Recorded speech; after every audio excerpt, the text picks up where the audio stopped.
ꯉꯍꯥꯛ ꯁꯥꯟꯅꯁꯤ ꯃꯌꯥꯝ ꯁꯞꯄꯣꯔꯠ ꯇꯧꯕꯤꯌꯨ ꯁꯤꯅ ꯃꯌꯥꯝꯁꯤ ꯅꯪ ꯆꯥꯛ ꯏꯁꯤꯡ ꯆꯥꯅꯔꯕ꯭ꯔꯣ ꯁꯤꯅ ꯃꯌꯥꯝ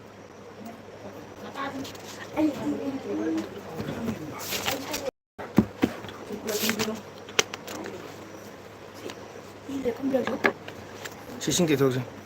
너 뭐래 버려 볼만 너 폰도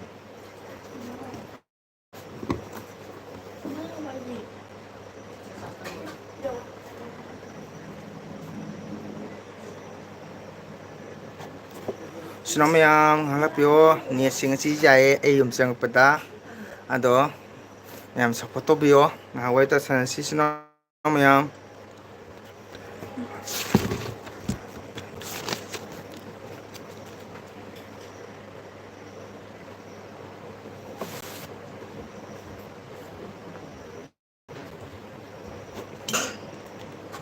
Sandro, koma number jago sih? Koma number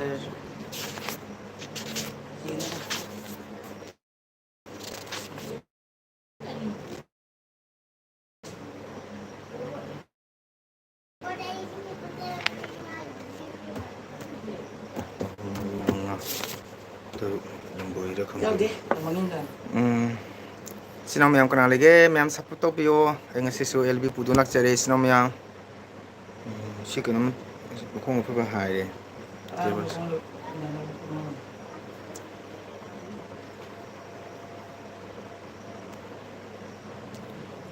sih tang mapen tren, mapen ni sih, mana tu, lembu ya bukan tu, mana amma, ani aku mari manga. Sinong mayam kenal lagi, mayam support topiyo. Hello. Satu lagi bro. Satu lagi bro.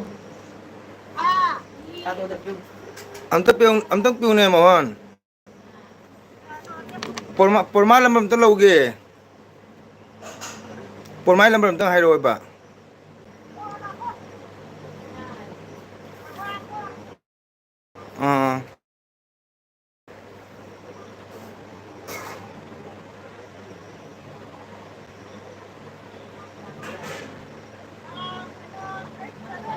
Nako. 872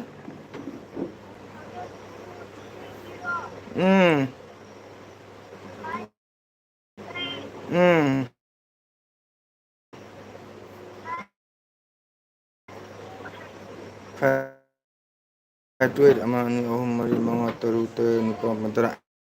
8723058528 Anta tau yang dia. Oh, palai pongi driver tu si ini. Oh, tu dia hari apa? Nungai ti ni.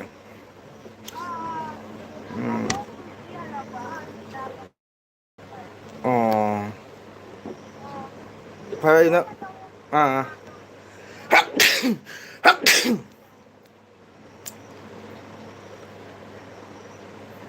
Lu.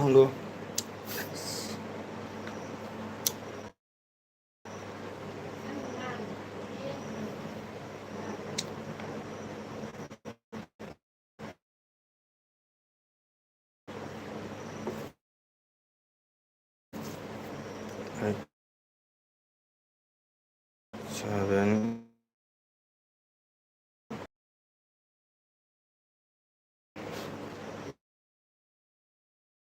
Satu.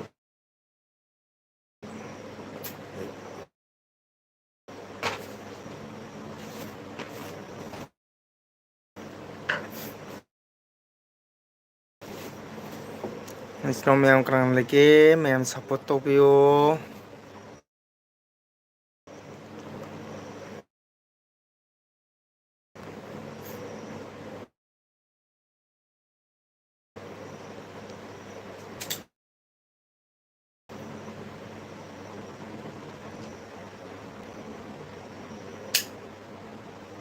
Seven two three zero 585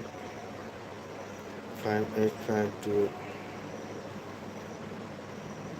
Oja Jai Krishna, Oja nak ham fast macam gini, Oja like fasan ab tu bio, Oja cai sing cara boja. ꯑꯣꯖꯥ ꯆꯥꯛ ꯏꯁꯤꯡ ꯆꯥꯕꯤꯔꯕ꯭ꯔꯣ ꯑꯣꯖꯥ? ꯉꯁꯤꯗꯤ ꯌꯨꯝꯗ ꯑꯣꯏꯅ LB ꯊꯥꯔꯦ ꯑꯩꯒ ꯍꯣꯏꯗ ꯏꯁꯩ ꯇꯝꯕ ꯍꯜꯂꯛꯑꯒ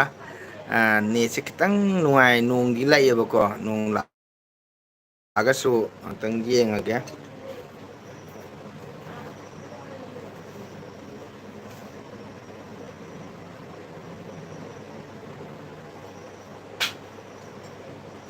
ꯑꯣ ꯄꯣꯔꯃꯥ ꯌꯧꯔꯝꯃꯤꯁꯤꯗꯤ. ꯑꯩ ꯍꯧꯖꯤꯛꯇ ꯁꯦꯠ ꯇꯧꯔꯤꯗ. ꯅꯪ ꯇꯧꯔꯤꯔꯥ? ꯅꯪ ꯅꯝꯕꯔꯗ ꯁꯦꯠ ꯇꯧꯍꯧ.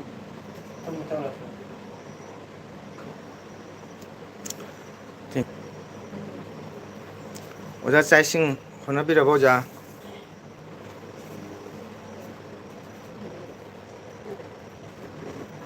ꯁꯤ ꯀꯩꯅꯣꯝ ꯍꯥꯞꯆꯤꯜꯂꯨꯅꯦ. ꯆꯥꯗ꯭ꯔꯤ ꯍꯥꯏ. ꯑꯣ ꯑꯣꯖꯥ ꯑꯩꯁꯨ ꯆꯥꯗ꯭ꯔꯤ, ꯆꯥꯛꯄꯨꯗꯤ ꯂꯣꯏꯔꯦ ꯑꯣꯖꯥ. ꯑꯗꯣ ꯑꯣꯖꯥ ꯀꯔꯤ ꯍꯤꯟꯖꯥꯡ ꯑꯣꯏꯅ ꯍꯣꯠꯅꯔꯤ ꯑꯣꯖꯥ ꯉꯁꯤꯁꯦ?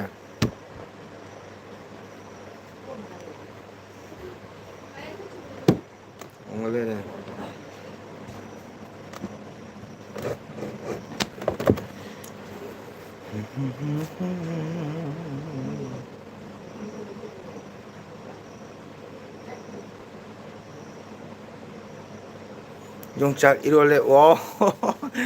ꯌꯣꯡꯆꯥꯛ ꯏꯔꯣꯜꯂꯦ ꯑꯣꯖꯥꯒꯤ. ꯑꯩꯗꯤ ꯌꯣꯡꯆꯥꯛꯁꯤ ꯌꯥꯝ ꯈꯨꯂꯣꯏꯗꯦ ꯑꯣꯖꯥ.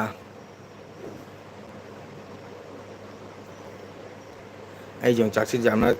ꯑꯩ ꯆꯥꯁꯨ ꯆꯥꯗꯦ, ꯑꯩ ꯈꯨꯜꯁꯨ ꯈꯨꯜꯂꯣꯏꯗꯦ. ꯑꯩꯈꯣꯏꯒꯤ ꯌꯨꯝꯒꯤ ꯅꯨꯄꯤꯗꯤ ꯌꯥꯝ ꯆꯥꯏ ꯃꯥꯛꯇꯤ.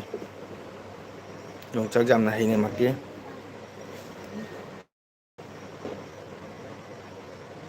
ꯑꯣꯖꯥ ꯉꯁꯤ ꯅꯣꯡ ꯀꯃꯥꯏꯅ ꯇꯧꯔꯤ ꯏꯝꯐꯥꯜꯗ?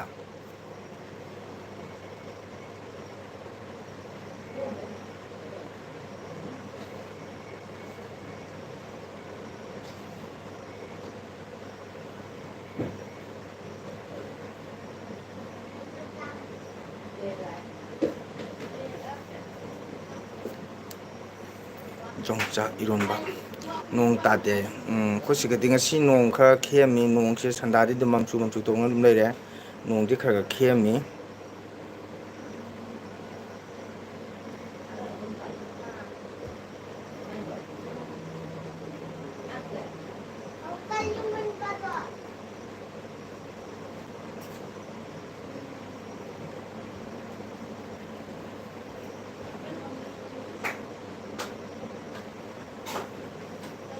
ꯅꯣꯡ ꯇꯥꯗꯦ. ꯂꯥꯏꯛ ꯃꯔꯤ ꯁꯨꯔꯦ. ꯊꯦꯡꯀ꯭ꯌꯨ. ꯂꯥꯏꯛ ꯗꯟ. ꯊꯦꯡꯀ꯭ꯌꯨ.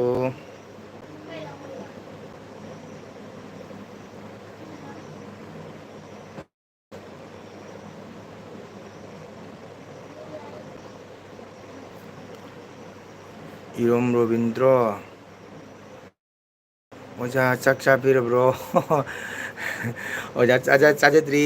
ꯆꯥꯛꯄꯨꯗꯤ ꯂꯣꯏꯔꯦ. ꯀꯔꯤ ꯃꯊꯦꯜ ꯍꯣꯠꯅꯔꯒꯦ? ꯑꯣꯖꯥ ꯉꯁꯤꯁꯦ ꯉꯥꯅꯤ.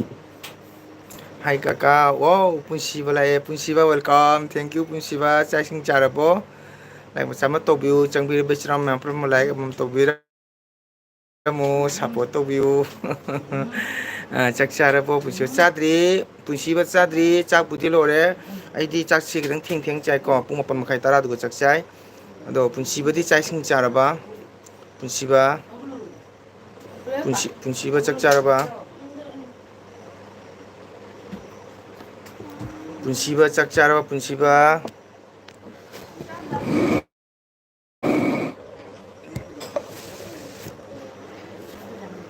ꯄꯨꯟꯁꯤꯕ ꯆꯥꯛ ꯆꯥꯔꯕ? ꯑꯩ ꯆꯥꯗ꯭ꯔꯤ.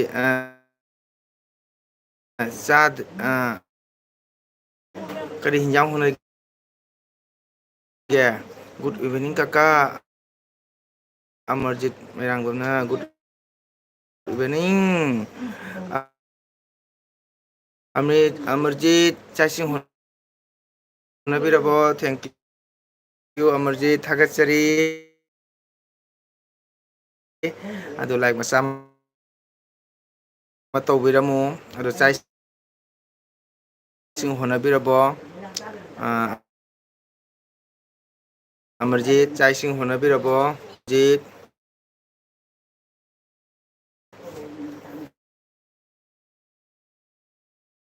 ꯆꯠꯊꯣꯏꯕꯤ ꯁꯤ ꯂꯥꯎꯅ. ꯃꯌꯥꯝ ꯑꯃ ꯅꯪ ꯌꯦꯡꯒꯦ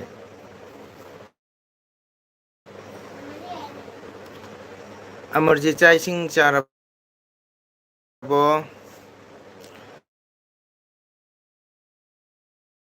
ꯑꯗꯨ ꯂꯥꯏꯛ ꯃꯆꯥ ꯑꯃ ꯇꯧꯕꯤꯔꯝꯃꯨ ꯄꯨꯟꯁꯤꯕ ꯂꯥꯏꯛ ꯇꯧꯕꯤꯔꯝꯃꯨ ꯏꯆꯤꯟ ꯃꯌꯥꯝ ꯊꯥꯒꯠꯆꯔꯤ ꯑꯩ ꯑꯗꯨꯒ ꯑꯃꯔꯖꯤꯠ ꯆꯥꯛ ꯆꯥꯔꯕꯣ ꯆꯥꯛ ꯆꯥꯔꯕꯣ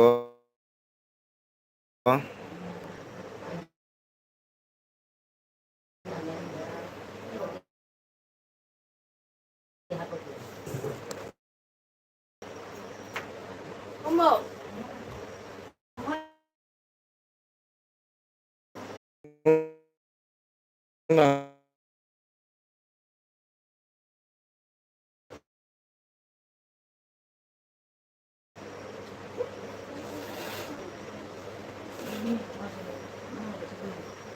ꯃꯌꯥꯝ ꯁꯄꯣꯔꯠ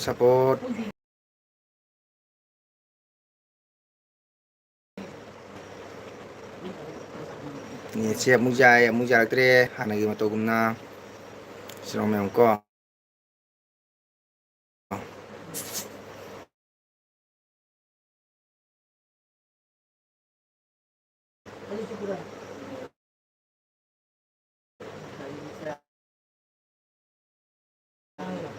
ꯕꯤꯁꯃꯤꯁꯦ ꯐꯦꯃꯤꯂꯤ ꯃꯩꯗꯨ ꯃꯤꯃꯨꯛꯇ ꯉꯥꯏꯈ꯭ꯔꯦ ꯂꯥꯛꯇ꯭ꯔꯤꯁꯦ ꯁꯕꯦꯟꯅꯤ ꯀꯅꯥ ꯂꯩ ꯏꯆꯤꯟ ꯃꯌꯥꯝ ꯀꯣꯃꯦꯟ ꯊꯝꯕꯤꯔꯝꯃꯨ ꯏꯆꯤꯟ ꯃꯌꯥꯝ ꯑꯩꯈꯣꯏ ꯑꯣꯖꯥ ꯆꯥꯛ ꯆꯥꯔꯤꯕꯣ ꯆꯥꯛ ꯂꯣꯏꯔꯕꯣ ꯑꯣꯖꯥ ꯃꯤꯁꯦ ꯁꯞꯄꯣꯔꯠꯁꯦ ꯑꯃꯨꯛꯇ ꯉꯥꯏꯈ꯭ꯔꯦ ꯁꯤꯒꯤꯁꯤꯗ ꯇꯨꯃꯤꯟ ꯆꯦꯜꯂꯛꯀꯅꯤ ꯍꯪꯗꯣꯡꯅ ꯆꯦꯜꯂꯛꯀꯅꯤ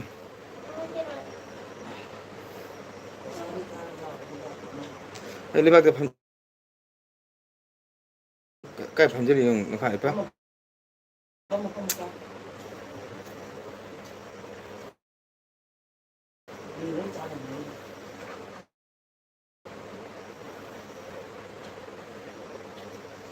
ꯃꯌꯥꯝ ꯆꯪ ꯅꯦꯠꯁꯦ ꯑꯃꯨꯛ ꯌꯥꯗ꯭ꯔ ꯃꯥꯜꯂꯦ ꯑꯃꯨꯛ ꯆꯠꯄ ꯃꯥꯜꯂꯦ ꯅꯦꯠꯁꯦ ꯅꯦꯠꯁꯦ ꯑꯃꯨꯛ ꯌꯥꯏꯀꯣ ꯑꯃꯨꯛ ꯌꯥꯗꯦ ꯆꯪꯉꯛꯇ꯭ꯔꯤ ꯑꯦꯕꯤꯇꯥ ꯂꯩꯔꯝꯅꯤ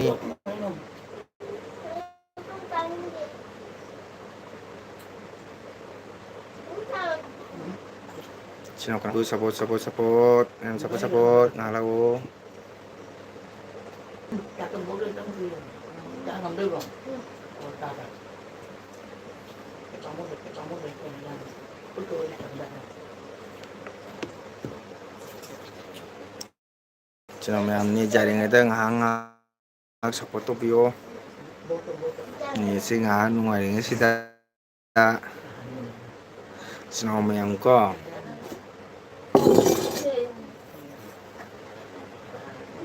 ꯅꯦꯠꯁꯦ ꯑꯃꯨꯛ ꯅꯨꯡꯉꯥꯏꯇꯦ ꯑꯃꯨꯛ ꯅꯨꯡꯉꯥꯏ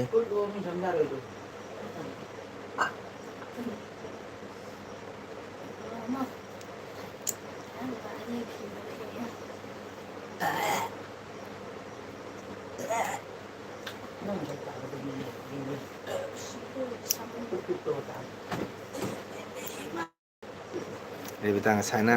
ꯚꯤꯗꯤꯑꯣ ꯌꯦꯡꯉꯝꯅꯤ ꯑꯩ ꯏꯆꯟ ꯕꯤꯕꯤ ꯂꯥꯛꯇ꯭ꯔꯤ ꯁꯄꯣꯔꯠꯁꯤꯅ ꯑꯃꯨꯛ ꯃꯤ 12 ꯁꯨꯔꯦ ꯀꯥꯡꯕꯨ ꯑꯅꯤꯗꯤ ꯂꯩꯈ꯭ꯔꯦ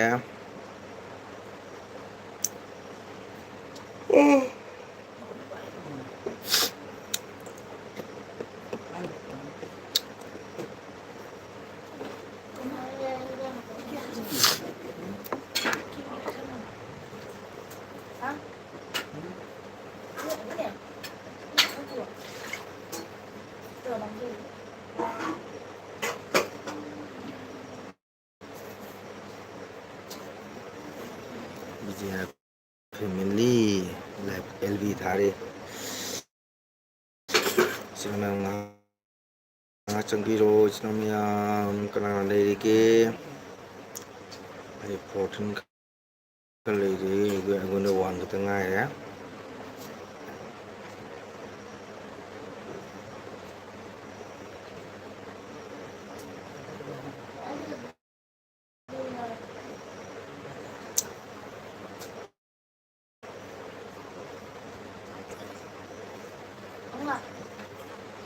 ꯃꯌꯥꯝꯅꯤ ꯌꯥꯗ꯭ꯔ ꯃꯥꯜꯂꯦ ꯃꯌꯥꯝꯅꯤ ꯁꯤ ꯌꯥꯗ꯭ꯔ ꯃꯥꯜꯂꯦꯀꯣ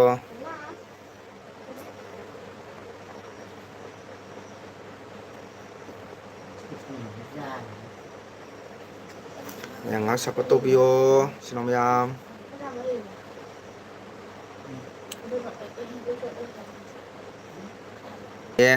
ꯅꯦꯠꯁꯤꯡ ꯑꯃꯨꯛ ꯌꯥꯔꯛꯏ ꯑꯩꯈꯣꯏ ꯑꯣꯖꯥ ꯄꯁꯟꯇ ꯂꯩꯔꯤꯕ ꯆꯥꯛ ꯆꯥꯔꯤꯕꯣ ꯅꯠꯇ꯭ꯔꯒꯅ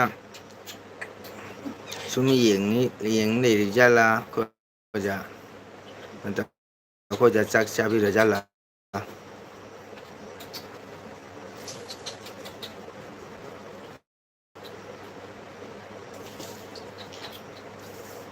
ꯃꯌꯥꯝ ꯀꯣꯃꯦꯟ ꯊꯝꯕꯤꯌꯨ ꯏꯆꯤꯟ ꯏꯅꯥꯎ ꯃꯌꯥꯝ ꯂꯥꯛꯄꯤꯌꯨ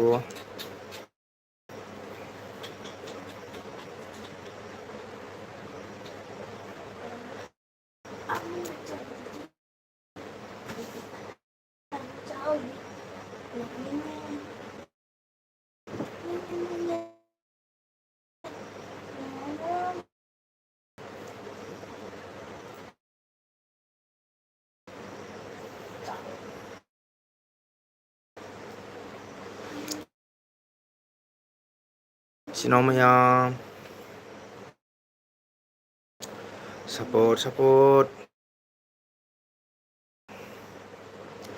ꯑꯃꯔꯖꯤꯠ ꯃꯔꯦꯝꯕꯝ ꯊꯣꯛꯈ꯭ꯔꯦ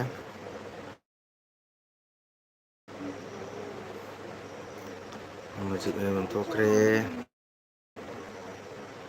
ꯃꯌꯥꯝ ꯑꯩꯗꯤ ꯃꯤ ꯋꯥꯠꯂꯤ ꯑꯗꯨ ꯈꯔ ꯆꯪꯕꯤꯔꯛꯎ ꯏꯆꯤꯟ ꯏꯅꯥꯎ ꯃꯌꯥꯝ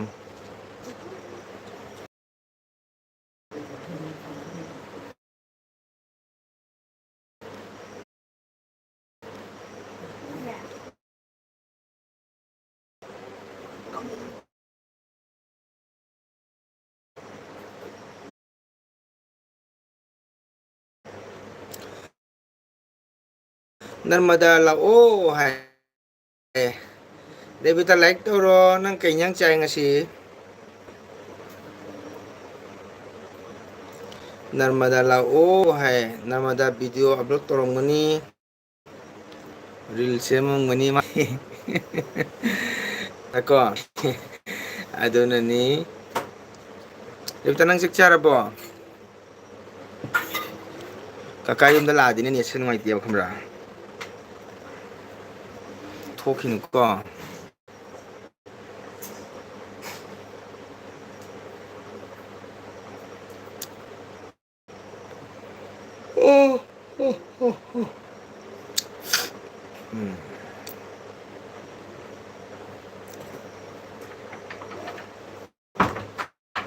ꯗꯦꯕꯤꯇꯥ ꯀꯩ ꯏꯟꯖꯥꯡ ꯆꯥꯏ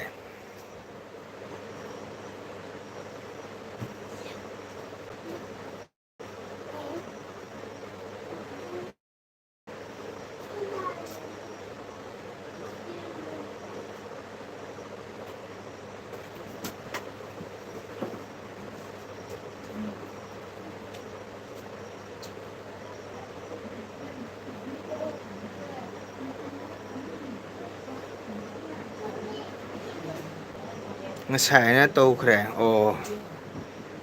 ꯉꯁꯥꯏꯅ ꯇꯧꯈ꯭ꯔꯦ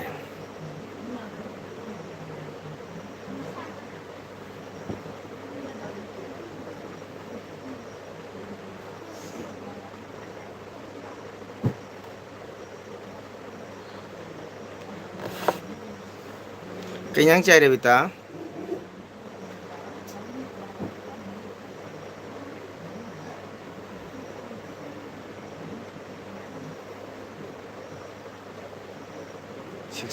ꯁꯕꯁꯀ꯭ꯔꯥꯏꯕꯔ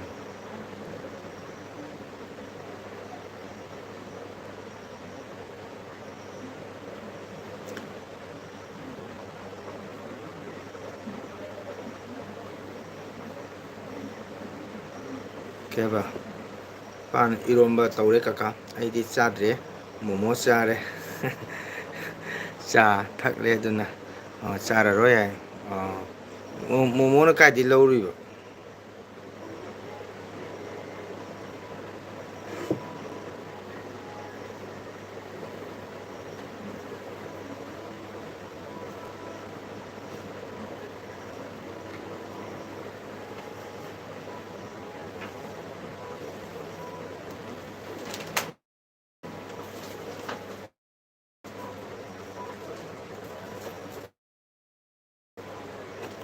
ꯉꯁꯤ ꯇꯥꯎꯟ ꯊꯣꯛꯎꯕ꯭ꯔꯣ ꯅꯪ ꯃꯣꯃꯣ ꯆꯥꯔꯤꯗꯣ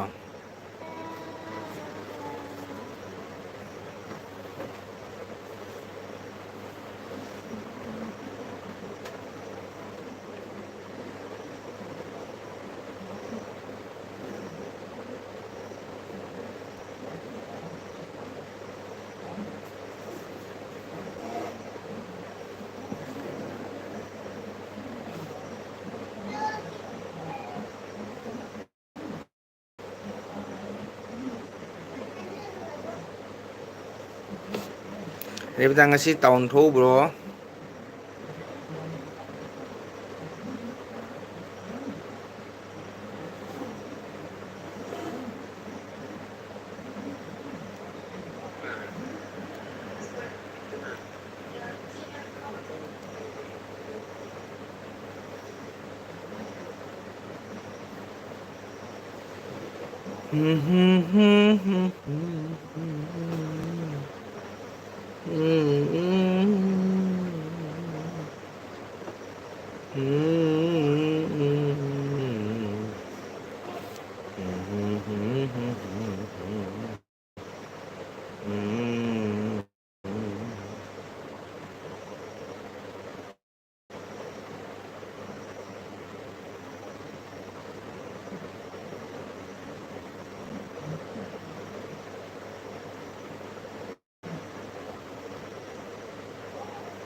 ꯔꯦꯕꯤꯇꯥ ꯇꯥꯔꯤꯕꯣ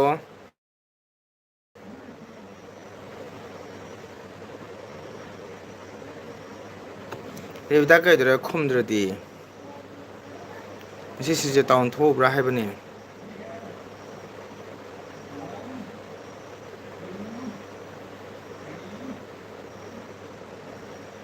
ꯔꯦꯕꯤꯇꯥ ꯊꯣꯛꯇꯦ ꯑꯩꯈꯣꯏ ꯌꯨꯝ ꯃꯅꯥꯛꯇ ꯕꯅꯥꯍꯣꯏ ꯁꯥꯒꯩꯒꯤ ꯇꯥꯗꯣ ꯑꯃꯅ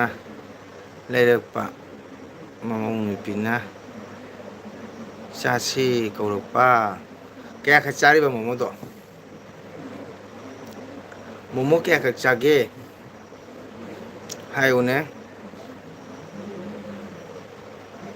ꯉꯁꯤ ꯑꯩꯈꯣꯏ ꯕꯤꯕꯤ ꯆꯪꯉꯛꯇ꯭ꯔꯤ ꯅꯔꯃꯗꯥ ꯆꯪꯉꯛꯇ꯭ꯔꯤ ꯅꯔꯃꯗꯥꯗꯤ ꯃꯥ ꯃꯥ ꯔꯤꯜꯁ ꯁꯦꯝꯃꯝꯒꯅꯤ ꯃꯥꯁꯨ ꯃꯊꯧ ꯀꯟꯕꯅꯤꯀꯣ ꯃꯥꯗꯤ ꯏꯟꯁꯇꯥꯒ꯭ꯔꯥꯝꯗꯁꯨ ꯀꯩꯅꯣ ꯇꯧꯕꯅꯤꯅ ꯉꯁꯤꯗꯤ ꯑꯌꯨꯛꯇ ꯀꯀꯥ ꯑꯦꯜꯕꯤ ꯊꯥꯗ꯭ꯔꯦꯗ ꯔꯦꯕꯤꯇꯥ ꯑꯗꯨꯝ ꯇꯟꯗꯅ ꯀꯣ ꯑꯗꯣ ꯅꯨꯡꯗꯥꯡꯗ ꯉꯥꯏꯍꯥꯛ ꯌꯦꯡꯒꯦꯅ ꯅꯦꯠꯁꯨ ꯌꯥꯗꯕ ꯀꯀꯥꯅ ꯍꯥꯏꯗꯣꯏꯅꯦ ꯌꯨꯝꯗ ꯆꯪꯉ ꯅꯦꯠ ꯌꯥꯗꯦ ꯍꯥꯏꯗ꯭ꯔꯅꯦ ꯑꯗꯨꯃꯥꯏꯅ ꯌꯨꯝ ꯆꯪꯉ ꯅꯦꯠꯁꯦ ꯅꯨꯡꯉꯥꯏꯇꯦꯕꯀꯣ ꯑꯗꯣ ꯍꯧꯖꯤꯛꯄꯨꯗꯤ ꯈꯔ ꯈꯔ ꯁꯨꯝ ꯌꯥꯏ ꯑꯃꯨꯛꯁꯨ ꯆꯠꯂꯤ ꯅꯦꯠꯁꯦ ꯑꯃꯨꯛꯁꯨ ꯂꯥꯛꯏ ꯑꯗꯨ ꯅꯦꯠ ꯆꯠꯈ꯭ꯔꯦ ꯍꯥꯏꯅ ꯊꯣꯛꯄ ꯇꯧꯅꯨꯀꯣ ꯀꯀꯥꯒꯤꯁꯤ ꯅꯪ ꯁꯞꯄꯣꯔꯠ ꯇꯧ ꯐꯖꯅ ꯔꯦꯕꯤꯇꯥꯀꯣ ꯅꯪ ꯃꯣꯃꯣ ꯀꯌꯥꯈꯛ ꯆꯥꯒꯦ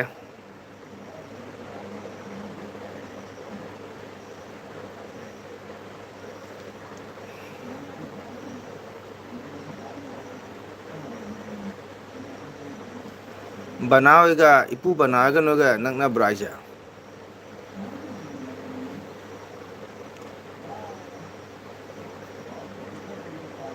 ꯎꯝ ꯏꯄꯨ ꯕꯅꯥ ꯍꯣꯏꯒ ꯅꯣꯏꯒ ꯅꯛꯅꯕ꯭ꯔꯣ ꯔꯦꯕꯤꯇꯥ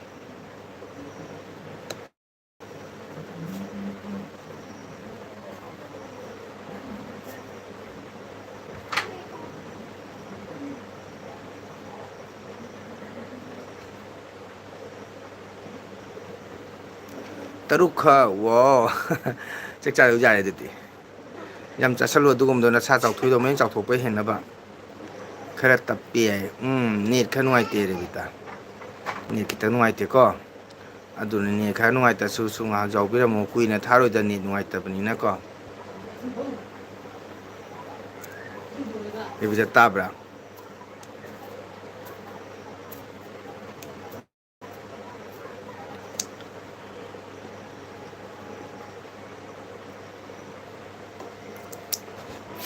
ꯑꯣꯀꯦ ꯃꯥꯄꯜ ꯃꯈꯥꯏ ꯇꯥꯃꯤꯅ ꯀꯀꯥꯁꯨ ꯆꯥꯛ ꯆꯥꯔꯒꯦ. ꯔꯦꯕꯤꯗ ꯇꯥꯕ꯭ꯔꯥ? ꯀꯀꯥ ꯆꯥꯛ ꯆꯥꯕ ꯍꯧꯔꯒꯦ.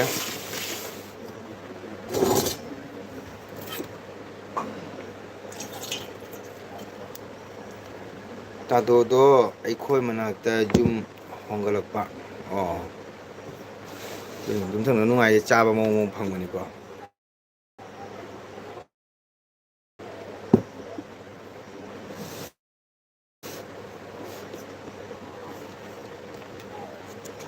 ꯑꯗꯨꯅꯦ ꯔꯦꯕꯤꯇꯥ, ꯀꯀꯥ ꯆꯥꯛ ꯆꯥꯔꯒꯦ ꯃꯌꯥꯝ. ꯑꯩ ꯆꯥꯛ ꯍꯧꯔꯒꯦ. ꯁꯤꯒ ꯍꯤꯟꯖꯥꯡ ꯉꯥ ꯊꯣꯡꯕ ꯂꯩꯔꯦ. ꯑꯩꯈꯣꯏ ꯏꯆꯤꯟ ꯏꯅꯥꯎ ꯃꯌꯥꯝ, ꯑꯩ ꯆꯥꯛ ꯆꯥꯕ ꯍꯧꯖꯔꯒꯦ. ꯅꯪꯁꯨ ꯂꯥꯛꯄꯤꯌꯨ ꯑꯩ ꯆꯥꯔꯤꯉꯩꯗ. ꯀꯔꯤ ꯃꯊꯦꯜꯅꯣ? ꯉꯥ ꯊꯣꯡꯕꯅꯤ ꯔꯦꯕꯤꯇꯥ, ꯉꯥ ꯊꯣꯡꯕ.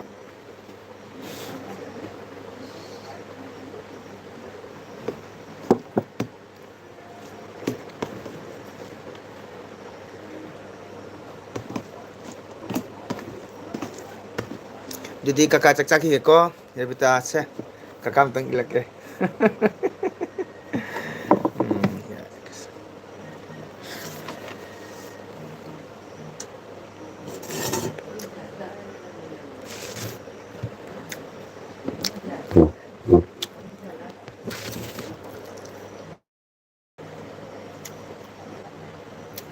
ꯃꯣꯃꯣ ꯆꯥꯕ ꯆꯠꯂꯒꯦ. ꯀꯣꯟꯅ ꯂꯥꯛꯂꯦ ꯍꯥꯏ ꯌꯥꯔꯣꯏ. ꯑꯣ ꯏꯕꯦꯝꯆꯥ ꯂꯥꯛꯑꯦ, ꯀꯩ ꯍꯤꯟꯖꯥꯡꯅꯣ ꯏꯕꯦꯝꯆꯥ? ꯊꯦꯡꯀ꯭ꯌꯨ. ꯏꯕꯦꯝꯆꯥ ꯀꯩ ꯏꯟꯖꯥꯡ ꯆꯥꯒꯦ? ꯊꯦꯡꯀ꯭ꯌꯨ ꯏꯕꯦꯝꯆꯥ. ꯂꯥꯏꯛ ꯃꯆꯥ ꯑꯃ ꯇꯧꯕꯤꯔꯣ. ꯏꯕꯦꯝꯆꯥ ꯀꯩ ꯏꯟꯖꯥꯡ ꯆꯥꯏ? ꯉꯥ ꯊꯣꯡꯕꯅꯤ ꯏꯕꯦꯝꯆꯥ, ꯉꯥ ꯊꯣꯡꯕ.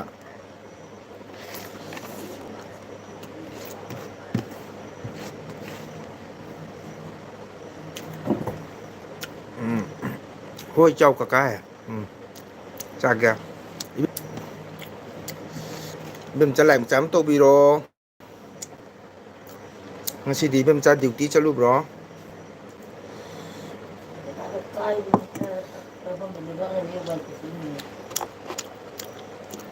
ꯆꯥꯗ꯭ꯔꯤꯌꯦ ꯍꯥꯏꯌꯦ, ꯊꯣꯡꯗꯤ ꯊꯣꯡꯉꯕ ꯍꯥꯏꯕ?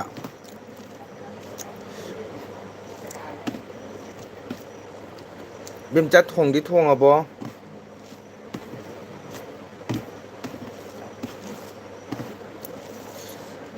ꯆꯥꯔꯒ ꯄꯦꯟꯖꯩꯗꯣ ꯅꯨꯡꯊꯤꯜꯗ ꯊꯥꯈ꯭ꯔꯦ. ꯑꯣ ꯍꯣꯏ ꯆꯠꯂꯦ ꯍꯥꯏꯌꯦ. ꯑꯣꯀꯦ. ꯄꯨꯡ ꯀꯌꯥꯗ ꯍꯜꯂꯛꯏꯕ? ꯆꯥꯔꯒ ꯄꯦꯟꯖꯩꯗꯣ ꯑꯩꯉꯣꯟꯗ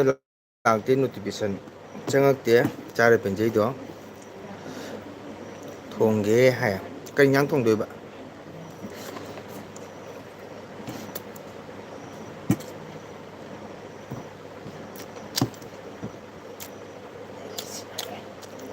ꯃꯌꯥꯝ ꯉꯥ ꯃꯇꯨꯝ, ꯔꯦꯕꯤꯇꯥ ꯉꯥ ꯃꯇꯨꯝ.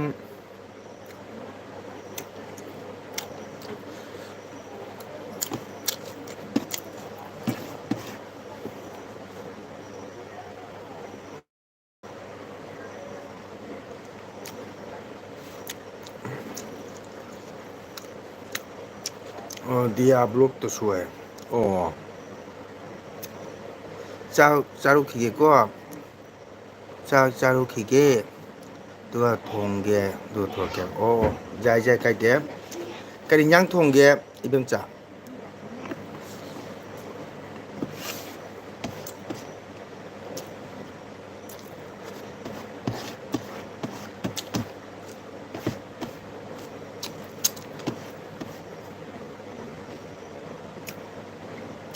ꯑꯦꯜꯕꯤ ꯊꯥꯕ ꯃꯤꯁꯤꯡꯁꯦ ꯅꯨꯡꯉꯥꯏꯔꯤ ꯍꯥꯏꯌꯦ꯫ ꯆꯥꯔ ꯄꯦꯟꯖꯩꯗꯣ ꯅꯨꯡꯉꯥꯏꯕ ꯃꯥ ꯑꯦꯜꯕꯤꯗꯣ? ꯔꯦꯕꯤꯇꯥ, ꯏꯇꯩꯃ ꯆꯥꯔꯒ ꯄꯦꯟꯖꯩ, ꯃꯥꯒꯤꯗꯤ ꯅꯨꯡꯉꯥꯏꯕ꯭ꯔꯥ?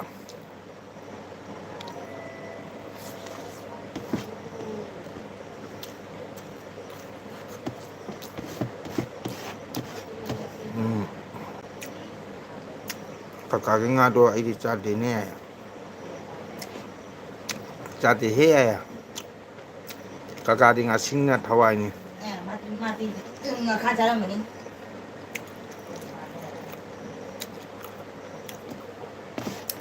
Rebida kakadi ngasingna thawai ni. Sare penjai te magi kaino ro nungai. Wow. Namada la tatamango like done. Thank you Namada, welcome. Chak charabo Namada. Nang sai hangi mi Rebita na. Namada la o na.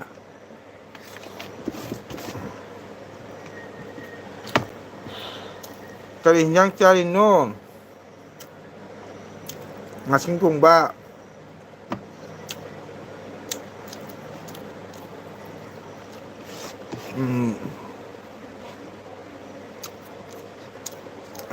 Mi khang na bale je kaka duna. Dali hak chang bi bana. O kai de kai support to bi gedang. Nang sai namada ko namada lam. Rebida cái nhang chage hay.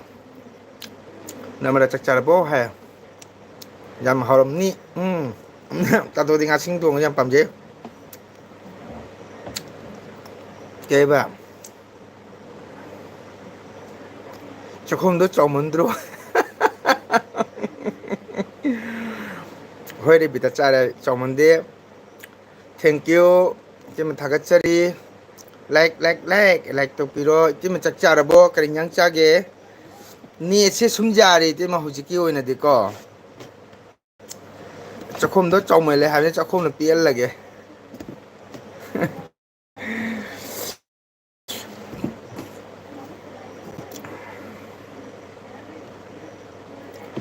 Namada cái nhang chai. Nang ini sum hang bani ko lak pagi nang di hau to ram tu mai khange ba. Ngasi din net se khan ngai Narmada. Poi ma kai nyang cha game tang hai bio.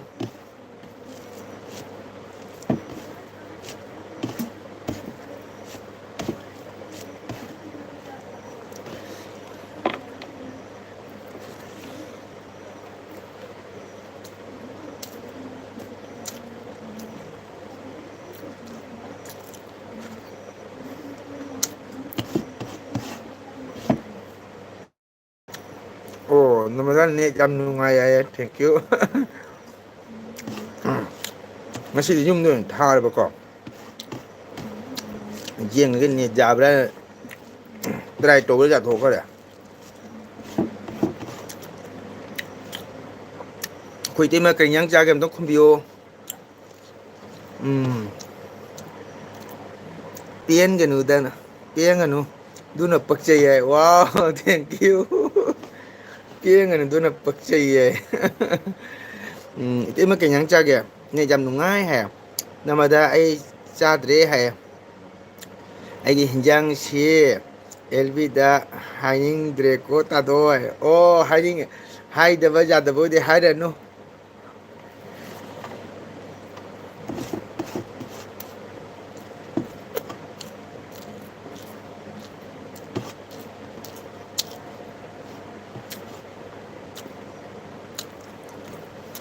Oh, Rebita hai. Rebita ni momo teruk cara mi Namada.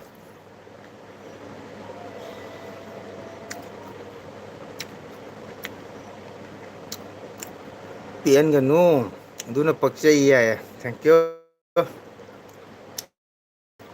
Rồi tim ma kai nyang chai.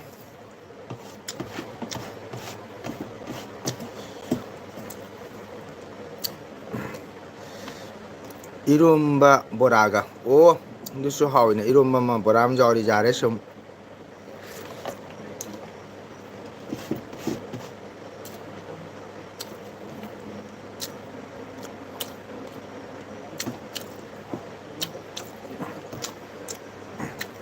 Suninung pero. Suninung pero ba. Ini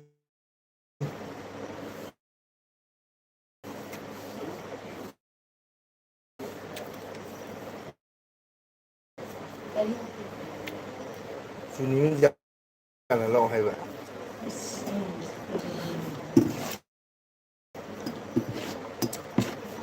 Namada nang ai khoi nene di o nang chakna hangura ba nene du da ꯌꯥꯝ ꯃꯩ ꯂꯣꯏꯔꯤꯕ 이롬바 뭐라 이롬바도 젠데엠과 뭐 소리군바 어디다디 빰이고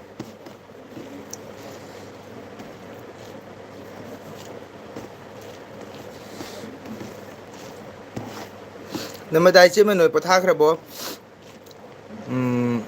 करिगिनो नर्मदा मथेल हाइनिंग दिदोय हाइबा जादा मथेल ने हाइदेना हे अंगांग नंसे भाप तांगदेबो सेता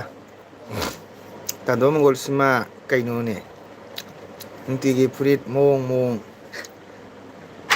लिटलीने नर्मदा नंगिदो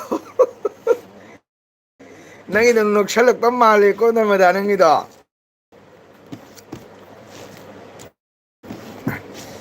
नंग तादो मंगोना नोक्सनबा मालेको ओहो nga thokba hai ya nga jawdrbo Narmada मोंग मोंग फुरिली गाइदो नंग नोक्सन रकपा मालिक को गोंदा नंग दि मोंग मोंग gi सेलगा रील सेमी दुदि हाने नंग सु मोंग मोंग gi ड्रेस सेलगा रील सेमी दुदि ai नोंग ता हाइबा नंगोंदा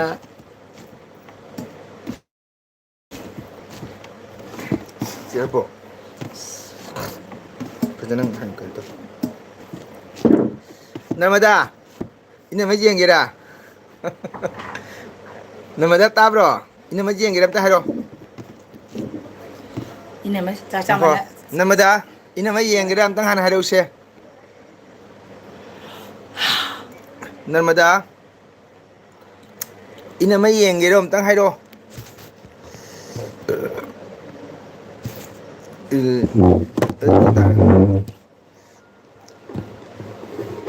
hi ma'am 하이 매양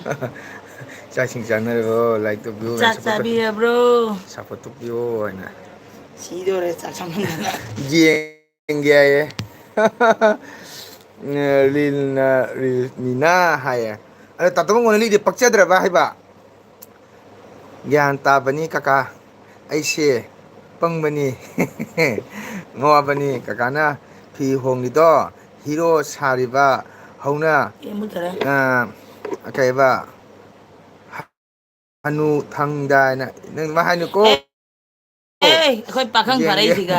hoi genge do chado haire bitasu no eputo 자디 tu rebita do chaje ngotu do chaurabo rebita Doni like some welcome all Doni welcome thagachari like to biro kakagi Doni ngasi diti chalu bro hongna rebita kenya ja namada kenya ina ma se jam nungsiye kai oh 레비타 nungsi bro yongune năng tani akhoi uri si akhoi nadi udrabani na mari sana basi kya nungaite namada yongune kana nungsi kana sone yongelo kana nungsiye yongune namada kana nungsiye yongo kanani heli ayunya kanane heli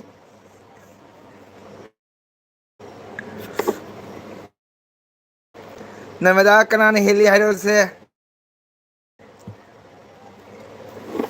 dosa kakak kaiba pananau ko kaiba pananu ko doja pananu ko dosa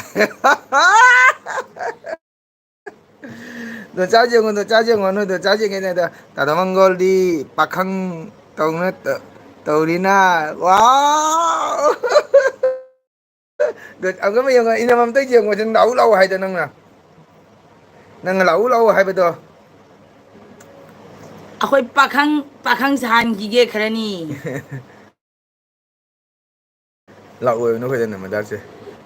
narmada no shu nong da koira udana akhoi jumsiga Revita su Revita di koiro ida ma mai thawak bakor bodo machala di kana hipiyo ni amana su hindi amana su su tati chap mani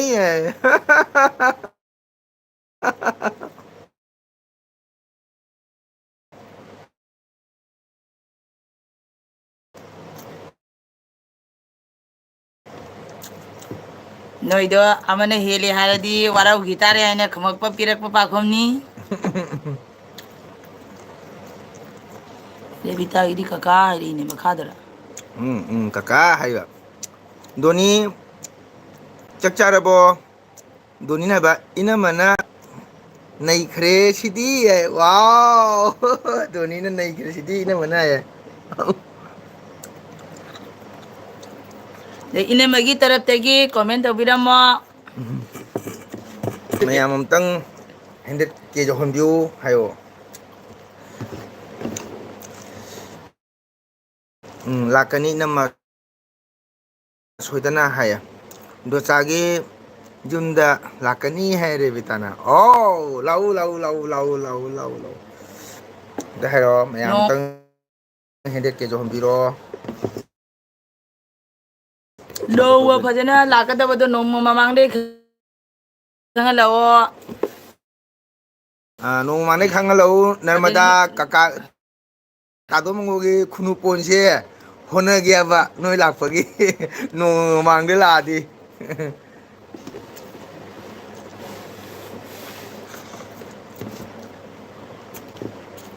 Wow, Abhishek laye. Oh, Namada, thank you. Thank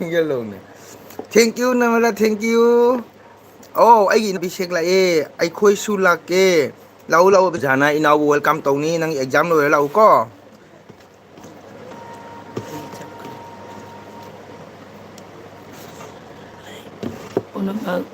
ꯗꯣꯟꯆꯥ ꯀꯀꯥꯅ Nadaba jektaba punsiba nungsangba oiruko. Thank you Namada, Hare Krishna. Jafer panbo oyu. Ichem hanga abungoga purmak ko. Tado mangono si soda thongni jage isangi damakta dading themna tamo ne se nungaite aingondara tamodra khangde tamo de khite dun nungaiye inaba advance harakani ai wow advance haro 2 days ki mamangda adi tado mangogi khunu ponse sengdok pokhodum thuk taidana ko nangadi tado mangoga kheneyaba ꯅꯣꯏ ꯂꯥꯛꯄꯗ ꯐꯝꯐꯝ ꯂꯩꯇꯦꯕ ꯑꯗꯣ ꯐꯝꯐꯝꯗꯣ ꯁꯦꯡꯗꯣꯛꯇꯣꯏꯕ inamai advance harakani hai akhoi mumana akhoi atai masa amata masak che phajana jenge hai oh jengo tu ojagi ite mati gole tu urba bise asina oja khoi mumma na khoi atai masa amata masak che phajana jenge hai jengo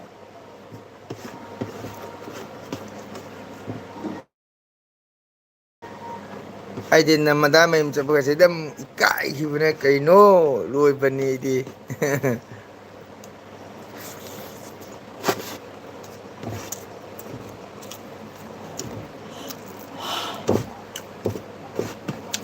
namada rebita mayanung nanu do chagai namaga sidi mai chinen pabji haiti ba ko mali wangang mu sana higante ada ma chinen jaw ha ba jade ina phu khaga ja holemi ko do mayanung nanu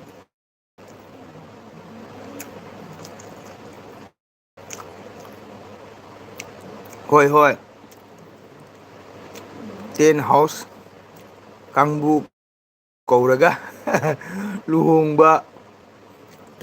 tawna sajai duramo tado aikhoi lakani haina ten ꯍꯥꯎꯁ ꯀꯧꯅꯤꯡꯉꯥꯏ ꯄꯩꯁꯥ ꯂꯩꯇꯦ hoi fajana torongge tado mongol oh kai hinjang no ojagi doi Abhishek ngasing thonge ojadi ngasing yam pame ko aduna ngasi oja ngasing thong chai ꯑꯣꯖꯥꯁꯦ ꯉꯥ ꯌꯥꯎꯗꯗꯤ ꯃꯥꯏ ꯆꯔꯝꯁꯦ ꯀꯌꯥ ꯅꯨꯡꯉꯥꯏꯖꯗꯕ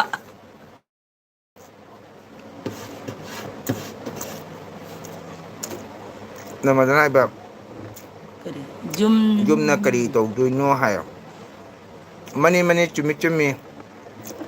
aduga ꯔꯦꯕꯤꯇꯥ ꯂꯥꯛꯑꯦ ꯗꯣꯟꯆꯥꯗꯣ aiga ꯑꯩꯒ chap ꯆꯞ ꯃꯥꯟꯅꯔꯦ ꯍꯩꯇꯕ ꯍꯩꯇꯕ ꯑꯦ ꯎꯝ ꯅꯦ ꯅꯪꯗꯤ ꯍꯩꯇꯕꯗꯤ ꯍꯥꯏꯅꯨ ꯌꯨꯝꯅ ꯅꯪꯅꯕꯨ ꯀꯩꯗꯧꯅ ꯀꯨꯏꯅ ꯆꯨꯝꯃꯤ ꯁꯨꯝ ꯁꯤꯖꯤꯟꯅꯔꯕꯅꯤꯅ ꯈꯔ ꯑꯗꯨꯝ ꯆꯨꯝꯃꯤ ꯅꯃꯗꯥꯅ ꯍꯥꯏꯕ ꯍꯩꯅꯔꯦꯗꯅ ꯌꯨꯝꯅ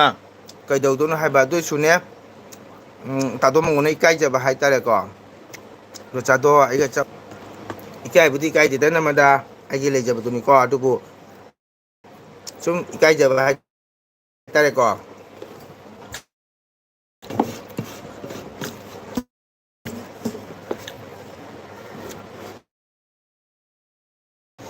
ꯇꯥꯗꯣ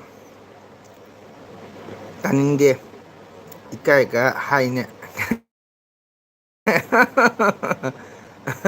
ꯍꯣꯏꯗ ꯅꯪꯅ ꯁꯨꯝ ꯍꯥꯏꯔꯝꯕꯁꯦ ꯑꯩ ꯑꯗꯨꯝ ꯏꯀꯥꯏꯕꯁꯦ ꯌꯥꯝ ꯌꯥꯎꯗꯕ ꯈꯖꯤꯛ ꯈꯛꯇ ꯏꯀꯥꯏꯖꯕ ꯈꯖꯤꯛ ꯈꯛꯇ ꯏꯀꯥꯏꯕ ꯍꯌꯦꯡ ꯂꯥꯛꯑꯒ ꯈꯪꯒꯅꯤ ꯅꯣꯏ ꯑꯩꯈꯣꯏꯒꯤ ꯌꯨꯝꯁꯦ ꯇꯥꯗꯣ ꯃꯪꯒꯣꯡꯗ ꯂꯥꯛꯑꯒ ꯅꯪꯒꯤ ꯈꯨꯠꯁꯤꯅ ꯔꯤꯜ ꯁꯦꯝꯕ ꯌꯥꯔꯔꯣꯏ ꯍꯥꯏꯕ ꯅꯪꯒꯤ ꯈꯨꯠꯁꯤꯅ ꯔꯤꯜ ꯁꯦꯝ ꯌꯥꯔꯔꯣꯏ ꯍꯥꯏꯕ ꯈꯪꯉꯕ ꯀꯔꯤꯝ ꯀꯥꯏꯗꯦ ꯎꯝ ꯌꯥꯝ ꯐꯖꯅ ꯉꯥꯡꯉꯤ ꯉꯥꯡꯉꯤ ꯏꯅꯝꯃꯁꯦ ꯏꯅꯝꯃꯁꯦ ꯍꯩꯕꯨ ꯍꯩ ꯍꯥꯏꯕ ꯑꯗꯨꯅꯤ ꯅꯪ ꯏꯁꯩꯗ ꯀꯔꯤ ꯍꯥꯏ ꯅꯉꯣꯟꯗꯅ ꯀꯣꯟꯅ ꯂꯥꯛꯑꯦ ꯎꯝ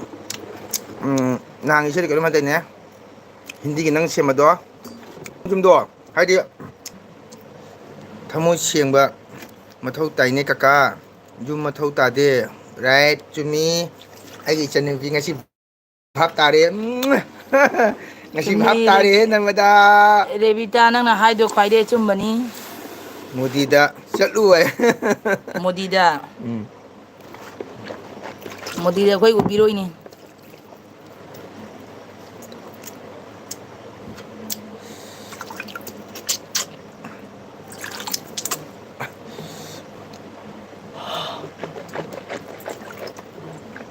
ꯑꯩ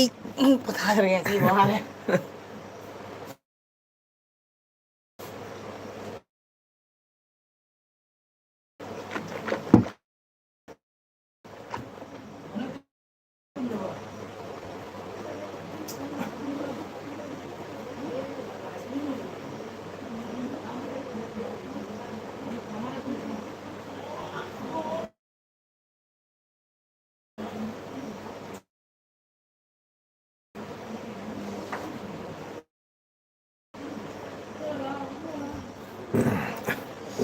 ꯅꯔꯃꯗꯥ ꯔꯦꯕꯤꯇꯥ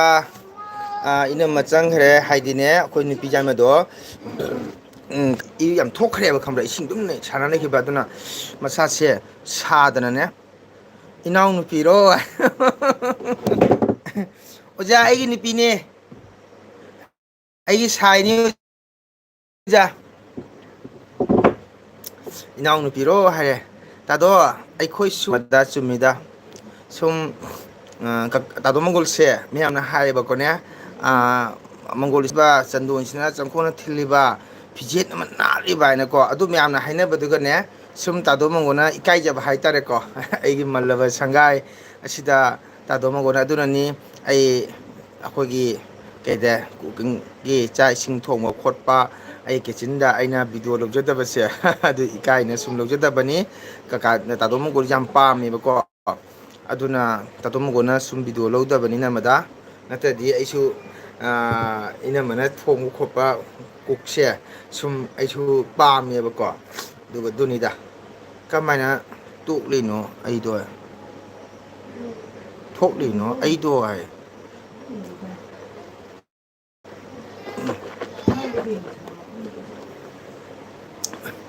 ꯑꯣꯖꯥ ꯕꯁꯟꯇꯅ ꯏꯅꯥꯎꯅꯨꯄꯤꯔꯣ ꯍꯥꯏꯌꯦ ꯑꯣꯖꯥ ꯏꯅꯥꯎꯅꯨꯄꯤ ꯅꯠꯇꯦ ꯑꯩꯒꯤ ꯌꯨꯝꯒꯤ ꯃꯧꯅꯤ ꯑꯩ ꯅꯨꯄꯤꯅꯤ ꯑꯩꯒꯤ ꯋꯥꯏꯐ ꯑꯩꯒꯤ ꯋꯥꯏꯐꯅꯤ ꯑꯣꯖꯥ ꯆꯥꯛ ꯏꯁꯤꯡ ꯆꯥꯕ ꯂꯣꯏꯔꯕ꯭ꯔꯣ ꯆꯨꯝꯃꯤꯗ ꯅꯝꯃꯗꯥꯅ ꯍꯥꯏꯕ ꯇꯥꯗꯣ ꯃꯪꯒꯣꯜ ꯅꯣꯏ ꯃꯦꯝꯕꯔꯗ ꯖꯨꯝꯒꯤ ꯑꯦꯄ꯭ꯂꯥꯏ ꯇꯧꯗ꯭ꯔꯣ ꯇꯧꯋꯤꯗ ꯅꯔꯃꯗꯥ ꯃꯣꯏꯒꯤ ꯇꯧꯔꯤꯕ ꯑꯗꯨꯒꯤ ꯄꯤꯔꯤꯕ ꯌꯨꯝꯗꯣ ꯈꯪꯗꯦꯗ ꯑꯩ ꯍꯥꯏꯕꯅꯤ ꯑꯉꯥꯡꯗꯣ ꯑꯣ 이싱네 아이고 다른 양거는 토우바 그리고 이싱도 이제 뭐 사람의 이제 망이나 좀 아름 빠이빠 거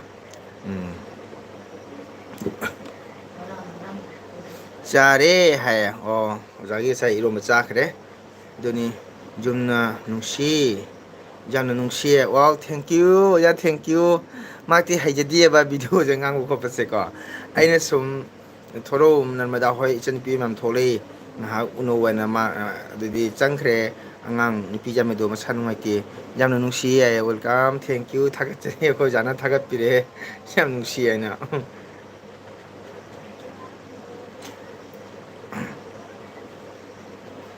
ngai ko narmada lo sing lo gi suno ko boi sa je phajan lo ga ne kaka su tang ke ta de phunu ma sa sing che rang kha kap pa ja ma ye aduna kamon gon su hari chakum de ne hari ku ki thapok che myam de evidence to tong ning ya ba ko diga myam ni kai je bai ta re media ni na ko ide bita dumai to ta di narmada nang dumai to ta di bai no me di video ꯁꯦꯝꯒꯅꯤ ꯀꯣ ꯂꯣꯡ ꯚꯤꯗꯤꯑꯣꯁꯦ ꯃꯕꯨꯛ ꯌꯥꯝꯅ ꯐꯔꯝꯗꯧ ꯃꯥꯜꯂꯦ ꯑꯧ ꯑꯣꯖꯥ ꯁꯨꯝ ꯐꯩꯌꯦ ꯃꯁꯥ ꯁꯥꯔꯗꯤ ꯏꯁꯤꯡ ꯑꯁꯥꯕꯅ ꯑꯁꯥꯕ ꯂꯣꯛꯂꯒ ꯅꯥꯜꯂꯨ ꯀꯀꯥ ꯍꯣꯏ ꯑꯧ ꯍꯤꯗꯥꯛ ꯆꯥꯈ꯭ꯔꯦ ꯔꯦꯕꯤꯇꯥ ꯍꯤꯗꯥꯛ ꯇꯦꯕ꯭ꯂꯦꯠ ꯄꯤꯖꯈ꯭ꯔꯦ ꯈꯔ ꯅꯨꯡꯉꯥꯏꯔꯦꯀꯣ ꯑꯌꯨꯛꯇ ꯑꯃꯨꯛ ꯃꯥꯅ ꯑꯃꯨꯛ ꯁꯪꯒꯣꯝ ꯈ꯭ꯔꯤ ꯆꯥꯁꯜꯂꯨꯔꯦ ꯁꯪꯒꯣꯝ ꯈꯦ ꯆꯥꯁꯜꯂꯨꯔꯦ ꯄꯨꯡꯗꯣꯟ ꯆꯥꯁꯜꯂꯨꯔꯦ ꯑꯗꯨꯒ ꯑꯃꯨꯛ ꯈꯔ ꯍꯦꯟꯕ ꯍꯥꯏꯇꯥꯔꯦ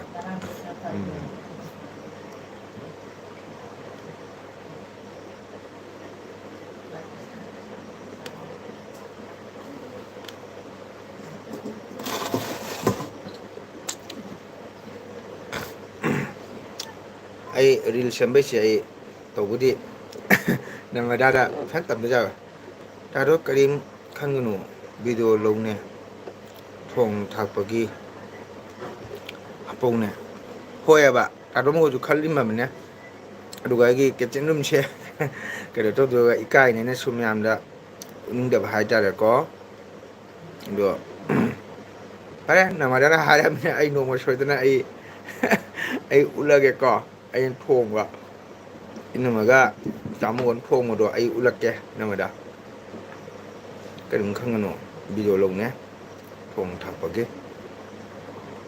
ꯍꯥꯄꯧꯅꯦ ꯍꯥꯏꯕ ꯊꯣꯡ ꯊꯥꯛꯄꯒꯤ ꯍꯥꯄꯧ ꯍꯥꯏꯌꯦ ꯆꯥꯛꯈꯨꯝꯗ ꯄꯨꯛꯇ ꯅꯣꯡꯃ ꯐꯖꯅ ꯑꯩ ꯎꯠꯂꯛꯀꯦ ꯑꯁꯤꯅ ꯉꯥꯅꯤ ꯃꯌꯥꯝ ꯉꯥ ꯊꯣꯡꯕꯅ ꯀꯃꯥꯏꯅ ꯊꯣꯡꯒꯅꯤ ꯑꯂꯨꯁꯤ ꯀꯃꯥꯏꯅ ꯉꯧꯒꯅꯤ ꯃꯔꯣꯏ ꯃꯄꯥꯡ ꯀꯃꯥꯏꯅ ꯊꯥꯛꯀꯅꯤ ꯀꯃꯥꯏ ꯇꯧꯒꯅꯤ ꯍꯥꯏꯕꯗꯣ ꯇꯥꯃꯣꯒꯣꯟꯁꯨ ꯁꯨꯝ ꯍꯩꯌꯦꯕꯀꯣ ꯑꯗꯨꯗꯤ ꯃꯌꯥꯝ ꯂꯥꯛꯄ ꯅꯨꯃꯤꯠꯇ ꯅꯪ ꯇꯥꯃꯣꯒꯣꯟ ꯊꯣꯡꯍꯜꯂꯒ ꯅꯣꯏ ꯄꯤꯖꯗꯣꯏꯔꯥ ꯑꯗ ꯑꯩꯅ ꯍꯥꯏꯅꯤ ꯃꯌꯥꯝ ꯉꯁꯤꯗꯤ ꯑꯩꯒꯤ ꯌꯨꯇ꯭ꯌꯨꯕꯔ ꯌꯥꯝ ꯅꯨꯡꯁꯤꯕ ꯏꯆꯟꯅꯨꯄꯤ ꯅꯔꯃꯗꯥ ꯂꯥꯛꯑꯦ ꯃꯌꯥꯝ ꯑꯗꯒꯤꯗꯤ ꯑꯩ ꯏꯆꯟꯅꯨꯄꯤ ꯔꯦꯕꯤꯇꯥ ꯂꯥꯛꯑꯦ ꯑꯗꯣ ꯃꯌꯥꯝ ꯑꯩ ꯍꯧꯖꯤꯛ ꯃꯣꯏ ꯑꯅꯤꯗ ꯄꯩꯁꯥꯒꯤꯗꯃꯛꯇ ꯑꯩ ꯂꯥꯡꯖꯔꯤ ꯃꯌꯥꯝ ꯌꯦꯡꯉꯨ ꯑꯁꯤꯅ ꯁꯤꯅꯤ ꯑꯁꯤꯅ ꯁꯤꯅꯤ ꯁꯤꯅ ꯁꯤꯅꯤ ꯁꯤꯅ ꯁꯤꯅꯤ ꯁꯤꯅ ꯁꯨꯃꯥꯏꯅ ꯇꯧꯕꯅꯤ ꯁꯤꯅ ꯁꯨꯃꯥꯏꯅ ꯇꯧꯕꯅꯤ ꯍꯥꯏꯅꯀꯣ ꯂꯥꯏꯔꯕꯒꯤ ꯈꯥꯡꯄꯣꯛꯁꯪꯒꯤ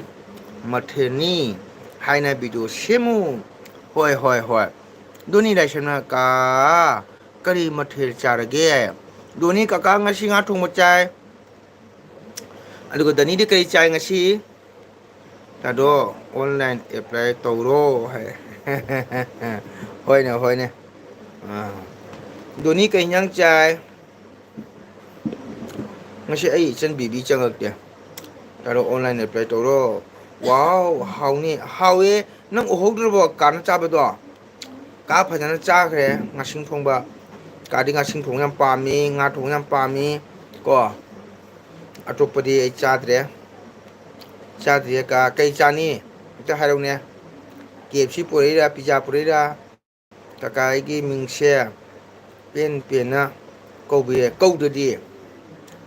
ꯑꯩꯒꯤ ꯏꯆꯟ ꯔꯦꯕꯤꯇꯥ ꯔꯦꯕꯤꯇꯥ ꯔꯦꯕꯤꯇꯥ ꯔꯦꯕꯤꯇꯥ ꯔꯦꯕꯤꯇꯥ ꯔꯦꯕꯤꯇꯥ ꯔꯦꯕꯤꯇꯥ ꯔꯦꯕꯤꯇꯥ ꯔꯦꯕꯤꯇꯥ ꯔꯦꯕꯤꯇꯥ ꯔꯦꯕꯤꯇꯥ ꯔꯦꯕꯤꯇꯥ ꯍꯥꯏꯅ 12ꯗ ꯆꯥꯔꯅꯤ 12 ꯆꯥꯅꯤ ꯉꯥ ꯑꯣ ꯊꯦꯡꯃꯟꯗ꯭ꯔꯣ ꯑꯗꯨꯗꯤ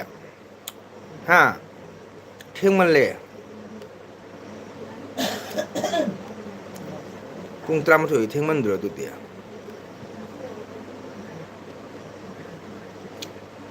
क्या बोलती तू सुना कहीं है जो मचान सब कावरे रेबिता करीनो दुमाइनबु हाइब्रो है होइरा इचनीदना sum nsina hajere binda mabungda kado ngasigi chamandana losing punamak hanjilabane kado ngasing chamandana losing punamak hanjilabane hoi hoi noi myang bode kaka se yam losing sing bo rege kari wano na mada hai kari wano na mada hai doni nang theng male bo nang chak do kitang na charo ngasi pung kya da halake duty de gi doni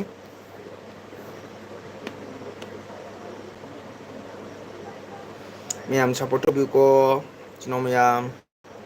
ngasi dei iso na pi re pra ai ngasi gi net jum do phe nu ngai bo ngali hai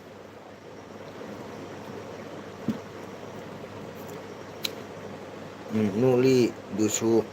nuning dana nupani kaka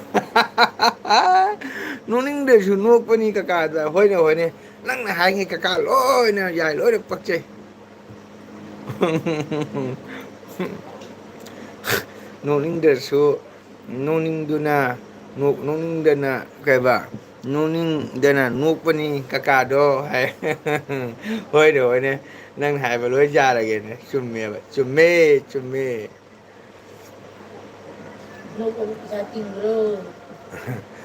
nupana paisa lage ni hasite paisa lage ni do laire bagi khangpok sang hai ba do re beta dumaina hai nu ba ta ba nu mai te hai thank you hoi chanina sum sina hai ba gani ko mabung na ko kan ka dida sum hai jeri sunu janna mabung da hai dana kana hai gani ko thakachari rebita busu narmada busu animak thakachari sabrung masado humang sobra ingbre ingadi kambal supio humang sori lo tokyo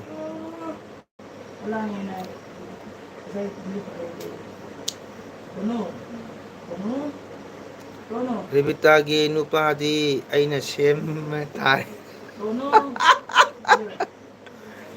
namada sem ding eda tado mongol ngisang muko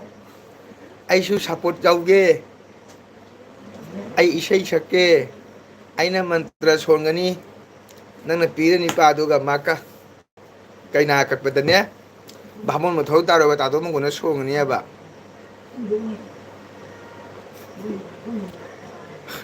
rebita gi nupadi aina sem tare rebita nang karamba mawongi ni papa me karam mawongi ni papa me namara aina pambadi jamna ing tapasuna te khasu sagatpa kharasu pesar khara hai leiba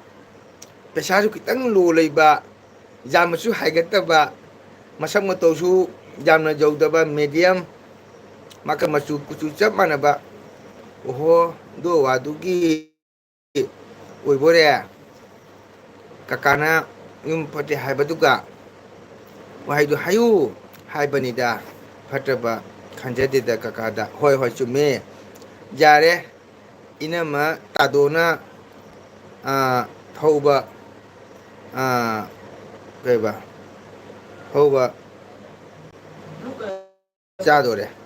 thongba chadore hoi jare inama tadona thongba cha tare ai thong doi mi aduga rebita ni pa sem doi do tado mo gonda han hare mo ai mai kuthi jeng dige mai rasi kai no mai lagna kari no ko ni pa do na kari gunno rebita gi na kari gunno ado ai jing dumi lai ora lai ga mi ga hincha ba ga Vaishnopi ga ꯑꯗꯨꯃꯥꯏꯅ ꯔꯦꯕꯤꯇꯥꯒꯤꯁꯨ ꯁꯦꯝꯗꯣꯏꯃꯤ ꯑꯗꯨꯅ ꯃꯥꯏ ꯀꯩꯅꯥ ꯀꯠꯄꯗꯗꯤ ꯚꯥꯃꯣꯟ ꯃꯊꯧ ꯇꯥꯏ ꯇꯥꯗꯣ ꯃꯪꯒꯣꯟꯅ ꯂꯣꯏꯅ ꯁꯣꯟꯗꯣꯏꯃꯤ ꯇꯥꯗꯣ ꯃꯪꯒꯣꯟꯅ ꯔꯦꯕꯤꯇꯥ ꯅꯪ ꯒꯣꯇ꯭ꯔ ꯍꯥꯏꯔꯧꯁꯦ ꯀꯀꯥꯗ ꯅꯃꯗ ꯅꯤꯄꯥꯒ ꯄꯥꯝꯖꯗꯦ ꯑꯣꯛꯆꯔꯦ ꯅꯃꯗ ꯗꯥꯎꯅ ꯍꯥꯏꯔꯦ ꯑꯩꯅ ꯁꯣꯟꯒꯤ ꯍꯥꯏꯅ ꯇꯧ ꯄꯩꯁꯥ ꯈꯔ ꯂꯧꯒꯦ ꯇꯧꯕꯁꯤ ꯐꯪꯉꯣꯏꯗꯣꯔꯦꯗꯅ ꯅꯃꯗ ꯅꯃꯗ ꯅꯨꯄꯥꯒ ꯄꯥꯝꯖꯗꯦ ꯑꯣꯛꯆꯔꯦ ꯇꯧꯕꯗꯤ ꯃꯥꯁꯨ ꯈꯣꯏꯃꯨ ꯃꯌꯥꯝ ꯑꯃ ꯐꯣꯟꯗ ꯐꯥꯎꯅꯔꯤꯃꯤꯗ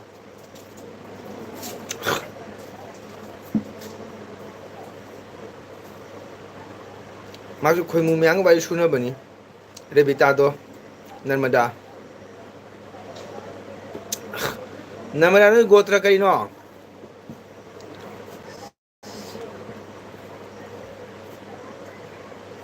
응? 나마라 누빠가 밤제들이 옥셔래 Nang 거의 마 옥셔래 Rebita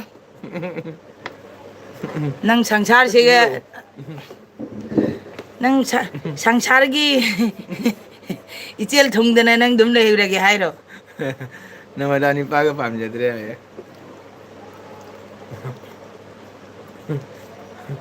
따라버 레비타 도짜는 하셔야 Kaka kui Kuti Kaka. ay mi kuti 구티 지영 브로 아이수 하이제게 카카 자니 능 고트라 까이노 하려우셔 Fajana phawja rakseni kuti je 하려봐 카카우 구티 지영 브도 아이수 하이제게 해봐 레비타 티력 게봐 Thiraktoini 티력도니 능기 니빠 해봐 티로 어두고 니빠리 고트라도 한 하려 레비타는 고트라도 하려 카카나 숨손 밤봉 ꯊꯧ ꯇꯥꯗꯦꯀꯣ ꯕꯣꯟ ꯕꯤꯍꯥꯔꯤꯒ ꯃꯊꯧ ꯇꯥꯗꯦ ꯀꯀꯥꯅ ꯁꯨꯝ ꯁꯣꯟꯗ꯭ꯔꯣꯃꯤ ꯇꯥꯕ꯭ꯔꯥ ꯔꯦꯕꯤꯇꯥ ꯅꯔꯃꯗꯥ ꯅꯤꯄꯥꯁꯦ ꯅꯪ ꯍꯧꯖꯤꯛꯀꯤ ꯑꯣꯏꯅꯗꯤ ꯁꯨꯝ ꯂꯩꯔꯕ꯭ꯔꯥ ꯅꯔꯃꯗꯥ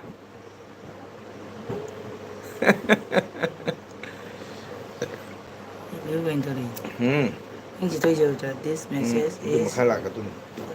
review ꯔꯦꯕꯤꯇꯥ ꯅꯔꯃꯗꯥ ꯍꯧꯖꯤꯛ ꯅꯤꯄꯥꯁꯦ ꯁꯨꯝ ꯂꯩꯔꯕ ꯍꯥꯏꯕ 하요네 레비타 디렉터이 낭이니까 관주도 레이라보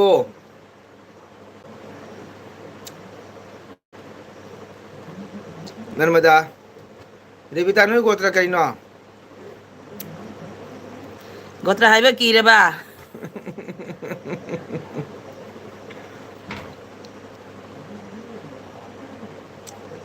उदे पचन मो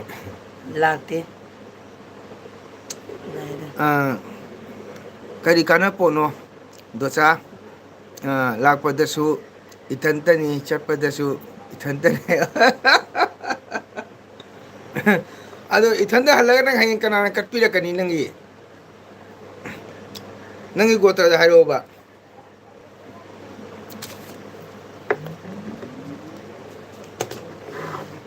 नंग गोत्रदा हायरो नता सुमाय तो ओसी रेबिता ककावाम हागे नंग जागदरा Ayede बोन बिहारी मनिहार गौरी लेये ककाय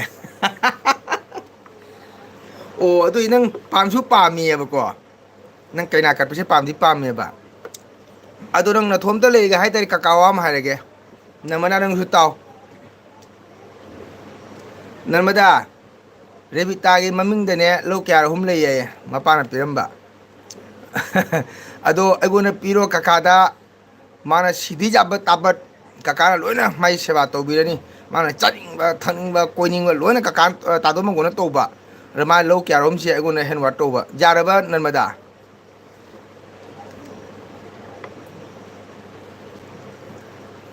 Bon Bihari Mania Gauri apa bangun betul ni บางคนก็ตะนี่มาอีใช่ Revita jarabo narmada tado mo na ye chumbra jaring bra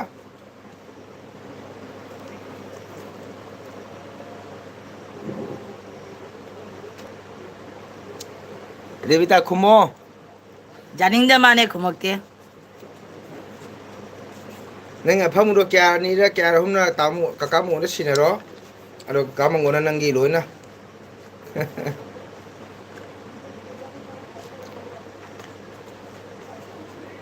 Revita kira mare kijade gotra do 이보다 haibada 아두디 하이로 hairo gotra da hairo se aro nang na thom do hingi hai tari kaka ju oge aro nangi lo kya humri do ai go na sinatai nangi kya ro mai do kaka ra sinaro aro ga sinabai se nong num tham jo che chang do ai na ke ma ro shaw ni ngang dum chakhi ja ba gi ne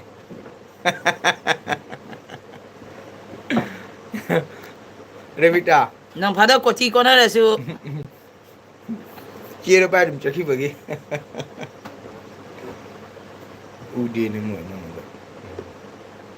이 도디는 잡대 yani namana hai ba Om Kling Krishna yo Govinda yo Gopi Jono Swaha Namada nangi mantra silbo mantra sole aina Om Kling Krishna yo Govinda yo Gopi Jono Swaha balo balo mantra sole aina kanam ta pibi pibi bagi mathau ta de kai ba kalingai ja phaja na chahau ge ka kai o doi na lo gi piring dia ba namada ai mu so lage 막 고트라 하역티네 mana gotra haidre mina om omuka gotra Revita Singh Bharmana Shri Robindo Singh Shantilo Gotro Shri Kaina Dananga Mahankari Sami Namo Om Shubha Mangalaya Namo Om Shubha Mangala Vivahaya Namo 내기 뭔 미아리나 헨브로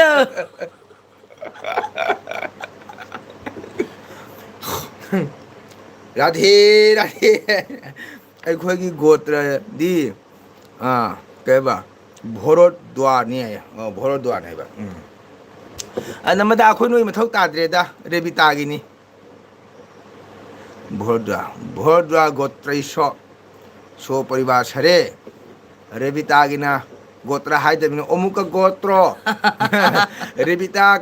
ꯇ꯭ꯔꯤꯇꯤꯌꯣ ꯀꯩꯅꯥ मासे अहम सुबने अब नमरा गमरा ओम अरे मान गोत्र हाय दे मिने कहे म खुन पलनी ओम मोइना बोन ग्रामैशो अमुक गोत्रो तृतीयो कैना दानं शुभ मंगलम विवाह कैना दान भंकरी स्वामी नम जावन Namra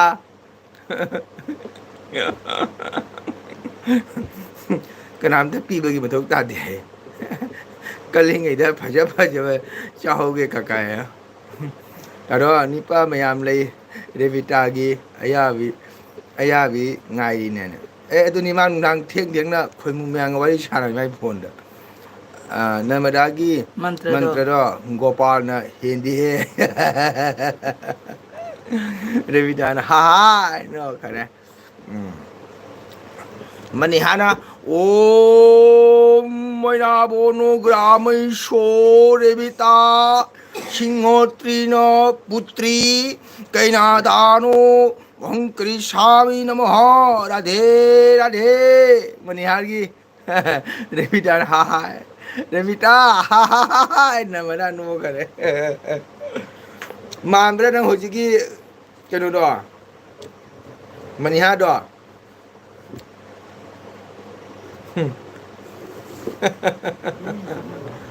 Revita lore haji mangai cha tanga de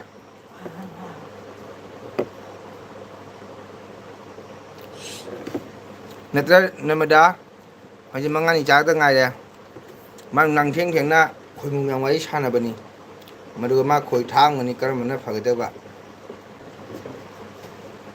ꯅꯠꯇ꯭ꯔ ꯕꯤꯇꯥ ꯅꯣꯡꯃ ꯊꯣꯛꯑ ꯇꯥꯗꯣ ꯃꯪꯒꯣꯜꯒꯤ ꯕꯥꯏꯛꯀ ꯆꯠꯂꯁꯤ ꯒ꯭ꯋꯥꯟꯖꯨꯗ ꯍꯦꯛꯇ ꯊꯤꯔꯨꯔꯁꯤ ꯅꯪ ꯃꯅꯤꯡ ꯐꯝꯃꯨ ꯅꯃꯗꯥ ꯍꯥꯟꯅ ꯆꯪꯉ ꯆꯥ ꯀꯥꯝ ꯊꯛꯑꯅꯤ ꯍꯥꯎꯅ ꯅꯃꯗꯥꯁꯨ ꯃꯥ ꯁ꯭ꯀꯨꯇꯤꯗ ꯊꯣꯛꯆꯔꯅꯤ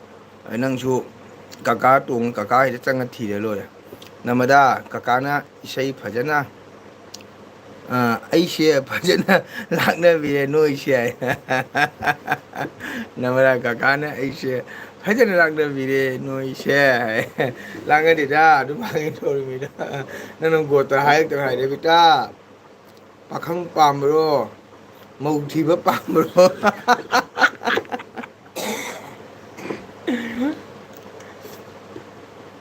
ꯇꯥꯗꯣ ꯌꯥꯏꯌꯦ ꯚꯥꯂꯣ ꯚꯥꯂꯣ ꯌꯥꯏꯌꯦ ꯍꯥꯏꯌꯦ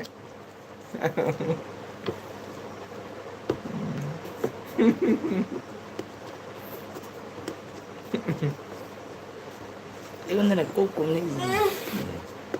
기다려 마자. 아.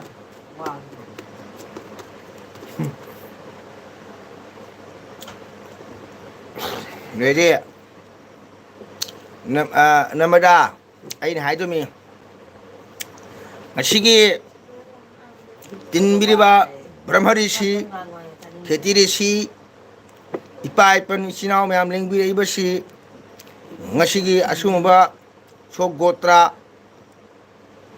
ꯁꯥꯒꯩꯗ ꯀꯕꯣꯛ ꯑꯍꯥꯎ ꯑꯊꯨꯝ ꯁꯟꯗꯦꯁ ꯃꯌꯥꯝ ꯌꯦꯟꯅ ꯂꯣꯏꯔꯦ ꯑꯗꯣ ꯌꯦꯜꯂꯤꯕ ꯑꯍꯥꯎ ꯑꯊꯨꯝ ꯀꯕꯣꯛ ꯁꯟꯗꯦꯁ ꯃꯌꯥꯝꯁꯤ ꯀꯔꯤ ꯃꯔꯝꯒꯤꯅꯣ ꯍꯥꯏꯕꯗꯨ ꯑꯩꯈꯣꯏ ꯈꯪꯖꯗ꯭ꯔꯦ ꯃꯗꯣ ꯑꯝꯇꯪ ꯅꯤꯄꯥ ꯃꯌꯨꯝꯗꯒꯤ ꯅꯨꯄꯤ ꯃꯌꯨꯝꯗꯒꯤ ꯄꯥꯎ ꯑꯃ ꯇꯥꯖꯅꯤꯡꯉꯤ ꯃꯗꯨꯒ ꯅꯔꯃꯗꯥ ꯑꯩꯅ ꯍꯥꯏꯗꯣꯃꯤ ꯇꯤꯟꯕꯤꯔꯤꯕ ꯚꯔꯃꯔꯤꯁꯤ ꯈꯦꯇ꯭ꯔꯤ ꯁꯣꯚꯥ ꯏꯆꯤꯟ ꯏꯅꯥꯎ ꯃꯌꯥꯝ ꯄꯨꯝꯅꯃꯛ ꯈꯣꯏꯔꯝꯖꯔꯤ ꯑꯩꯒꯤ ꯑꯗꯨꯝꯃꯔꯕ ꯌꯨꯝꯅꯥꯛ ꯑꯩꯒꯤ ꯏꯆꯥꯅꯨꯄꯤ ꯌꯥꯏꯃ ꯏꯆꯟꯅꯨꯄꯤ ꯌꯥꯏꯃ ꯔꯦꯕꯤꯀꯥ ꯒ꯭ꯋꯥꯟꯖꯨ ꯂꯝꯗꯝꯒꯤ ꯑꯗꯨꯝꯃꯔꯕ ꯆꯟꯗ꯭ꯔꯗꯥꯁꯒꯤ ꯃꯆꯥꯅꯤꯄꯥ ꯌꯥꯏꯃꯗ ꯑꯩꯒꯤ ꯏꯆꯥꯅꯨꯄꯤ ꯀꯩꯅꯥ ꯀꯆꯦꯕꯒꯤꯗꯃꯛꯇꯅꯤ ꯍꯥꯏ ꯅꯨꯡꯉꯥꯏꯔꯦ ꯅꯨꯡꯉꯥꯏꯔꯦ ꯑꯗꯨꯗꯤ ꯑꯁꯣꯝꯒꯤ ꯕꯣꯔ ꯃꯄꯥ ꯀꯔꯤ ꯍꯥꯏꯔꯤ ꯖꯥꯊꯪꯕꯨꯗꯤ ꯐꯪꯖꯔꯦ ꯑꯗꯨꯕꯨ ꯏꯃꯧꯗꯤ ꯐꯪꯖꯗ꯭ꯔꯤ ꯀꯥꯏ ꯃꯔꯤꯅꯤ ꯑꯩꯒꯥꯟ ꯍꯥꯏꯗꯃꯤ ꯑꯣ ꯑꯗꯨꯗꯤ ꯅꯨꯡꯉꯥꯏ ꯅꯨꯡꯉꯥꯏ ꯑꯅꯤꯃꯛ ꯌꯥꯅꯃꯤꯅ ꯌꯥꯏ ꯁꯤꯕꯤꯕ ꯀꯩꯅꯥ ꯄꯣꯁꯥꯗꯤ ꯌꯥꯅ ꯍꯔꯤꯕꯣꯂꯣ ꯖꯦ ꯍꯣꯔꯦꯟ ꯀꯕꯣꯛ ꯆꯥꯗ꯭ꯔꯣ 이벤트 당장 어자 짝 잡아 ꯑꯣꯖꯥ ꯆꯥꯕ ꯂꯣꯏꯗ꯭ꯔꯤꯕꯣ ꯍꯥꯏꯕ ꯏꯕꯦꯝꯆꯥ ꯆꯥꯕ ꯂꯣꯏꯔꯦ ꯑꯩꯈꯣꯏ ꯆꯥꯕ ꯂꯣꯏꯗꯅ ꯃꯧ ꯍꯩꯀꯦꯜ ꯆꯠꯅꯗꯅ ꯃꯗꯩꯗꯤ ꯂꯨꯍꯣꯡꯕ ꯂꯣꯏꯗꯅ ꯑꯩꯈꯣꯏ ꯀꯕꯣꯛ ꯍꯩꯕꯣꯛ ꯆꯥꯔꯦ ꯍꯧꯖꯤꯛ ꯃꯉꯥꯅꯤ ꯆꯥꯗ ꯉꯥꯏꯔꯦ ꯏꯕꯦꯝꯆꯥ 가래가 삐땀쟁아 ꯍꯥ ꯄ꯭ꯔꯤꯇꯝ ꯁꯤꯡꯍꯅ ꯀꯥꯏꯒꯤꯅꯣ ꯀꯩꯒꯤ ꯀꯀꯥ ꯋꯥꯎ ꯄ꯭ꯔꯤꯇꯝ ꯑꯩ ꯀꯁꯥꯔꯒꯤꯅꯤ ꯄ꯭ꯔꯤꯇꯝ ꯀꯩ ꯂꯝꯒꯤꯅꯣ ꯊꯥꯒꯠꯆꯔꯤ ꯄ꯭ꯔꯤꯇꯝ ꯑꯩꯒꯤ ꯆꯦꯅꯦꯜꯗ ꯆꯪꯕꯤꯕꯒꯤꯗꯃꯛꯇ ꯄ꯭ꯔꯤꯇꯝ ꯂꯥꯏꯛ ꯃꯆꯥ ꯑꯃ ꯇꯧꯕꯤꯔꯝꯃꯨ ꯑꯗꯨꯒ ꯁꯞꯄꯣꯔꯠ ꯇꯧꯕꯤꯔꯝꯃꯨ ꯍꯥꯏꯕꯁꯤ ꯊꯝꯖꯒꯦ ꯄ꯭ꯔꯤꯇꯝꯗ ꯄ꯭ꯔꯤꯇꯝ ꯀꯩ ꯂꯝꯒꯤꯅꯣ ꯄ꯭ꯔꯤꯇꯝ ꯑꯩꯗꯤ ꯀꯁꯥꯔꯒꯤꯅꯤꯀꯣ ꯑꯣꯖꯥ ꯆꯥꯕ ꯂꯣꯏꯗ꯭ꯔꯤꯕꯣ ꯂꯣꯏꯔꯦ ꯏꯕꯦꯝꯆꯥ ꯆꯥꯕ ꯂꯣꯏꯔꯕꯣ ꯀꯔꯤ ꯃꯊꯦꯜ ꯆꯥꯏ ꯏꯕꯦꯝꯆꯥ ꯅꯔꯃꯗꯥ ꯄꯥꯝꯖꯗꯦ ꯄꯥꯈꯪꯁꯨ ꯃꯧ ꯊꯤꯕꯁꯨ ꯄꯥꯝꯖꯗꯦ ꯔꯤꯄ꯭ꯂꯥꯏꯒ ꯄꯤꯗꯦ ꯀꯀꯥꯁꯦ ꯌꯥꯝꯅ ꯆꯥꯎꯊꯣꯛꯏꯀꯣ ꯅꯠꯇꯦ ꯄꯤꯇꯝ ꯇꯥꯍꯧꯗꯅ ꯅꯪ ꯎꯍꯧꯗꯅ ꯇꯧꯕꯅꯤ ꯁꯣꯔꯤ ꯄꯤꯇꯝ ꯑꯩ ꯍꯧꯖꯤꯛ ꯀꯣꯃꯦꯟ ꯄꯥꯔꯤꯗꯅꯀꯣ ꯄꯤꯇꯝ ꯁꯥꯎꯒꯅꯨ ꯑꯩ ꯍꯧꯖꯤꯛꯇ ꯔꯤꯄ꯭ꯂꯥꯏ ꯄꯤꯔꯤꯀꯣ ꯊꯦꯡꯀ꯭ꯌꯨ ꯀꯀꯥ ꯋꯦꯜꯀꯝ ꯔꯤꯄ꯭ꯂꯥꯏꯒꯤꯗꯃꯛꯇ ꯊꯦꯡꯀ꯭ꯌꯨ ꯄꯤꯇꯝ ꯂꯥꯏꯛ ꯃꯆꯥ ꯑꯃ ꯇꯧꯕꯤꯔꯝꯃꯨ ꯄꯤꯇꯝ ꯊꯥꯒꯠꯆꯔꯤ 어디세 ꯃꯃꯥꯡꯉꯩ ꯆꯥꯕꯗꯨ ꯀꯩꯕ ꯃꯉꯥꯅꯤ ꯆꯥꯕꯗꯨ 짜바두다 ꯆꯥꯕꯗꯨꯗ ꯑꯩꯈꯣꯏꯁꯨ ꯂꯥꯛꯀꯦ ꯑꯣꯖꯥ ꯑꯦꯁ ꯂꯥꯛꯎ ꯏꯃꯩ ꯏꯃꯩ ꯔꯦꯕꯤꯇꯥꯒꯤ ꯂꯥꯛꯇꯣꯏ ꯃꯤ ꯃꯌꯥꯝꯁꯦ ꯀꯤ ꯍꯩꯗꯧꯅ ꯍꯣꯡꯅ ꯑꯣꯏꯕ ꯎꯃꯪ ꯃꯤ ꯌꯥꯝ ꯂꯥꯛꯀꯗꯧꯔꯤꯕꯣ ꯀꯀꯥ ꯇꯜꯂꯦꯍꯦ ꯌꯥꯔꯤꯄꯣꯟꯗꯒꯤ ꯑꯩꯒꯤ ꯏꯅꯥꯎꯁꯤꯕ ꯂꯥꯛꯀꯦ ꯍꯥꯏꯔꯗꯤ ꯑꯣꯖꯥ ꯑꯩꯁꯨ ꯂꯥꯛꯀꯦ ꯃꯉꯥꯅꯤ ꯆꯥꯕ ꯀꯌꯥ ꯅꯨꯡꯁꯤꯅꯣ ꯑꯩ ꯔꯦꯕꯤꯇꯥꯁꯤ ꯁꯤꯕꯨ ꯀꯞꯅꯤꯡꯗ꯭ꯔꯦ ꯍꯥꯏꯕꯁꯤꯕꯨ ꯅꯪ ꯄꯥꯜꯂꯣꯅ ꯀꯀꯥ ꯅꯨꯡꯉꯥꯏꯇꯦ ꯀꯀꯥ ꯀꯁꯥꯔ ꯀꯥꯏꯒꯤꯅꯣ ꯑꯩ ꯀꯁꯥꯔ ꯕꯁꯀꯥꯟꯗꯒꯤꯅꯤ ꯄꯤꯇꯝꯅ ꯀꯩ ꯂꯝꯒꯤꯅꯣ ꯑꯗꯣ ꯄꯤꯇꯝ ꯑꯩꯈꯣꯏ ꯄꯤꯇꯝ ꯆꯦꯅꯦꯜ ꯄꯥꯏꯕꯤꯕ꯭ꯔꯥ ꯆꯦꯅꯦꯜ ꯄꯥꯏꯔꯒꯗꯤ ꯑꯩꯈꯣꯏ ꯏꯆꯤꯜ ꯏꯅꯥꯎ ꯂꯣꯏꯅ ꯁꯞꯄꯣꯔꯠ ꯇꯧꯃꯤꯟꯅꯁꯦ ꯑꯗꯨꯒ ꯆꯦꯅꯦꯜ ꯄꯥꯏꯗꯒ ꯇꯥꯔꯒꯅ ꯆꯪꯕꯤꯔꯤꯕ ꯏꯆꯤꯜ ꯏꯅꯥꯎ ꯃꯌꯥꯝꯁꯦ ꯁꯞꯄꯣꯔꯠ ꯇꯧꯕꯤꯌꯨ ꯍꯥꯏꯕ ꯊꯝꯖꯒꯦ ꯋꯥꯎ ꯕꯣꯟ ꯇꯔꯥꯄꯨꯒꯤꯅꯦ ꯑꯣ ꯕꯣꯟ 짜도 ꯇꯔꯥꯄꯨꯒꯤ ꯇꯥꯗꯣ 딸리해 ꯇꯜꯂꯤꯍꯦ 만트레 ꯃꯟꯇ꯭ꯔꯁꯦ ꯀꯔꯤꯒꯤ ꯃꯟꯇ꯭ꯔ ꯇꯜꯂꯤꯕ ꯑꯗꯨ Faiz ꯑꯣꯏꯗꯣ luhongwa loirabra ago ajana luhongwa loira aja luhongwa loira kabuk chaba loira mangani cha ta ngare mangani ye hayang hang cha ra ja mangani cha je hayang ngoi cha ra ge pritam ai kasa bas kan di awang da leiba kak marai ba khundu gi ni ko thagachari pritam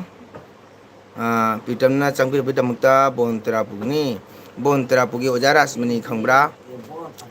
ai bontara bu de sui sei sapala me pritam kaka bontara bu lakpro ai la me pritam bontara bu da sorai sei sapusula me ko ade phiroi sei sapusula me pritam ade bontara pu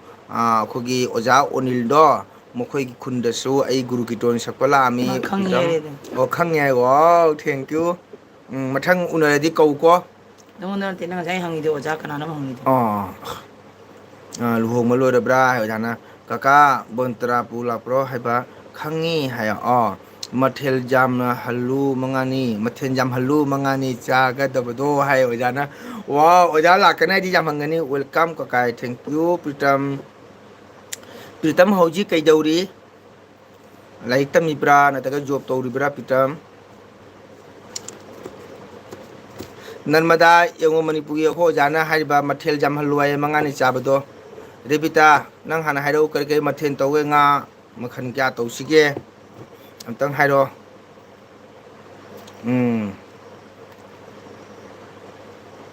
keba I am cheap in Tas Hotel I am cheap in Tas Hotel kai no in Guwahati wow thagachari dudi pitam Tas Hotel si Guwahati ka infam do no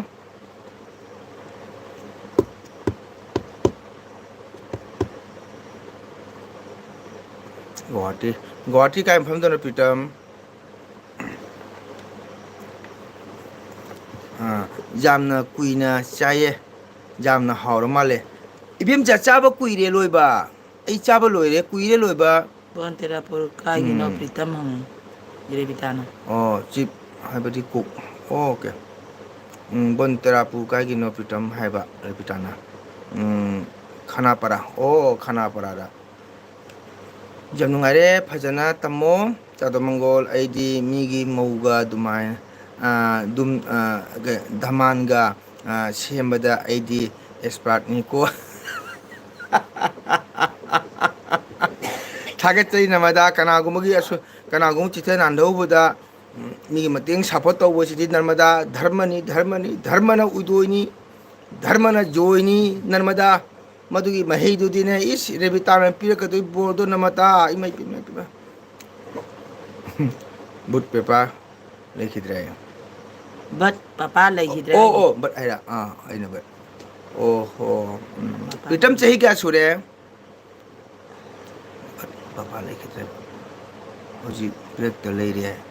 hoji break ta leirba rebita gi nupa do phabro is oja haina kanadre pha bai bune phamandana oja higok thoe chahi kunipan wow pritam pajana mara monga tamo ko kasu khalunu baba lekhitana kasu nungai ta khalunu kaka kesu koi baba lekhitre kasu nte pritam mi bai basidi adum tani ko aduna phajana maramu phajan tamo lamhenganu ko afaba miga sanga tawro ko aduna maramu pa ngambo ko okay nangai duty to phajana thabak suro ko adu pitam nang hakjang mai tamukta kakana thagachari adu kakage channel se support tobi ko nang kana gum karon to di kakabu support tobi habi jai pitam thamjage kai gum nang suti lapam tar unasu kakago unasi mangani chabado mathil jam laga kanati kaka ilisa matang jaugan kada mongol di acting jam haiko mongol oibo oisano umai pima ko jana mongol pire bo rebita mongol oibo oisano ai bo hare krishna mongol rebita sure kaka Jadi kau ni pansar. hoi pare angang ori phajana matik chaw mi oi namba khono ko Sinau kya no pitam ojagi bodo khangpon te bore bita se ꯅꯠꯇꯦ ꯍꯥꯏꯁꯦ ꯅꯤꯄꯥꯒ ꯄꯣꯛꯈꯤꯕ ꯀꯩꯅꯣ ꯃꯊꯪ ꯃꯊꯪ ꯑꯩꯅ ꯅꯠꯇꯦꯅꯦ ꯅꯠꯇꯦ ꯁꯨꯔꯦ ꯍꯥꯏꯕꯅꯦꯕ ꯁꯨꯔꯦ ꯍꯥꯏꯕꯅꯦꯕ ꯊꯕꯛꯇꯨ ꯁꯨꯔꯦ ꯍꯥꯏꯕ ꯃꯥ ꯗ꯭ꯌꯨꯇꯤꯗꯣ ꯁꯨꯔꯦ ꯍꯥꯏꯕ ꯆꯍꯤ 25 ꯁꯨꯔꯦ ꯍꯥꯏꯕ ꯗ꯭ꯌꯨꯇꯤ ꯊꯕꯛ ꯇꯧꯕ ꯍꯥ ꯅꯠꯇꯦꯗ ꯃꯥꯏ ꯆꯍꯤ ꯏꯌꯔꯁ 28 ꯁꯨꯔꯦ ꯍꯥꯏꯕ ꯋꯥꯔꯤꯅꯤꯗ ꯑꯗꯨꯃꯥꯏꯅ ꯁꯨꯔꯦ ꯍꯥꯏꯕꯅꯤ ꯍꯥꯏꯗꯣ ꯍꯪꯉꯤꯅꯤ ꯊꯕꯛ ꯁꯨꯕ ꯍꯧꯔꯦ ꯍꯥꯏꯕ ꯑꯣꯏꯔꯝꯒꯅꯤ ꯑꯗꯩꯗꯤ ꯃꯪꯒꯣꯜ ꯑꯣꯏꯕ ꯑꯣꯏꯁꯅꯨ ꯍꯥꯏꯅ ꯑꯣꯖꯥꯅ ꯕꯣꯔ ꯄꯤꯔꯦ ꯑꯣ ꯁꯨꯔꯦ ꯍꯥꯏꯕꯅꯤꯅ 28 ꯏꯕꯗꯣ ꯁꯨꯔꯦ ꯍꯥꯏꯕꯅꯤ ꯍꯥꯏꯕ ꯃꯩꯇꯩꯂꯣꯟ ꯑꯗꯨꯗ ꯑꯩꯕ ꯑꯩꯒꯤ ꯅꯨꯄꯥꯁꯦ ꯐꯝꯃꯟꯗꯅ ꯑꯣꯖꯥ ꯁꯔꯒꯗꯒꯤ ꯂꯣꯈꯥ ꯆꯪꯗꯔꯦ ꯑꯣꯖꯥ ꯆꯪꯗꯣꯔꯦ ꯑꯣꯖꯥ ꯆꯪꯗꯣꯔꯦ ꯑꯣꯖꯥ ꯑꯩꯒꯤ ꯅꯨꯄꯥꯁꯦ ꯐꯝꯃꯟꯗꯅ ꯑꯣꯖꯥ ꯁꯔꯒꯗꯒꯤ ꯂꯣꯈꯥ ꯆꯪꯗꯣꯔꯦ ꯑꯣꯖꯥ ꯑꯣꯖꯥ ꯐꯒ꯭ꯔꯖꯥꯠꯅꯤ ꯐꯒ꯭ꯔꯖꯥꯠꯅꯤ ꯆꯥꯛꯁꯤ ꯆꯥꯒꯦꯅ ꯃꯌꯥꯗ ꯊꯥꯡꯒꯠꯄꯗꯅꯦ ꯃꯤ ꯃꯆꯥꯒ ꯊꯣꯛ ꯀꯠꯊꯣꯛꯄ ꯅꯨꯄꯥꯅꯤ ꯃꯥꯏ ꯅꯤꯄꯥꯁꯦ ꯃꯃꯤꯡꯁꯨ ꯁꯥꯟꯇꯤꯗꯥꯁ ꯁꯥꯟꯇꯤ ꯀꯨꯃꯥꯔ ꯀꯧꯔꯤ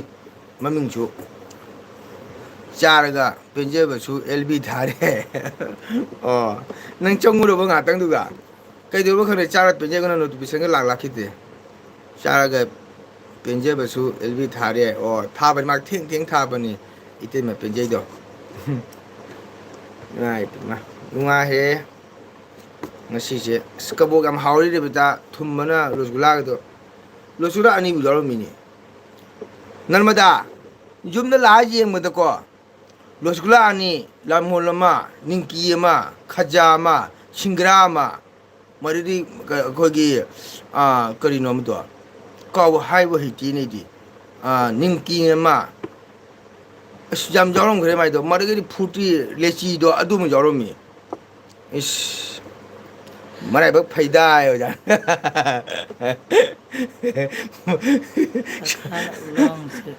ꯑꯩꯒꯤ ꯅꯨꯄꯥ ꯐꯝꯃꯟꯗꯅ ꯊꯥꯡꯒꯠꯂꯣꯏ ꯁꯔꯒꯗꯩ ꯂꯣꯛꯒ ꯆꯥꯒꯤꯗ꯭ꯔꯥ ꯑꯣꯖꯥꯅ ꯑꯣꯖꯥ ꯃꯊꯟꯇ ꯃꯔꯥꯏꯕꯛ ꯐꯩꯗꯥ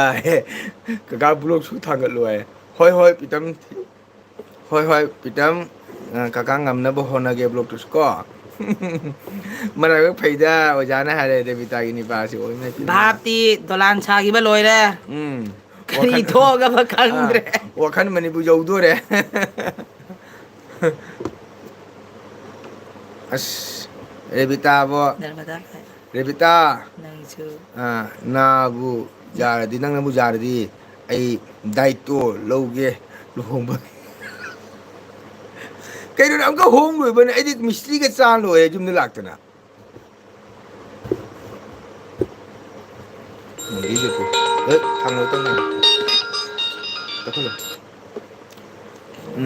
ꯔꯦꯕꯤꯇꯥꯅꯕꯨ ꯅꯪꯕꯨ ꯌꯥꯔꯗꯤ ꯔꯦꯕꯤꯇꯥ ꯅꯪ ꯅꯨꯡꯁꯤꯅꯕꯒ ꯂꯩꯇ꯭ꯔꯣ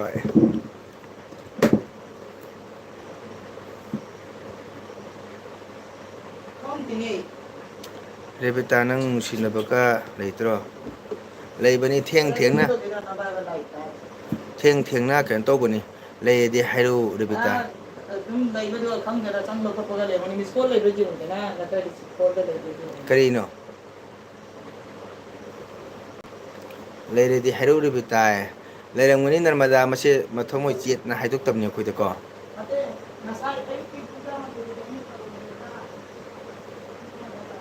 ꯀꯣ ꯑꯗꯣ ꯃꯥ ꯀꯩ ꯍꯥꯏꯇꯥꯔꯦ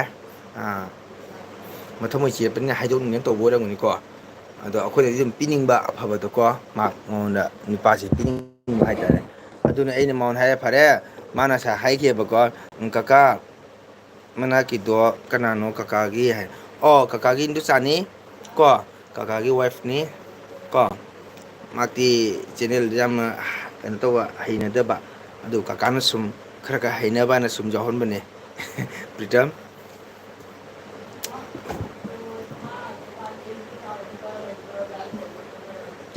ꯑꯣꯍꯣꯏ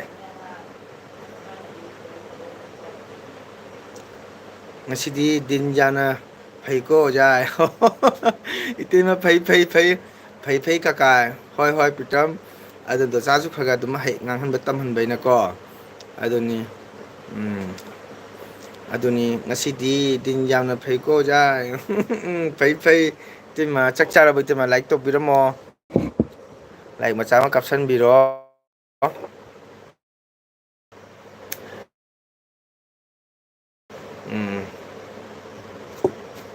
Nahala nga na pung nungdang pung tama sila. At ninaw na hangay pakat na kay phone block ꯇꯧꯊꯝꯃꯒ ꯀꯅꯥ ꯃꯣꯏ ꯇꯧꯅꯩꯗ ꯑꯣꯐ ꯇꯧ ꯊꯝꯃꯒ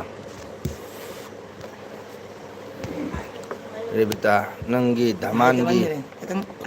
ꯍꯨꯛꯄꯒꯤ ꯈꯨꯗꯣꯞ ꯁꯥꯔꯒꯦ ꯑꯩꯅ ꯑꯣꯏꯃ ꯆꯤꯡ ꯃꯪꯒ꯭ꯔꯦ Mobile ko tang nandal. Kaya talaga.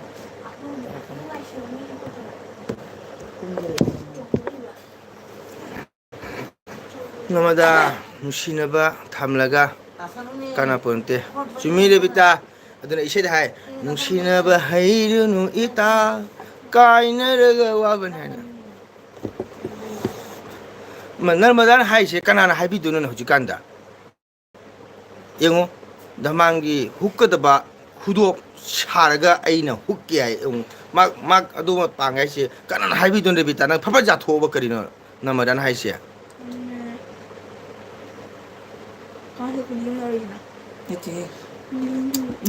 ꯑꯩꯅ ꯁꯨꯔꯦ ꯍꯥꯏꯕꯗꯣ ꯀꯀꯥꯒꯤ ꯆꯦꯅꯦꯜ ꯁꯣꯏꯗꯅ ꯁꯞꯄꯣꯔꯠ ꯇꯧꯅꯤ ꯍꯥꯏꯕ ꯁꯨꯔꯦ ꯍꯥꯏꯕꯅꯤ ꯁꯣꯏꯗꯅ ꯍꯥꯏꯕꯅꯤ ꯑꯣ ꯑꯣ ꯍꯣꯏ ꯍꯣꯏ ꯊꯦꯡꯀ꯭ꯌꯨ ꯄ꯭ꯔꯤꯇꯝ ꯊꯥꯒꯠꯆꯔꯤ ꯊꯥꯒꯠꯆꯔꯤ ꯄ꯭ꯔꯤꯇꯝ ꯄ꯭ꯔꯤꯇꯝ ꯕꯣꯟꯇ꯭ꯔꯥꯐꯨ ꯀꯔꯣꯝ ꯅꯥꯀꯟꯒꯤꯅꯣ ꯑꯩꯈꯣꯏ ꯀꯩꯅꯣꯅ ꯕꯣꯟꯇ꯭ꯔꯥꯐꯨ ꯀꯥꯏꯒꯤꯅꯣ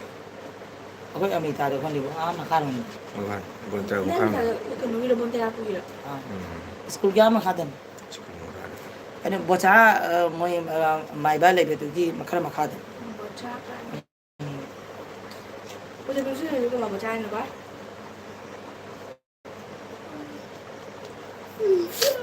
ꯔꯦꯕꯤꯇꯥ ꯈꯨꯗꯣꯞꯇꯣ ꯀꯦꯋꯥ ꯂꯩꯀꯥꯏ ꯍꯥꯏꯕ ꯅꯔꯃꯗꯥ ꯈꯨꯗꯣꯞꯇꯣ ꯅꯨꯄꯥꯗꯨꯒ ꯄꯤꯕꯒꯤ ꯃꯍꯨꯠ ꯑꯩꯉꯣꯟꯗ ꯄꯤꯔꯛꯑꯣ Wi-Fi sing. ꯗ꯭ꯔꯣꯝꯅꯤ ꯍꯥꯏꯕ ꯆꯥꯛ ꯆꯥꯔꯨꯈꯤꯒꯦ ꯀꯀꯥ ꯗꯣꯅꯤ ꯄꯨꯡ 18 ꯇꯥꯗ꯭ꯔꯤꯅꯦ ꯅꯪ ꯆꯥꯛꯇꯣ Ngasa hala humusta. ꯗꯣꯅꯤ ꯄꯨꯡ 18 ꯇꯥꯗ꯭ꯔꯤꯅꯦ ꯅꯪꯒꯤ ꯆꯥꯛꯇꯣ Tara, 37. Dori. ꯅꯪ ꯍꯥꯏꯗꯤ 18ꯗ ꯆꯥꯅꯤ ꯍꯥꯏꯈꯤꯗꯥꯏꯅꯦ ꯗꯣꯅꯤ ꯍꯧꯖꯤꯛ ꯀꯀꯥꯅ ꯁꯣꯟꯕ ꯂꯨꯍꯣꯡꯕꯒꯤ ꯃꯟꯇ꯭ꯔꯗꯣ ꯅꯪ ꯄꯥꯝꯕ꯭ꯔꯥ Iba Dubai Wi-Fi sing sing ko jang jang. ꯌꯥꯝꯅ ꯊꯦꯡꯉꯤ ꯆꯍꯤ Kani ko nga wadi ate. ꯌꯥꯝ ꯊꯦꯡ ꯆꯥꯏ ꯍꯥꯏꯁꯤꯗꯤ ꯍꯩ ꯁꯤꯗꯤ Không đấy. Jingbi. ꯆꯥꯛ ꯂꯥꯝꯃꯦ ꯑꯣ ꯆꯥꯎꯔꯣ ꯀꯩꯅꯣ Wi-Fi của ổn định. ꯆꯥꯔꯨꯔꯣ Cái này ꯗꯣꯅꯤ ꯆꯥꯛ ꯆꯥꯔꯨꯔ ꯆꯪꯉꯣ ꯀꯔꯤ ꯏꯟꯖꯥꯡꯅꯣ thấy quản ꯀꯔꯤ ꯏꯟꯖꯥꯡꯅꯣ ꯗꯣꯅꯤ chắn người Tade. ꯌꯥꯝ ꯊꯦꯡ ꯆꯥꯏꯍꯦ ꯁꯤꯗꯤ ꯍꯥꯏ ꯑꯗꯨꯅ ꯉꯥ ꯑꯣ ꯉꯁꯥꯏ ꯉꯥ ꯍꯥꯏꯒꯦ ꯑꯗꯨꯅꯤꯗꯅ ꯉꯥ ꯊꯣꯡꯕꯗꯨꯅꯤꯅ ꯄꯨꯡ 12 ꯇꯥ ꯅꯪꯗ꯭ꯔꯤꯁꯦ ꯔꯦꯕꯤꯇꯥ ꯉꯁꯤ ꯅꯨꯡꯁꯤꯕꯒꯤꯗꯃꯛꯇ ꯊꯋꯥꯏ ꯊꯥꯔꯤꯅꯤꯀꯣ ꯍꯥꯏ ꯑꯣ ꯀꯀꯥꯗꯤ ꯀꯔꯤ ꯍꯤꯟꯖꯥꯡ ꯆꯥꯒꯦ ꯄ꯭ꯔꯤꯇꯝ ꯀꯀꯥ ꯉꯁꯤ ꯉꯥ ꯊꯣꯡꯕ ꯆꯥꯏ ꯄ꯭ꯔꯤꯇꯝ ꯀꯀꯥ ꯉꯥ ꯊꯣꯡꯕ ꯆꯥꯏ ꯑꯩꯈꯣꯏ ꯗꯣꯅꯤꯗꯤ ꯉꯥ ꯊꯣꯡꯕꯅꯤꯅ ꯄꯨꯡ 18 ꯌꯧꯗ꯭ꯔꯦ ꯃꯥꯏ ꯘꯔꯤꯗ ꯄꯨꯡ 12 ꯃꯈꯥꯏ ꯇꯥꯔ ꯃꯥꯜꯂꯦ ꯃꯥ ꯆꯥꯛ ꯆꯪꯈꯤꯗꯣꯔꯦ ꯆꯞ ꯃꯥꯟꯅꯔꯦ ꯍꯥꯏꯌꯦ ꯆꯞ ꯃꯥꯟꯅꯔꯦ ꯍꯥꯏꯌꯦ ꯄ꯭ꯔꯤꯇꯝꯅ ꯃꯌꯥꯝ ꯉꯥꯏꯍꯥꯛ ꯂꯩꯌꯨꯀꯣ ꯗꯣꯅꯤꯅ ꯍꯥꯍꯥ ꯑꯩꯈꯣꯏꯒ ꯍꯣꯏ ꯅꯣꯏꯒ ꯍꯣꯏ ꯍꯣꯏ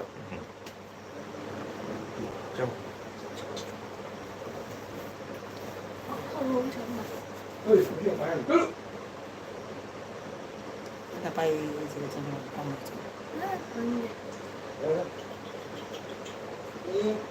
Tao lấy về Sudah. tăng hữu được à? Không phải uống nhiều chứ đi. Lấy về tôi làm trên. Ay koy ga ay may may. ꯑꯩꯈꯣꯏꯒ ꯃꯥꯟꯅꯔꯦ Kanyang manari ay man. Nó có gì cay rồi cũng được. ꯍꯣꯏ ꯗꯣꯅꯤ ꯆꯥꯔꯨꯔꯣ ꯑꯗꯣ ꯇꯝ ꯆꯥꯎꯀꯣ ꯉꯥ ꯃꯔꯨꯒ ꯄꯜ ꯂꯥꯛꯀꯅꯤ ꯍꯪꯉꯣ ꯃꯆꯥ ꯑꯃ ꯆꯦꯟꯊꯣꯛꯈ꯭ꯔꯦ 아문인데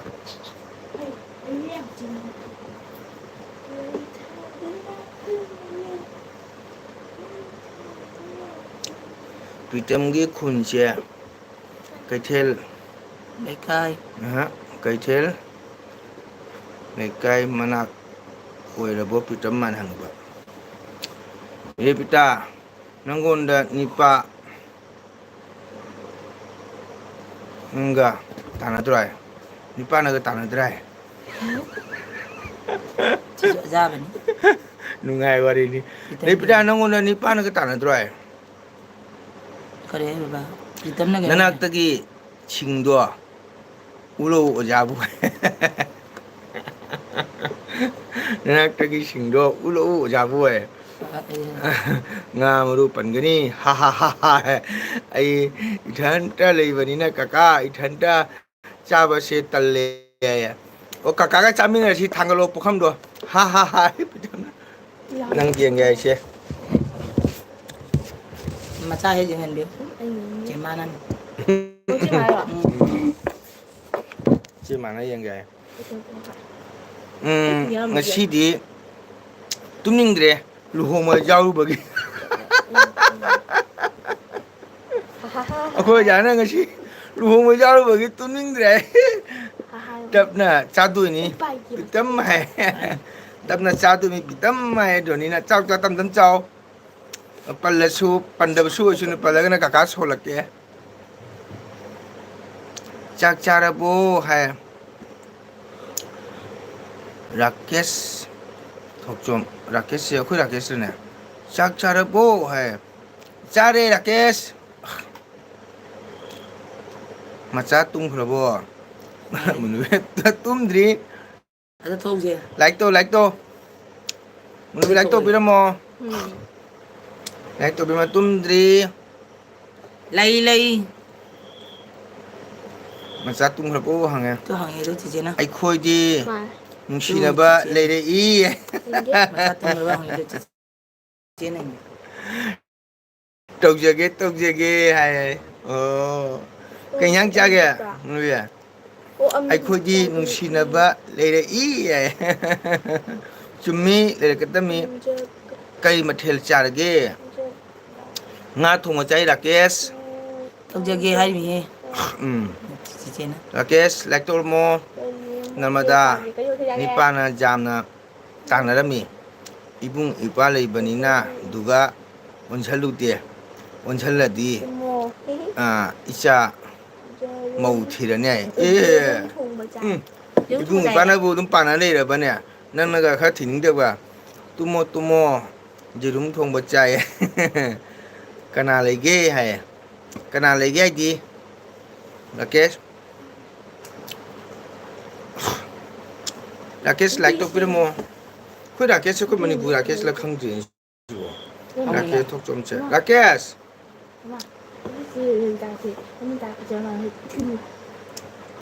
đâu rồi Đây, mà sao mà tiếp phải đi. đi. Cái thuốc gì không? Anh chừng gì đó. Còn gì không? cái nào lấy ghê này ô mà cặp hâm mi rakesh ủa đi thôi. rakesh cái gì nhang chai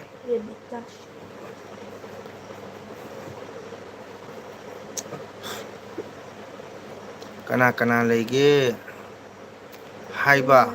cái nào lấy ghê để khơi mùng mùng family lối lấy đến na Rakesh Manipur gira. do hangi ba khơi Manipur rakesh si se patra hangi Ora na hangi. cái nào lấy ghê hai Mang ba akang mani hang bet mai tu. cái nào lấy ghê khơi mùng lấy ye Hawaii chai Hawaii oh hoi de beta hai Kari. oja luhong jaw bodo Đâu acha athak phajana pinarak paro oja di Ôi giờ bị tài. Ôi trời. kaka baskandi hai se bon tera budai kayam lapke Thapa mani bo kira matra. slapi ne Happy. phang pa ngani bo Happy. kilometer de hai ngam dre lapi bo adu kasar uttar pradesh de ne Kari Rakesh. Uttar Pradesh dene. Okay. Rakesh Uttar Pradesh kai do job to bibra. Job to bro. Ai di khoi Manipur ge ima ai gi no mama lu ko ming man du ga hang bani. Rakesh Uttar Pradesh Apagi chai tam. job to ri mi ko. 이미 그때 아니? Pritam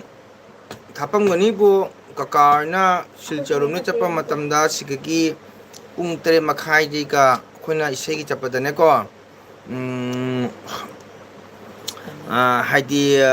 pung tere makhai ni pani thok se pung mapan makhai da de ka thunge ko aduna pung te te thok da ni pam kan pan thunge bas kan di se kadom Side ta no hangba Lakhipur side ni silcha de lak po dane bas kan ni phangadom ni adugi Lakhipur haigidom ni ai jamna koi thok ta aduna hangbane hoi bas kandi haise silcha de lakpada ko bas kandi phangani lugari bas kandi thado magani Lakhipur chakadopsi bas kandi kitang nanthokpaga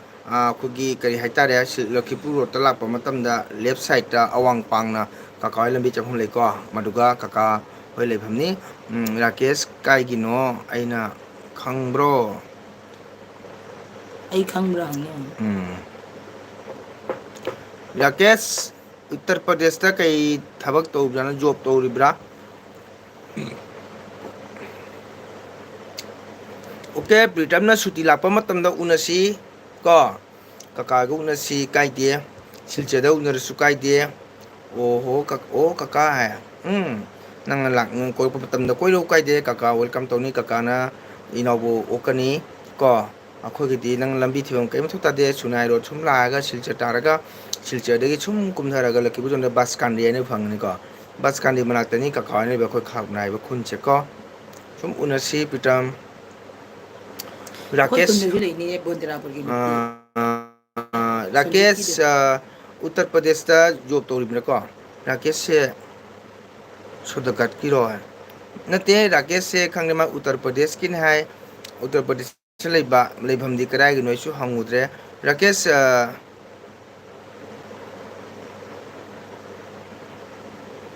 lairik tamir baniaga lai tamba Rakesh kai lam gi no Imphal gi ra kasar gi ram tang haibio hoi soidana sure kaka hoi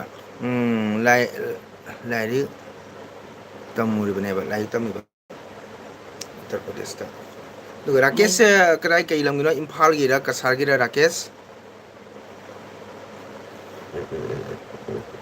kunamada chakhra bajala Rebita Rakesh samtang haibio Imphal gi ra kasar gi ra kai lam gi nom tang haibio ado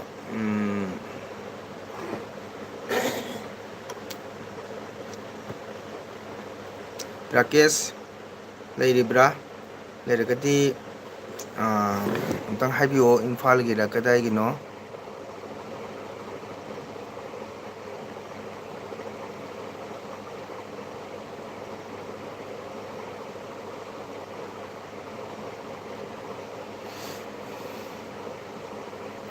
ngasi ni jam nungai re Thoubal de ni wow thagatchari Rakesh Thoubal gi ni ado Gali ni. thagatchari Rakesh phajana tammo aduga Rakesh na ngasi ko yambai channel da changbira bai tamukta Rakesh pu haningai den thagatchari Rakesh support to bira hoko jan khati khoi kai tara isno mo senam tani support to view like to view subscribe to biromo ko yam sum support to view ko musiduna ko no khoi myang meting ta do ai leye Rebita ram dang ko ado Rakesh ko gi channel le biri ba isno myang pung support to view haijani ko khoi mete isno mo tani na ko Rebita le ri boy ma wari tari aduni Rakesh thakachari Rakesh pu ko tham leba kanu dagi Uttar Pradesh dagi ko yambai channel changbira bai tamukta Rakesh pu haningai thakachari ko jaring khati kakai channel su support to kaka gi ongang jam phachai tabada jam nungai jamna honasi oi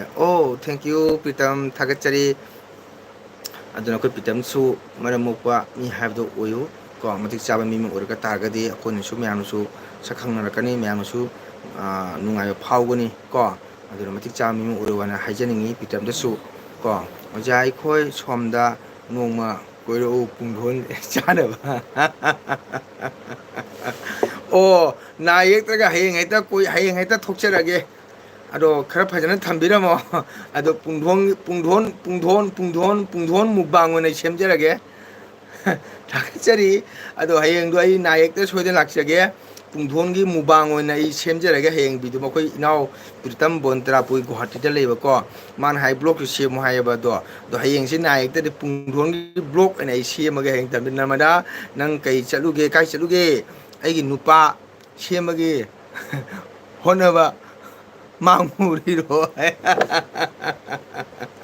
ꯑꯁꯤꯁꯨ ꯃꯣꯂꯤ ꯍꯧꯒꯠꯂꯛꯏ ꯆꯉꯣ ꯐꯅꯤ ꯐꯅꯤ ꯏꯇꯩꯃ ꯍꯌꯦꯡꯗꯣ ꯑꯩ ꯁꯦꯝꯖꯒꯦ ꯔꯥꯀꯦꯁ ꯀꯀꯥ ꯇꯨꯡꯈꯤꯔꯣꯏꯗꯣꯏꯔꯣ ꯔꯥꯀꯦꯁ ꯀꯀꯥꯒꯤꯁꯦ ꯆꯦꯅꯦꯜꯁꯦꯀꯣ ꯌꯥꯝꯗꯕꯤꯗ ꯄꯨꯡꯈꯥꯏꯃꯨꯛꯇꯤ ꯋꯥꯠꯂꯤꯕꯀꯣ ꯃꯗꯨ ꯂꯣꯏꯔꯒ ꯄꯣꯊꯥꯔꯅꯤ ꯀꯀꯥꯗꯤ ꯍꯟꯗꯛ ꯄ꯭ꯔꯣꯒ꯭ꯔꯥꯝ ꯂꯩꯇꯦ ꯑꯗꯨꯅ ꯅꯨꯡꯗꯥꯡꯁꯦ ꯈꯔ ꯑꯦꯜꯕꯤ ꯊꯥꯕꯅꯦꯕꯀꯣ ꯑꯗꯣ ꯀꯀꯥꯒꯤꯁꯤ ꯅꯦꯠꯁꯨ ꯅꯨꯡꯉꯥꯏꯇꯕ ꯑꯗꯣ ꯉꯁꯤꯗꯤ ꯅꯦꯠꯁꯤ ꯌꯥꯝ ꯅꯨꯡꯉꯥꯏꯔꯦ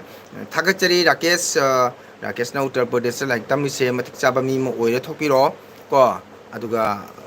ꯃꯄꯥꯟꯗ ꯂꯩꯕ ꯍꯥꯏꯁꯤꯗꯤ ꯎꯠꯇꯔ ꯄ꯭ꯔꯗꯦꯁ ꯍꯥꯏꯁꯤꯗꯤ ꯅꯣꯏꯅ ꯍꯦꯟꯅ ꯈꯪꯉꯤ ꯄꯣꯠꯅꯤꯀꯣ ꯀꯩꯅꯣꯅꯤ ꯑꯗꯨꯅ ꯌꯥꯝ ꯆꯦꯛꯁꯤꯟꯅ ꯂꯩꯕꯤꯌꯣ ꯑꯗꯨꯒ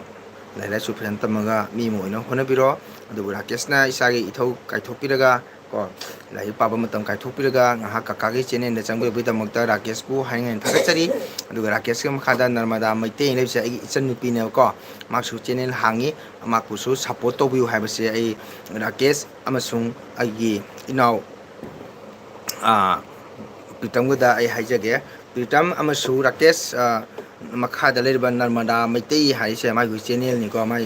ꯅꯔꯃꯗꯥ ꯃꯩꯇꯩ ꯍꯥꯏꯅ ꯆꯦꯅꯦꯜ ꯂꯩꯕꯅꯤ ꯑꯁꯤꯕꯨꯁꯨ ꯑꯩꯒꯤ ꯏꯆꯟꯅꯤꯀꯣ ꯃꯥꯒꯤ ꯆꯦꯅꯦꯜ ꯄꯥꯏꯕꯅꯤ ꯃꯥꯕꯨꯁꯨ ꯁꯞꯄꯣꯔꯠ ꯇꯧꯕꯤꯌꯨ ꯍꯥꯏꯕꯁꯦ ꯑꯩ ꯔꯥꯀꯦꯁꯀ ꯄ꯭ꯔꯤꯇꯝꯒꯗ ꯀꯀꯥꯅ ꯍꯥꯏꯔꯤꯀꯣ ꯑꯩꯈꯣꯏ ꯃꯩꯇꯩ ꯏꯆꯤꯜ ꯏꯅꯥꯎ ꯑꯃꯠꯇꯅꯤ ꯂꯣꯏꯅ ꯑꯩꯈꯣꯏ ꯁꯞꯄꯣꯔꯠ ꯇꯧꯃꯤꯟꯅꯁꯤ ꯅꯣꯏ ꯃꯌꯥꯝꯅ ꯁꯞꯄꯣꯔꯠ ꯇꯧꯔꯒꯅꯤ ꯀꯀꯥ ꯍꯣꯏꯁꯨ ꯃꯤ ꯑꯃ ꯑꯣꯏꯅꯕ ꯀꯣ ꯆꯦꯅꯦꯜ ꯑꯁꯤꯗ ꯀꯣ ꯃꯌꯥꯝꯅ ꯁꯛꯈꯪꯕ ꯍꯥꯏꯕꯗꯨ ꯑꯃ ꯑꯣꯏꯖꯒꯦ ꯀꯣ ꯏꯆꯤꯜ ꯏꯅꯥꯎ ꯃꯌꯥꯝꯅ ꯁꯞꯄꯣꯔꯠ ꯇꯧꯕꯤꯌꯨ ꯁꯣꯏꯗꯅ ꯀꯀꯥ ꯇꯧꯅꯤ ꯁꯞꯄꯣꯔꯠ ꯇꯧꯅꯤ ꯊꯦꯡꯀ꯭ꯌꯨ ꯄ꯭ꯔꯤꯇꯝ ꯀꯣ ꯅꯣꯏ ꯃꯌꯥꯝꯅ ꯅꯨꯡꯁꯤꯕꯤꯗꯅ ꯀꯀꯥ ꯍꯣꯏ ꯆꯤꯆꯦ ꯅꯔꯃꯗꯥ ꯍꯣꯏ ꯅꯣꯏꯅ ꯅꯨꯡꯁꯤꯕꯤꯗꯅ ꯁꯞꯄꯣꯔꯠ ꯇꯧꯔꯛꯇꯅ ꯑꯃꯨꯛꯇꯪ ꯆꯤꯆꯦ ꯅꯔꯃꯗꯥ ꯑꯃꯁꯨꯡ ꯀꯀꯥꯒ 100K ꯌꯧꯔꯒꯀꯣ ꯑꯃꯨꯛꯇꯪꯗꯤ ꯆꯦꯅꯦꯜ ꯑꯁꯤꯗ ꯃꯌꯥꯝ ꯃꯥꯡꯗ ꯑꯃꯨꯛꯇꯪꯗꯤ ꯀꯩꯅꯣ ꯑꯣꯏꯖꯒꯦ ꯏꯆꯤꯜ ꯏꯅꯥꯎ ꯃꯥꯏ ꯄꯥꯛꯄ ꯃꯌꯥꯝꯅ ꯃꯥꯏ ꯑꯣꯏꯖꯒꯦ ꯄꯥꯛꯄ ꯑꯣꯏꯖꯒꯦꯀꯣ ꯄꯩꯁꯥ ꯐꯪꯗꯕ ꯃꯗꯨꯗꯤ ꯂꯥꯞꯅ ꯊꯝꯈ꯭ꯔꯣ ꯑꯃꯨꯛꯇꯪꯗꯤ 100Kꯁꯦ ꯑꯃꯨꯛꯇꯪꯗꯤ ꯌꯧꯒꯦ ꯍꯥꯏꯅ ꯈꯜꯂꯤ ꯀꯀꯥꯒꯤ ꯋꯥꯈꯜꯗ ꯑꯗꯨꯒ ꯆꯤꯆꯦ ꯅꯔꯃꯗꯥꯗꯁꯨ ꯁꯞꯄꯣꯔꯠ ꯇꯧꯔꯣꯀꯣ ꯔꯦꯕꯤꯇꯥ ꯑꯩꯅ ꯁꯦꯝꯕ ꯅꯤꯄꯥꯗ ꯂꯩꯔꯗꯤ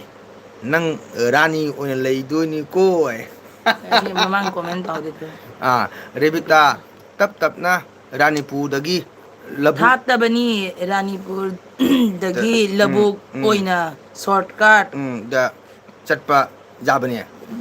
ꯌꯥꯕꯅꯦꯕ ꯑꯗꯨꯅꯤ ꯑꯗꯨꯗꯤ ꯔꯦꯕꯤꯇꯥ ꯑꯩꯅ ꯁꯦꯝꯕ ꯅꯤꯄꯥꯗ ꯂꯩꯔꯗꯤ ꯅꯪ ꯔꯥꯅꯤ ꯑꯣꯏꯅ ꯂꯩꯗꯣꯏꯅꯤꯀꯣ ꯍꯥꯏ ꯆꯨꯝꯃꯕꯅꯤ ꯔꯦꯕꯤꯇꯥ ꯅꯔꯃꯗꯥ ꯍꯥꯏꯁꯦ ꯑꯆꯨꯝꯕ ꯋꯥꯔꯤꯅꯤꯀꯣ ꯑꯦꯛꯗꯝ ꯆꯨꯝꯈ꯭ꯔ ꯆꯣꯈꯥꯗ ꯄꯣꯠꯅꯤꯀꯣ ꯍꯦꯜꯂꯨ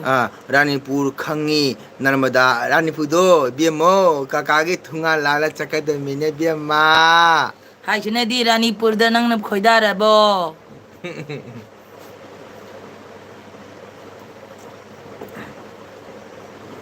ꯄ꯭ꯔꯤꯇꯝ ꯑꯃꯁꯨꯡ ꯔꯥꯀꯦꯁ ꯂꯩꯔꯤꯕ ꯑꯗꯨ ꯐꯔꯦ ꯅꯣꯏ ꯑꯅꯤꯃꯛ ꯀꯩꯅꯣꯃꯇꯅꯤ ꯔꯥꯀꯦꯁꯁꯨ ꯂꯥꯏꯔꯤꯛ ꯇꯝꯕ ꯏꯁꯇꯨꯗꯦꯟꯅꯤ ꯂꯥꯏꯔꯤꯛ ꯐꯖꯅ ꯇꯝꯃꯨꯀꯣ 100Kꯇ ꯅꯠꯇꯦ ꯀꯀꯥ ꯃꯤꯂꯤꯌꯟ ꯌꯧꯅꯤ ꯍꯣꯠꯅꯕꯇ ꯂꯦꯞꯀꯅꯨ ꯀꯀꯥ ꯊꯦꯡꯀ꯭ꯌꯨ ꯑꯩꯒꯤ ꯏꯅꯥꯎ ꯄ꯭ꯔꯤꯇꯝ ꯀꯀꯥꯅ ꯍꯥꯏꯅꯤꯡꯉꯥꯏꯗꯅ ꯊꯥꯒꯠꯆꯔꯤꯀꯣ ꯏꯅꯥꯎꯅ ꯉꯁꯤ ꯀꯀꯥꯕꯨ ꯍꯥꯏꯕꯤꯔꯤꯕ ꯋꯥꯍꯩꯁꯦ ꯉꯁꯤꯐꯥꯎ ꯀꯅꯥꯝꯇꯅ ꯁꯨꯃꯥꯏꯅ ꯍꯥꯏꯕꯤꯔꯛꯇꯦ ꯑꯩꯒꯤ ꯅꯨꯡꯁꯤꯕ ꯏꯅꯥꯎ ꯑꯁꯤꯅ ꯀꯣ ꯀꯀꯥꯕꯨ ꯍꯦꯟꯗꯦꯠ ꯅꯠꯇꯦ ꯃꯤꯂꯤꯌꯟ ꯌꯧꯕ ꯑꯣꯏꯁꯅꯨ ꯍꯥꯏꯅ ꯍꯣꯠꯅꯕ ꯂꯦꯞꯀꯅꯨ ꯍꯥꯏꯁꯦ ꯀꯀꯥꯅ ꯏꯅꯥꯎꯕꯨ ꯊꯥꯏꯅꯉꯩꯗ ꯊꯥꯒꯠꯆꯔꯤ ꯏꯅꯥꯎ ꯄ꯭ꯔꯤꯇꯝ ꯀꯀꯥꯅ ꯆꯦꯅꯦꯜ ꯄꯥꯏꯔꯁꯨ ꯄꯥꯏꯗ꯭ꯔꯁꯨ ꯃꯇꯝ ꯂꯩꯕꯗ ꯏꯅꯥꯎꯕꯨ ꯀꯥꯎꯕ ꯉꯝꯃꯣꯏ ꯀꯣ ꯉꯁꯤꯐꯥꯎ ꯏꯅꯥꯎꯅ ꯁꯨꯃꯥꯏꯅ ꯀꯅꯥꯁꯨ ꯍꯥꯏꯗ꯭ꯔꯤ ꯀꯣ ꯀꯀꯥꯗꯤ ꯆꯦꯅꯦꯜꯁꯤꯁꯨ ꯌꯥꯝꯅ ꯍꯩꯇꯦ ꯄꯥꯏꯕ ꯈꯣꯠꯄ ꯀꯣ ꯁꯨꯝ ꯀꯥꯎꯕ ꯁꯨꯝ ꯇꯧꯕ ꯃꯌꯥꯝꯅ ꯇꯥꯛꯄꯤ ꯆꯤꯆꯦ ꯅꯔꯃꯗꯥꯅ ꯈꯔ ꯇꯥꯛꯄꯤꯔꯛ ꯑꯃꯅ ꯈꯔ ꯇꯥꯛꯄꯤꯔꯛ ꯑꯗꯨꯃꯥꯏꯅ ꯇꯧꯅ ꯀꯀꯥ ꯁꯨꯝ ꯀꯥꯎ ꯄꯥꯏꯔꯤꯃꯦꯕꯀꯣ ꯑꯗꯣ ꯏꯅꯥꯎ ꯊꯥꯒꯠꯆꯔꯤ ꯅꯪꯅ ꯀꯀꯥꯗ sumana support oi sumana inaw su matam lebada tau to thabakta mai papo oyu ko pitam aduga maramukpa gyan tabadi oitai rebita nangna phamu ba lepu ba do nate nangna phamu phamba adu nai do phamu phamba lepu lepa adugumba nipani pido ko pido shi oi ma namada rebita nangna phamba lepu lepa adugumba nipani pido shi ko namada rani do leyu Lakhipur Gokul gi lady chiye mano ko mai rani du mai leju ne hare mano mai namada rani do gokul dagi leiru si hai me leira si hai ba koi de da do cha rani pu do ai hoi gokul lagi leira ge rebita hai ba stalibo chari beting go to Jam nungai. Okay, Rakesh thokrabra. Rakesh leiriba. Rakesh good night. macha Adugadi macha Pritam ko nang kanu suto punina potharasi Pritam maramakta thum kakagi janang sangba matamna sum chango kakagi LBD nungdang pung mapan dei nataga pung 3 degi haure morning oigana yes kaka hai morning oigana pung 10 makhai 10 de hauri ko Pritam aduga thagachari Pritambu hoi kaka jani Pritam matam ne bida maram mo mapanda lei baje bidesta town da lei bai siri yam chection ne bida Pritam ko kakana hai saunu nang angang oiri Pritam su Rakesh su ko kaka de noi ne hena singma heli bani noi lai su qualify su heli bani aduna miram da lei bai siri yam chection le ga mi Pritam ko angang oiri bani na imanaba tina batu jam chection na tina ga mi Pritam maramo aduna mi mo oina ba hona ga da bani hayen no na mi ora pase kaka su mai ni ko aduna Pritam ga Rakesh ka ta kakana takcha bunate ko nushi tana ko inaw mukni khalaga kakana haibani ko waro bujate aduna Pritam su patharo good night aduna sangba matam da kakai ja he changau support bi ko noi na su kakai chenen sibu amik su chiche na manda ko do cha na manda gi su share to bi ko support to bu to phalo tabra Pritam Rakesh aduna kakaga dedi do cha na manda ga su support to bi aduga share to bi ko aduga sangba matam changau aduga duty leba matam dadi college ka matam dadi changa kanu ko nuna lore matam da lahira su pa lore matam da hanga sum changa ga support to bi ko okay Pritam good night kaka su na da jekta leba oyu thank you welcome kaka su na yekta na leba oige inaw su ma pande leba do na yekta ba Guwahati de leba na Guwahati gi kamikhai ma bu khorem jaga da mi ki ko thabak chappa su halakpa su kami khai ma khorang modani Pritam good night kaka and dosa hoi kaka soitana support tongni thank you Pritam good night bye bye asini maramupa ngang haida maramupa ngang asidi wahi mahadung khangadun hoi kaka good night kaka and dosa hai good night hai ko dosa good night Pritam ude Pritam good night jana larik tamo mi ama oina ba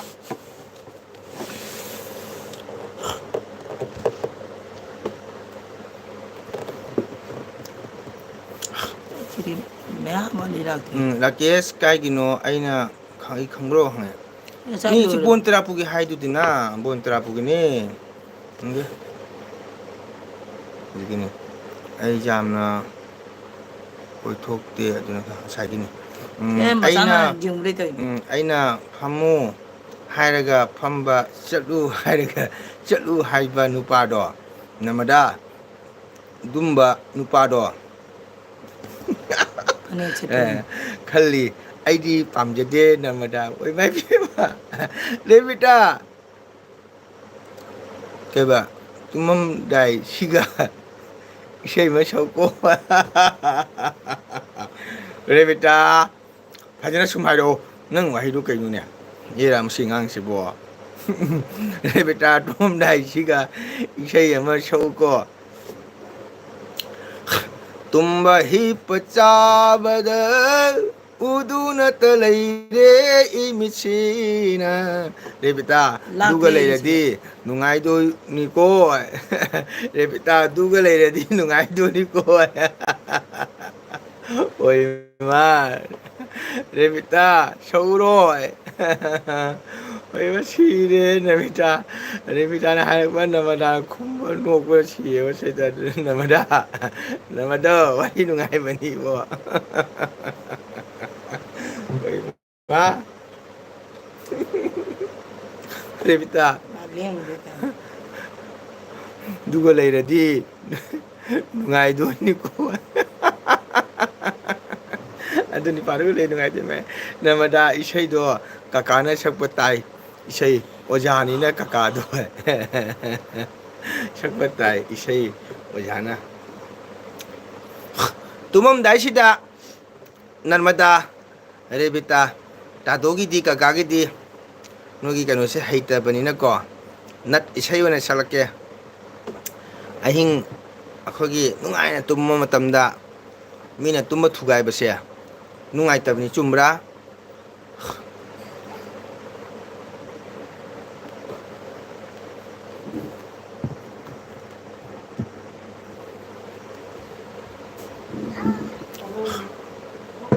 makulon samre yong mayu jahib thi bani na kakana sakpa tai sei ojahani na kakado kakadi ojana ti da Rebita tamo itema amu tang ujage o ningthem na itema tang ujage ningthem na hoi uhange itema angang ngak changki itema tholaga uhange kong ai bibi lakti ngachi kamati khunde tu itema la Hai, uraba ningthem. Support tawbiramu. Like tawbiramu. Chak charabo ningthem. Okay tamo hai. Okay tamo hai.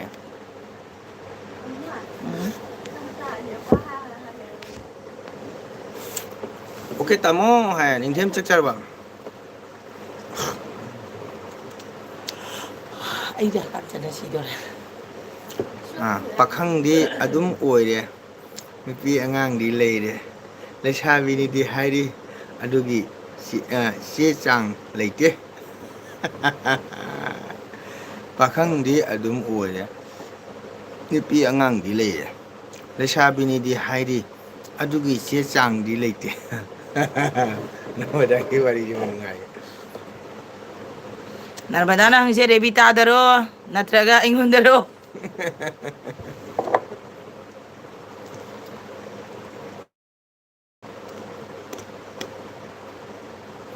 tabra Narmada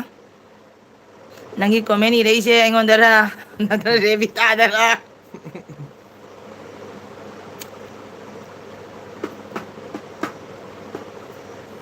ure itema chare tamo nga chai itema di kimsi khu chare khu nga thong chai nanga chamani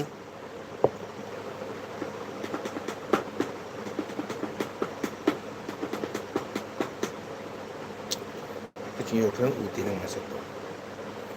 ure itema chare tamo nga chai itema kimsi itema su nga thong chai ngasing thongi ngasi di ningthem nga thong ma chai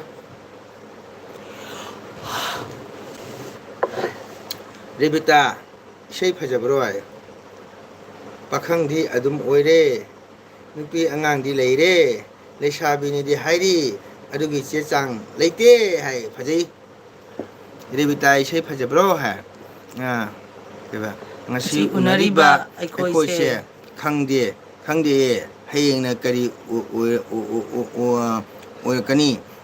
tunggi punsina kari oirakani si sei lebani ko ngasi unariba aikoi se hayeng kari oni khangde Rebita ta ngasi unariba Makara ai ige. khose khangde hayeng kari oirakani Rebitagi luhongbagi narmada Kabokse. nupigi kaiba yamna hawe haire dum jam. tawbuda chappa nupado pamjade narmada sha rebitagi luhongbagi kabokse jamna ako jana hai rebitagi luhongbagi kabok yam haure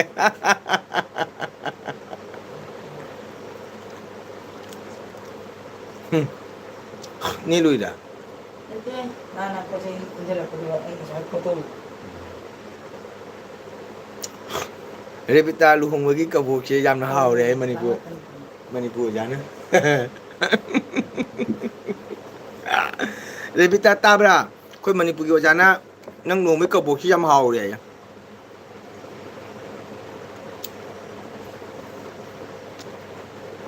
rebita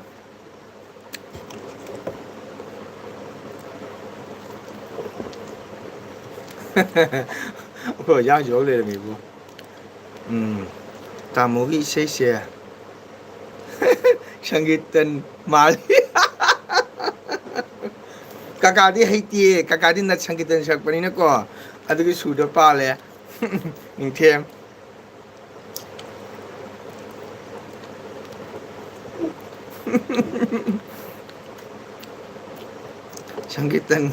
sang cái tên Malay hay mani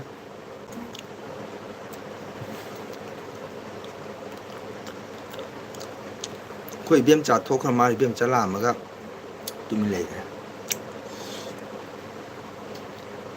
cái đó nó từ ra rebita du di nupi na phamu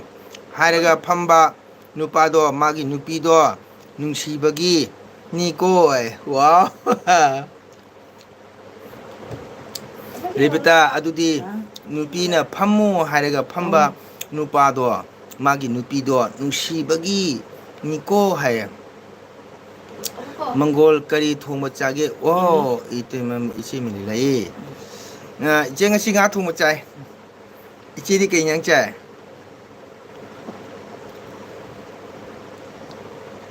chạy qua đi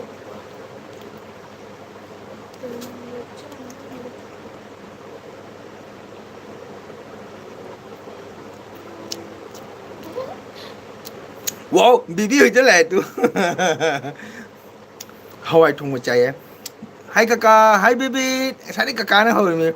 mili la le hai oja chi mili la e bibi kai nyang chai tu ndu sa si ka le de hai bibi Hi baby. kai nyang chai Karijang chage. matik amata jadi tamo matik amata saktam nuwa ba chaktu hai ba mili la le hai ko jana la e ngasi chi la e aja ko chi hawai thong chai e ning them karino amata matik amata thangina khangde ne Matik amata.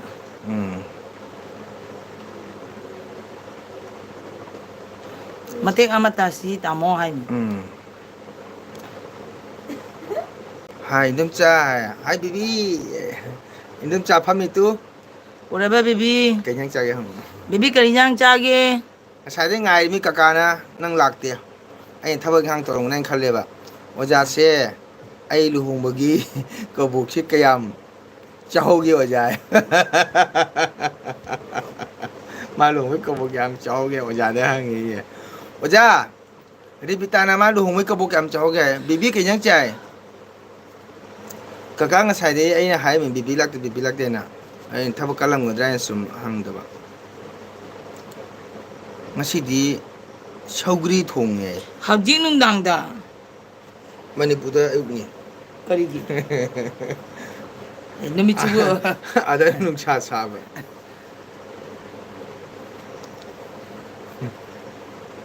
bibi nom chana nang saubi chabra ye ꯁꯧꯒ꯭ꯔꯤ ꯑꯗꯨꯗꯤ ꯅꯨꯡꯁꯥ ꯁꯥꯔꯕ ꯃꯇꯝ ꯑꯌꯨꯛ ꯅꯨꯡꯊꯤꯜꯗ ꯆꯥꯒꯗꯕ ꯃꯅꯤꯄꯨꯔ ꯌꯥꯝ ꯁꯥꯏ ꯑꯗꯨꯅꯅꯦ ꯑꯕꯦꯝꯃ ꯇꯨꯝꯈ꯭ꯔꯕꯣ ꯕꯦꯕꯤ ꯑꯕꯦꯝꯃ ꯇꯨꯝꯈ꯭ꯔꯕꯣ ꯅꯨꯡꯁꯤꯌꯦ ꯃꯆꯥꯅꯨꯄꯤ ꯉꯁꯥꯏ ꯆꯨꯔꯥꯀꯣꯔꯣꯟ ꯇꯧꯗ꯭ꯔꯦ ꯑꯗꯨꯅ ꯃꯁꯝꯅ ꯁꯥꯡꯉꯦ ꯃꯣꯏꯗꯤ ꯆꯨꯔꯥꯀꯣꯔꯣꯟ ꯇꯧꯕꯅꯤ ꯎꯄ ꯃꯔꯨ ꯈꯛꯇ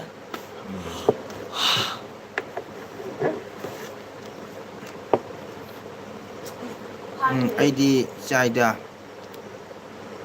ꯁꯝꯕꯣꯜꯗ ꯀꯩꯕ ꯉꯥꯏꯔꯤꯗ ꯀꯀꯥ ꯍꯥꯏ ꯌꯥꯝꯅ ꯍꯥꯎꯋꯦ ꯆꯥꯛ ꯆꯥꯔꯔꯣꯏ ꯍꯥꯏꯕ ꯀꯀꯥꯁꯦ ꯃꯆꯤꯟ ꯂꯦꯞꯇꯦ ꯑꯗꯣ ꯆꯥꯛ ꯀꯀꯥ ꯆꯥꯕꯒꯤ ꯆꯥꯕꯒꯤ ꯆꯤꯟ ꯂꯦꯞꯇꯦ ꯍꯥꯏ ꯔꯦꯕꯤꯇꯥꯅ ꯑꯩꯁꯦ ꯔꯦꯕꯤꯇꯥ ꯅꯪ ꯅꯣꯡꯃꯩ ꯀꯕꯣꯛ ꯌꯥꯝ ꯍꯥꯎꯔꯦ ꯃꯅꯤꯄꯨꯔ ꯑꯣꯖꯥꯅ ꯆꯥꯛꯀ ꯆꯥꯔꯔꯣꯏ ꯍꯥꯏꯕꯣ ꯅꯪ ꯀꯕꯣꯛ ꯆꯥꯕꯗ ꯀꯌꯥꯝ ꯍꯥꯎꯕ ꯅꯪ ꯀꯕꯣꯛꯁꯦ ꯀꯀꯥꯅ ꯁꯣꯡꯁꯦ ꯐꯖꯅ ꯁꯣꯡꯕ ꯖꯥꯠꯅꯦꯕ ꯃꯟꯇ꯭ꯔꯁꯦ ꯅꯠꯇ꯭ꯔꯥ ꯕꯦꯕꯤ ꯑꯕꯦꯝꯃ ꯇꯨꯝꯈ꯭ꯔꯕꯣ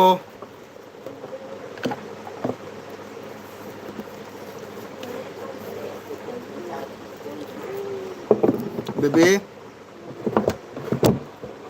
ꯑꯕꯦꯝꯃ ꯇꯨꯝꯈ꯭ꯔꯕꯣ ꯍꯥꯏꯕ ꯅꯦꯠ ꯅꯨꯡꯉꯥꯏꯇꯦ ꯍꯥꯏ ꯀꯀꯥꯏ ꯅꯦꯠ ꯀꯔꯤꯝ ꯇꯧꯗꯦ ꯅꯪꯒꯤ ꯑꯣꯏꯔꯝꯅꯤ ꯕꯦꯕꯤ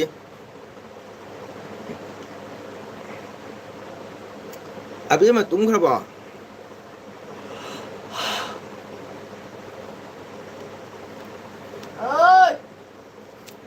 ꯇꯨꯝꯈ꯭ꯔꯦ ꯑꯣ ꯑꯕꯦꯝꯃ ꯕꯕꯥꯗꯤ ꯇꯨꯝꯈ꯭ꯔꯕꯣ ꯕꯕꯥ ꯂꯥꯛꯑꯕꯣ ꯑꯩꯁꯦ ꯅꯔꯃꯗꯥ ꯅꯣꯏ ꯃꯌꯥꯝꯁꯤꯅ ꯀꯩꯕ ꯍꯧꯖꯤꯜꯂꯤꯁꯦ ꯀꯩꯒꯤꯅꯣ ꯅꯔꯃꯗꯥ ꯅꯨꯡꯁꯤꯅ ꯅꯨꯡꯁꯤꯃꯟꯅ ꯇꯧꯔꯤꯕ ꯅꯨꯡꯁꯤꯃꯟꯅ ꯅꯪꯁꯦ ꯌꯥꯝ ꯅꯨꯡꯁꯤꯕ ꯅꯔꯃꯗꯥ ꯑꯩꯈꯣꯏ ꯃꯌꯥꯝꯅꯀꯣ ꯅꯨꯡꯁꯤꯗꯅ ꯇꯧꯔꯤꯕ ꯅꯨꯡꯁꯤꯔꯗꯤ ꯁꯨꯃꯥꯏꯅ ꯇꯧꯕꯤꯒꯗ꯭ꯔꯣ ꯅꯨꯡꯁꯤꯗ ꯁꯦꯝꯕꯤꯒꯦ ꯃꯤꯄꯥ ꯄꯤꯒꯦ ꯁꯅꯥꯏ ꯈꯨꯗꯣꯞ ꯙꯃꯥꯡ ꯄꯨꯖꯒꯦ ꯍꯥꯏꯒꯗ꯭ꯔꯣ ꯍꯣꯏ ꯔꯦꯕꯤꯇꯥ ꯇꯥꯗꯣꯁꯦ ꯃꯆꯤꯟ ꯂꯦꯞꯇꯦ ꯑꯗꯨꯅꯤ ꯅꯔꯃꯗꯥꯅ ꯅꯪꯕꯨ ꯅꯨꯡꯁꯤꯗ꯭ꯔꯗꯤ ꯙꯃꯥꯟꯗꯨꯒꯤ ꯈꯨꯗꯣꯞꯇꯣ ꯃꯥꯛꯄꯤꯒꯦ ꯀꯥꯏꯁꯦ ꯍꯥꯏꯔꯛꯀꯗ꯭ꯔꯅ ꯍꯧꯖꯤꯛꯀꯥꯟꯗ ꯀꯅꯥꯅ ꯍꯥꯏꯒꯗꯣꯏꯅꯣꯕ ꯑꯩꯒꯤ ꯁꯥꯒꯩ ꯅꯥꯇꯩ ꯏꯕꯨꯡ ꯏꯄ꯭ꯋꯥ ꯅꯠꯇꯅ ꯑꯇꯣꯞꯄ ꯃꯤꯅ ꯍꯥꯏꯔꯛꯀꯗ꯭ꯔꯣ ꯑꯩ ꯁꯅꯥꯏ ꯈꯨꯗꯣꯞꯇꯣ ꯄꯤꯒꯦ ꯀꯥꯏꯅ ꯑꯗꯣ ꯅꯔꯃꯗꯥꯅ ꯍꯥꯏꯔꯛꯏꯃꯤꯗꯣ ꯁꯅꯥꯏ ꯈꯨꯗꯣꯞꯇꯣ ꯃꯥ ꯑꯣꯏꯅ ꯇꯧꯖꯒꯦ ꯀꯥꯏꯅ ꯑꯁꯤꯕꯨ ꯑꯁꯤꯒꯨꯝꯕ ꯊꯃꯣꯏ ꯆꯥꯎꯕꯤꯁꯦ ꯀꯅꯥ ꯂꯩ ꯅꯪꯉꯣꯟꯗ ꯍꯥꯏꯔꯛꯏꯁꯦ ꯅꯪ ꯅꯨꯡꯁꯤꯗ꯭ꯔ ꯁꯤꯕꯣ ꯂꯥꯏꯕꯛ ꯐꯠꯇ꯭ꯔꯣ ꯂꯥꯏꯕꯛ ꯐꯕꯤ ꯑꯗꯨꯅꯤ ꯑꯗꯣ ꯍꯥꯏꯕꯤꯔꯛꯏ ꯍꯧꯖꯤꯛ ꯃꯇꯝꯗ ꯀꯅꯥꯅ ꯇꯧꯕꯤꯒꯅꯤ ꯂꯥꯏꯕꯛ ꯐꯕꯤ ꯔꯦꯕꯤꯇꯥ ꯅꯪꯅꯤ ꯀꯗꯥꯏꯗ ꯊꯤꯔꯨꯔꯁꯨ ꯐꯪꯂꯣꯏꯅꯦ ꯅꯔꯃꯗꯥꯗꯣ ꯂꯥꯏꯕꯛ ꯐꯕꯤ ꯔꯦꯕꯤꯇꯥ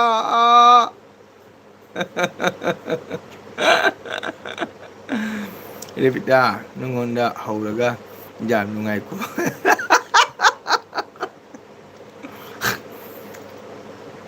ꯅꯔꯃꯗꯥ ꯀꯀꯥꯒꯤ ꯃꯆꯤꯟ ꯅꯨꯡꯇꯤꯒꯤ ꯆꯥꯕ ꯂꯦꯞꯇꯦ ꯆꯥꯛꯁꯨ ꯁꯨꯝ ꯆꯥꯏ ꯀꯀꯥꯁꯦ ꯅꯔꯃꯗꯥ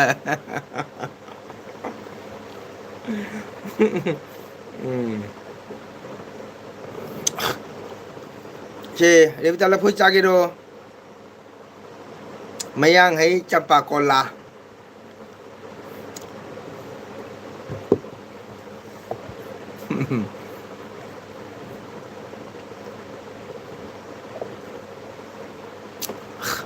ꯑꯗꯨꯅꯤ ꯅꯪꯒꯨꯝꯕ ꯂꯥꯏꯕꯛ ꯐꯕꯁꯦ ꯀꯅꯥ ꯂꯩꯔꯝꯒꯗꯣꯏꯅꯣꯕ ꯁꯪꯁꯥꯔꯁꯤꯗ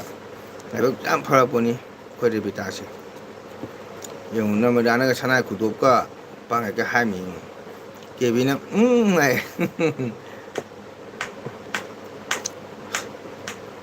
ꯑꯗꯨꯗꯤ ꯆꯥꯕ ꯐꯕꯒ ꯍꯥꯏ ꯗꯨꯅꯤ ꯔꯦꯕꯤꯇꯥ ꯆꯥꯕ ꯐꯕ ꯀꯥꯏꯗꯣ ꯗꯨꯅꯤ ꯍꯥꯏꯕ ꯃꯅꯤ ꯕꯦꯕꯤ ꯇꯨꯝꯅꯤꯡꯗ꯭ꯔꯤꯕꯣ ꯉꯁꯥꯏꯗꯩ ꯀꯀꯥ ꯂꯥꯛꯀꯗ꯭ꯔꯥ ꯉꯥꯏꯕꯁꯦ ꯁꯨꯡꯂꯥꯛ ꯂꯥꯛꯇꯕꯀꯣ ꯑꯩꯗꯤ ꯂꯥꯛꯑꯣꯏꯗ ꯃꯥꯜꯂꯦ ꯇꯨꯝꯈ꯭ꯔ ꯃꯥꯜꯂꯦ ꯈꯜꯂꯨꯔꯦ ꯀꯀꯥꯗꯤ ꯄꯨꯡ 12 ꯇꯥꯔꯕꯅꯤꯅ ꯇꯨꯝꯈ꯭ꯔ ꯃꯥꯜꯂꯦ ꯈꯜꯂꯨꯕꯗꯣ ꯑꯩꯁꯦ ꯑꯩꯈꯣꯏ ꯈꯨꯟꯒꯤ ꯃꯤꯅꯁꯨ ꯍꯧꯖꯅꯤꯡꯉꯦ ꯅꯣꯏꯁꯨ ꯁꯨꯝ ꯑꯩꯕꯨ ꯍꯧꯕꯅꯤ ꯍꯧꯕꯤꯅ ꯂꯩꯔꯦ ꯍꯧꯕ ꯅꯠꯇꯦꯗ ꯑꯩꯈꯣꯏꯗꯤ ꯅꯪꯕꯨ ꯅꯨꯡꯁꯤꯅ ꯍꯥꯏꯕꯒꯤ ꯋꯥꯔꯤꯅꯤꯗ ꯅꯨꯡꯁꯤꯗꯗꯤ ꯀꯩꯁꯨ ꯍꯥꯏꯔꯣꯏ ꯏꯕꯦꯝꯃ ꯇꯨꯡꯗ ꯌꯦꯡꯉꯣ ꯍꯣꯡ ꯆꯧꯔꯦ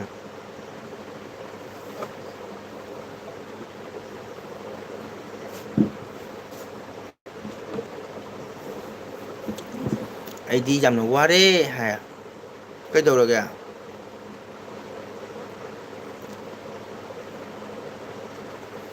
ꯀꯩꯒꯤ ꯋꯥꯔꯤꯕ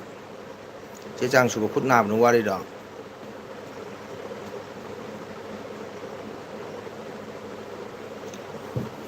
ꯇꯥꯏꯕꯥꯅ ꯋꯥꯗꯕ ꯀꯅꯥ ꯂꯩꯒꯦꯗ ꯕꯦꯕꯤ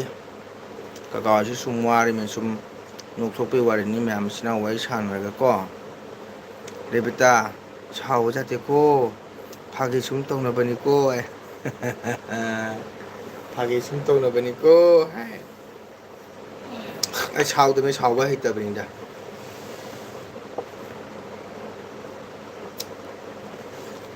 ꯆꯥꯛ ꯇꯣꯛꯂꯕꯣ ꯍꯥꯏ ꯏꯕꯦꯝꯆꯥꯅ 이뱀ꯆꯥ ꯑꯩ ꯀꯨꯏꯔꯦ ꯆꯥꯛ ꯇꯣꯛꯄ ꯅꯪ ꯇꯣꯛꯇ꯭ꯔꯤꯕꯣ ꯑꯩ ꯍꯪꯉꯝꯃꯤ 이뱀ꯆꯥ ꯊꯣꯛꯈ꯭ꯔꯕ ꯍꯥꯏꯅ ꯅꯪ ꯂꯩꯔꯝꯃꯤ ꯆꯥꯛ ꯆꯥꯕ ꯀꯨꯏꯔꯦꯅ ꯆꯥꯛ ꯇꯣꯛꯂꯦꯕꯣ ꯍꯥꯏꯕ ꯑꯣ ꯑꯩꯈꯣꯏꯅ ꯃꯣꯃꯣ 3 ꯆꯥꯕ ꯆꯥꯗꯦ ꯅꯃꯗ ꯆꯟꯗꯦ ꯅꯃꯗ ꯍꯥꯏꯕ ꯀꯀꯥꯒꯤ ꯆꯣꯏꯔꯣꯟ ꯍꯧꯔꯦ ꯕꯦꯕꯤ ꯀꯀꯥꯅ ꯀꯔꯤ ꯆꯣꯏꯔꯣꯟ ꯉꯥꯡꯉꯒꯦ ꯅꯪꯕꯣ ꯇꯥꯗꯨꯒꯤ ꯏꯁꯩꯁꯤꯗꯤ ꯄꯩꯁꯥ ꯑꯗꯨꯝ ꯊꯥꯅꯤꯡꯉꯤꯀꯣ ꯅꯃꯗꯥꯅ ꯄꯩꯁꯥ ꯊꯥꯅꯤꯡꯉꯤ ꯍꯥꯏꯌꯦ ꯑꯣ ꯌꯥꯔꯦ ꯌꯥꯔꯦ ꯍꯥꯏꯗꯨꯅ ꯄꯦꯜꯂꯦꯕ ꯅꯃꯗꯥ ꯀꯀꯥꯒꯤ ꯆꯣꯏꯔꯣꯟ ꯍꯧꯔꯦ ꯍꯥꯏꯌꯦ ꯀꯀꯥ ꯑꯆꯨꯝꯕꯅꯤꯅꯦ ꯕꯦꯕꯤ ꯇꯣꯛꯑꯦ ꯀꯨꯏꯔꯦ ꯍꯥꯏꯌꯦ ꯑꯣ ꯀꯔꯤꯅꯣ ꯉꯁꯥꯏ ꯅꯪ ꯍꯤꯟꯖꯥꯡ ꯍꯥꯏꯗꯨꯕꯨ ꯀꯥꯎꯔꯦ ꯏꯕꯦꯝꯆꯥ ꯑꯩꯅ ꯏꯔꯣꯝꯕ ꯍꯥꯏꯕ꯭ꯔꯥ ꯀꯩꯅꯣ 이뱀ꯆꯥꯗꯤ ꯏꯅꯥꯎꯅꯨꯄꯤꯒ ꯂꯩꯃꯤꯟꯅꯩ ꯅꯠꯇ꯭ꯔꯣ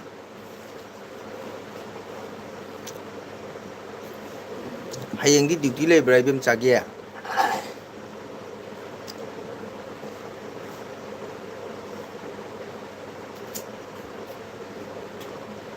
ꯍꯥꯏꯕ ꯑꯗꯣ ꯃꯉꯣ ꯍꯧꯖꯤꯛꯃꯨꯛ ꯂꯐꯣꯏ ꯆꯥꯗꯣꯏꯔꯣ ꯆꯥꯔꯔꯣꯏ ꯍꯣꯏ ꯂꯩꯌꯦ ꯍꯥꯏꯕ ꯑꯣ ꯄꯨꯡ ꯀꯌꯥꯗ ꯗ꯭ꯌꯨꯇꯤ ꯆꯠꯀꯗꯧꯕ 이뱀ꯆꯥ ꯍꯌꯦꯡ ꯗ꯭ꯌꯨꯇꯤ ꯄꯨꯡ ꯀꯌꯥ ꯆꯠꯀꯗꯧꯕ ꯀ꯭ꯋꯥꯔꯣ ꯔꯨꯕꯤ ꯑꯣ ꯔꯨꯕꯤ ꯊꯥꯒꯠꯆꯔꯤ ꯔꯨꯕꯤ ꯆꯪꯉꯛꯑꯦ ꯀ꯭ꯋꯥꯔꯣ ꯆꯥꯏꯗꯨꯕꯨ ꯌꯥꯝ ꯍꯥꯎꯅ ꯆꯥꯏꯗ ꯃꯔꯨ ꯑꯃꯅꯤ ꯁꯨꯝ ꯎꯃꯅꯤ 3ꯇ ꯑꯣ ꯌꯥꯝ ꯉꯟꯅ ꯆꯠꯂꯤꯅ ꯀꯥ ꯄꯨꯡ 12 ꯐꯥꯎ ꯂꯩꯌꯨ ꯑꯩꯒꯤ ꯅꯦꯠ ꯌꯥꯔꯅꯤ ꯍꯥꯏ ꯀꯀꯥ ꯀꯨꯏꯔꯔꯣꯏ ꯂꯣꯏꯔꯅꯤ ꯉꯥꯏꯍꯥꯛ ꯂꯩꯔꯗꯤꯀꯣ 12 ꯐꯥꯎꯗꯤ ꯂꯩꯔꯔꯣꯏ ꯃꯇꯝ ꯁꯥꯡꯉꯅꯤ ꯕꯦꯕꯤ ꯀꯣ ꯀꯀꯥ ꯄꯨꯡꯈꯥꯏ ꯑꯃ ꯂꯩꯔ ꯃꯅꯨꯡꯗ ꯊꯥꯗꯣꯛꯑꯅꯤ ꯄꯨꯡ 3ꯇ ꯆꯠꯀꯗꯧꯕ ꯌꯥꯝ ꯉꯟꯅ ꯆꯠꯂꯤꯅ ꯗ꯭ꯌꯨꯇꯤꯁꯦ ꯑꯗꯣ ꯄꯨꯡ ꯀꯌꯥꯗ ꯍꯜꯂꯛꯏꯕ ꯑꯗꯨꯒ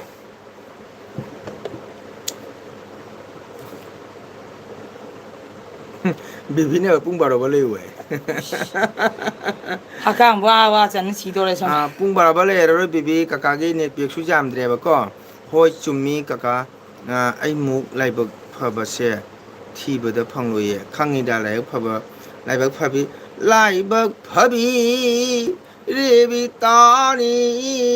ꯅꯔꯃꯗꯥꯒ ꯑꯩꯒꯅꯦ ꯐꯥꯒꯤ ꯁꯨꯝ ꯇꯧꯕꯅꯤ ꯍꯥꯏꯕ ꯔꯦꯕꯤꯇꯥ ꯀꯩꯕ নিজরমু সোনাদা প্রাণান্ত পক্ষিয়ে তুমক নিয়ে দিয়ে যায় তোমাকে নিয়ে তোমাকে নিয়ে যায় হাইবা নিয়ে দিয়ে 12다 যায় 하이바 12다 오 3때는 12바 뭐저자 그리 인상 잡이게 하이바 nga thongma chai ruby ado ruby like to biramu ko ruby rebita chol gori le jabo toke mor gao pubigo gwanju na pubiro narmada ruby nga thongma chai ruby di kari mathen chai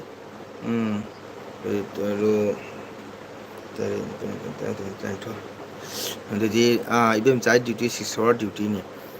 ꯐꯩ ꯀꯥꯏꯗꯦ ꯄꯨꯡ 3 duty ꯑꯗꯣ ꯍꯜꯂꯒ ꯌꯨꯝꯗ race ꯇꯧꯔꯦꯅꯀꯣ ꯅꯣꯡꯃꯒꯤ ꯄꯨꯡ 3 ꯀꯥꯏꯗꯦ ꯏꯟꯁꯥꯡ ꯆꯥꯕꯤꯒꯦ ꯍꯥꯏ ꯔꯨꯕꯤ ꯉꯥ ꯊꯣꯡꯕ ꯆꯥꯏ ꯀꯣ ꯔꯨꯕꯤ ꯂꯥꯏꯛ ꯃꯆꯥ ꯑꯃ ꯇꯧꯕꯤꯔꯣ ꯑꯗꯩ ꯔꯦꯕꯤꯇꯥ ꯆꯣꯜꯒꯣꯔꯤ ले जाबो तो केर मोरगांव চুলগড়ি ले जाबो আমার গ্রামে আমাকে থাকিব রেবিতাগো খাওয়াবো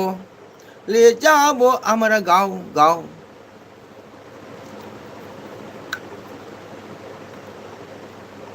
बेबी ꯂꯩꯔꯤꯕꯣ ꯉꯥ ꯊꯣꯡꯕ ꯆꯥꯏꯌꯦ ꯑꯩꯈꯣꯏꯁꯨ ꯄꯣꯛꯂꯥꯎꯕꯤ ꯉꯥꯁꯤ ꯀꯩꯅꯣ 그러나 아마 진짜 상황 벌레 있잖아. 아까운거다 수상거다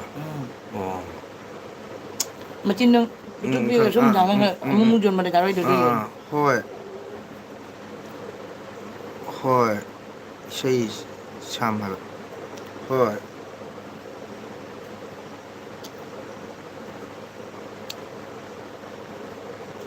ꯗꯤꯜꯂꯤꯗ ꯂꯩꯕꯅꯤ ꯅꯨꯡꯉꯥꯏꯔꯝꯒꯅꯤ ꯀꯣꯏꯕꯝꯆꯥ ꯀꯣꯏꯕ ꯈꯣꯠꯄ ꯑꯩꯈꯣꯏꯗꯤ ꯗꯤꯜꯂꯤꯒ ꯀꯣꯏꯕ ꯐꯪꯗ꯭ꯔꯦ ꯆꯠꯄ ꯐꯪꯗ꯭ꯔꯦꯗ 찍찍찍 나오네.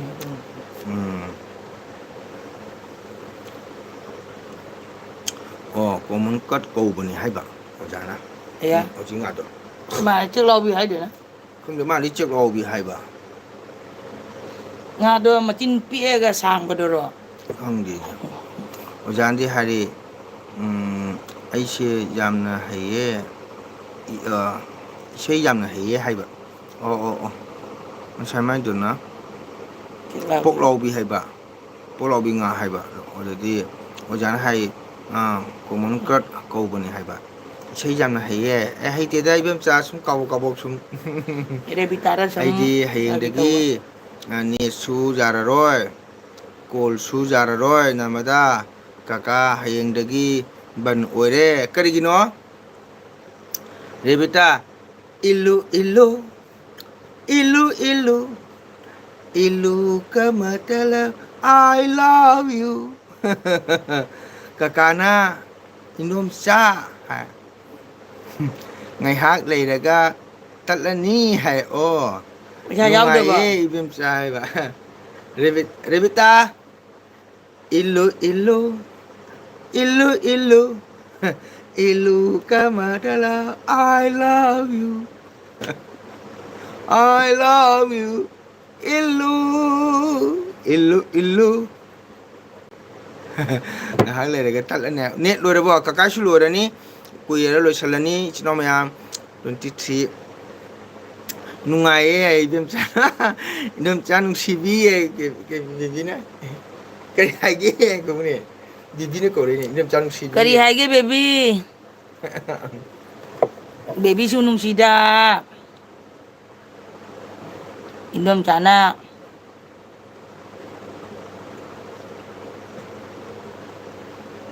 aigi baby nungsibi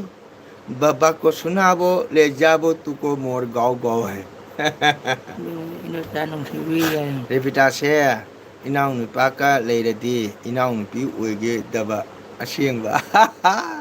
이비다 그래. aduni ba haiba bibina aduni ba haiba 이래비다 할게 그러. khangeba baba ko sunabo le jabo tuko mor gaw gaw haiba asamis ki seineba adi namarana Revita se inaw nupa ka leiradi inaw nupi oige daba asengba aduna naw pa le hodriba ꯃꯩꯇꯩꯒꯤ ꯏꯁꯩꯗꯣ ꯁꯛꯂꯛꯑꯣ ꯍꯧꯖꯤꯛ ꯁꯛꯂꯤꯕꯗꯣ ꯍꯥꯏꯕ ꯔꯨꯕꯤꯅ ꯌꯥꯝꯅ ꯍꯩꯌꯦ 이뱀차는 thank you 이뱀차 ꯍꯩꯇꯦꯅ ꯁꯨꯝ ꯃꯌꯥꯝ ꯑꯗꯨꯝ ꯁꯛꯅꯩ ꯑꯗꯨꯝ ꯁꯛꯆꯜꯂꯤꯅꯤ ꯁꯨꯁꯟꯖꯒ ꯌꯥꯎꯄꯣꯟꯇꯦꯗ ꯃꯩꯇꯩꯒꯤ ꯏꯁꯩꯗꯣ ꯁꯛꯂꯛꯑꯣ ꯍꯧꯖꯤꯛ ꯁꯛꯈꯤꯕꯗꯣ illu illu ꯍꯥꯏꯗꯤ ꯀꯩ ꯍꯥꯏꯅꯣ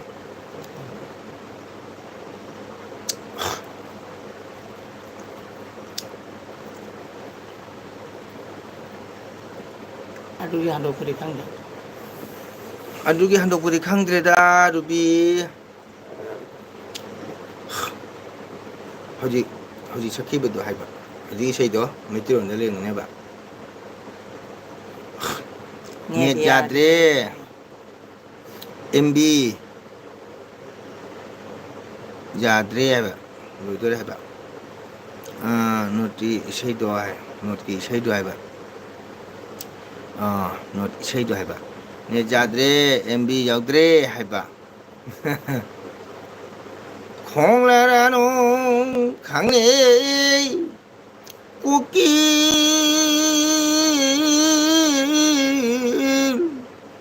가이름의 상 랑흘라노 따버릇 타모이시 cái câu câu 기도래 공라라노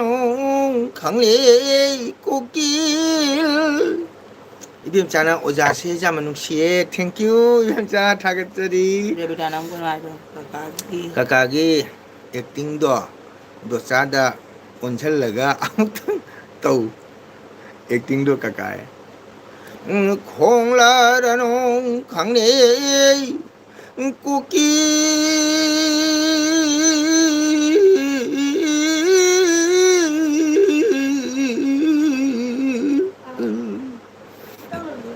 하이름의 상 랑흘라노 따버릇 타모이시 까이키노리 콩라라노 강리 꽃길 루비나 잠하이에 파자나 사에 땡큐 루비 까보까보 누시바나 떠우바 누시바나 타우바 바이까 아이나 마닝다 납세바 마기 나콩 마야다 누시와리 Nakong anong? 나콩 마야다 누시와리 사키바 kunungay ama wow duga dosana onchalaga kakada I love you hajiraga ni kakay 공랑아라로 강리 꽃길 Dipini hali.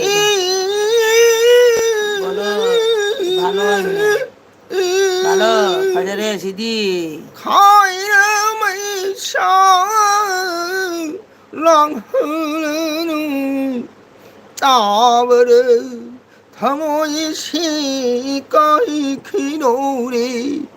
공라라노 강리 꽃길 발로 바자레해 시디 까리람기 오자노 강제드레 아수 하이버시부 와우 땡큐 베비 아이슈 까나노 마사캉데 비비제 까일람기노 하이바 오이마 레비타 발로 바자레해 시디 Tabada tamoy kaire. 까리람기 오자노 강드레 아수 하이버시부 아이슈 하이제방감드레 아이 임팔기니 임판 하이로키니 뱀자나 따바다 타모이 까이레 하이게다바 나트로 마니 따바 타모이 까이 기토레 하이바자이 까이 하이바자이 아머짓나 good night kakak pagi kaiba pagi ye pagi ye haiba okay thank you Amarjit thank you welcome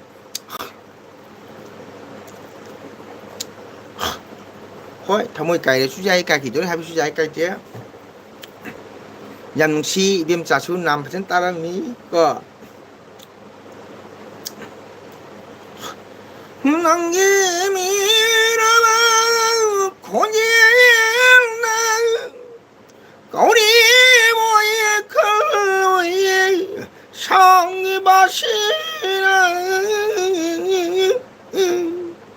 我这边的好推呢，我恨大不了，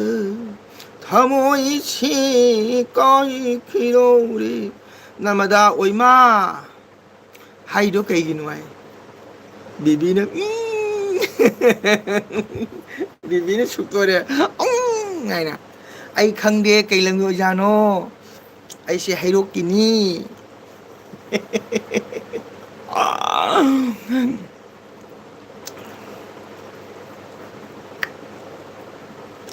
ꯃꯤꯂꯤꯅ good night ꯃꯪꯒꯣꯜ good ꯅꯥꯏꯠꯁꯦ good night good ꯅꯥꯏꯠꯁꯦ good night ꯑꯣꯖꯥꯁꯤꯕꯨ ꯀꯔꯤ ꯂꯝꯗꯒꯤꯅꯣ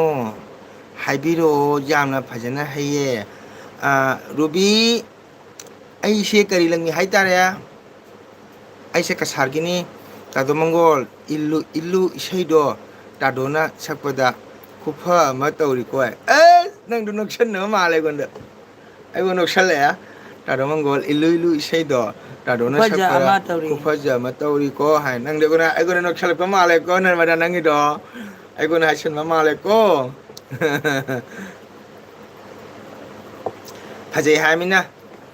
इल्लू इल्लू इल्लू इल्लू इल्लू का मतलब I love you इल्लू इल्लू इल्लू कन्ना इल्लू इल्लू का ꯔꯦꯕꯤꯇꯥꯗ ꯀꯟꯅ मतलब ꯏꯜꯂꯨ I love you 하이로 따바 잠나 누가제예 하이뱀자나 땡큐 뱀자부 타겟자리 좀 하이때던 석번이래 가고 어자세 강비들어보 베비 크럭크럭 로버 쿤기 크럭크럭 로버 쿤기네 타모이 개바 셋번이 셋번리 해 하이바 ꯊꯃꯣꯏ ꯁꯣꯛꯄꯅꯤ ꯍꯦꯔ 아 타모이 ꯊꯃꯣꯏ ꯁꯦꯠꯄꯅꯤ ꯍꯦ 셋번리 해 하이바 또 엘라이 하다 또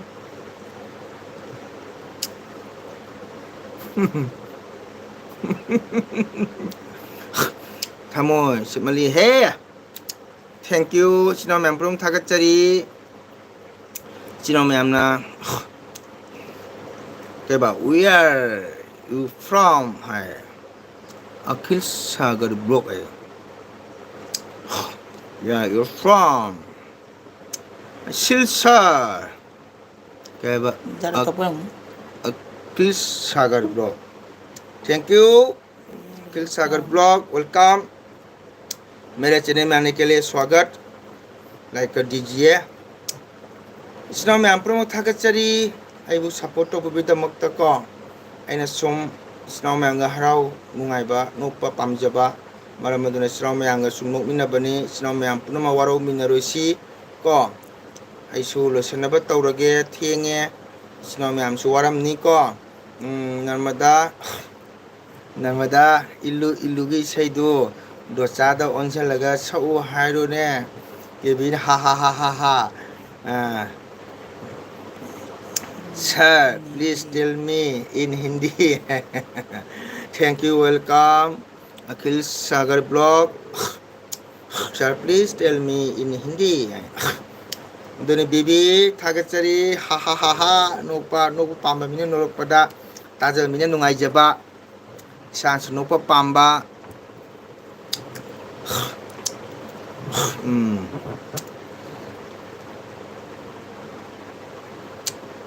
jamna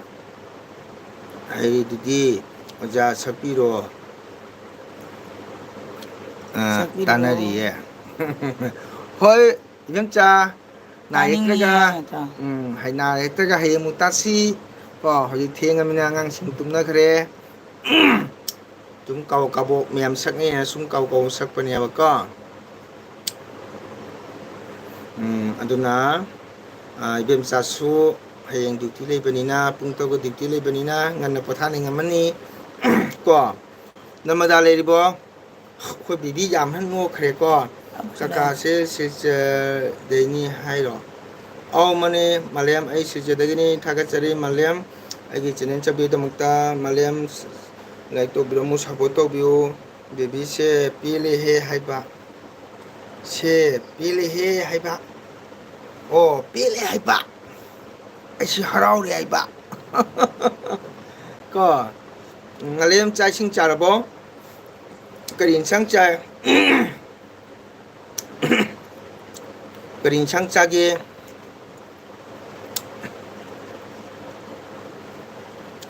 malem kain sang chai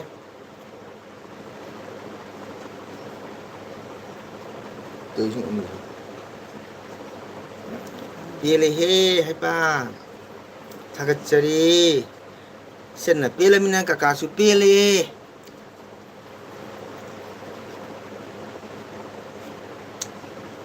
malem kenyang chage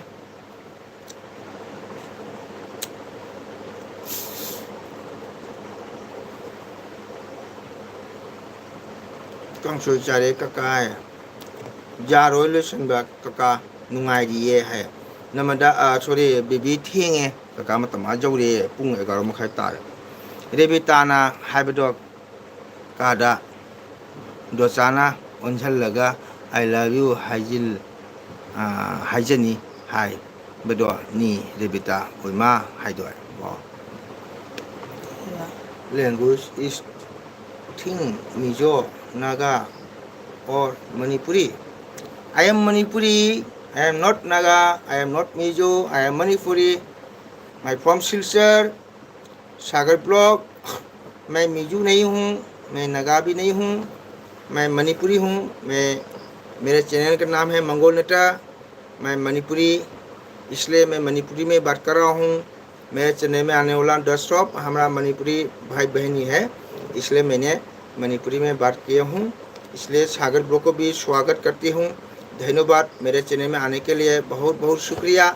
इसलिए मेरे चैनल को भी सपोर्ट करो अगर आपको भी चैनल है तो मैं सपोर्ट करती हूँ ठीक है इसलिए आज मेरे चैनल में एलबी में सागर ब्लॉग जी ने आने के लिए बहुत बहुत शुक्रिया एलबी से आई जाउद्री नुंगाइबो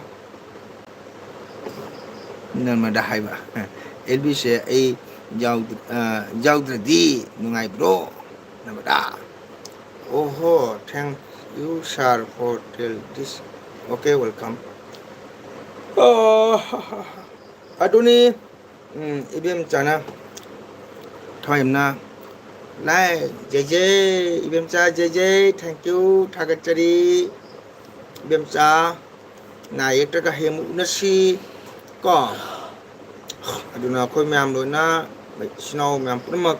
को चैनल पाबी बसनो में अपनो पु सपोर्ट तो भी है बसे ने इबम सारा हाजरी बेबी ना कब करे बेबी कई कपनो ने कका कुई ले बे जार रो हाय बने ठेंग या बटू पुं 11:30 तारे से कई 11:37 जो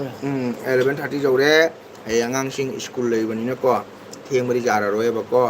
कका ना साय हो बोले पुं 10:30 दा हो 10 क्लॉक हार पुं 3 रे हो बसे मपम खारे हो कका नंग कौरी मी ai su nang thaba kalam ga na ka kana su ko de ngasigi oina nok na mayam kaina ra si ko sauna badi sau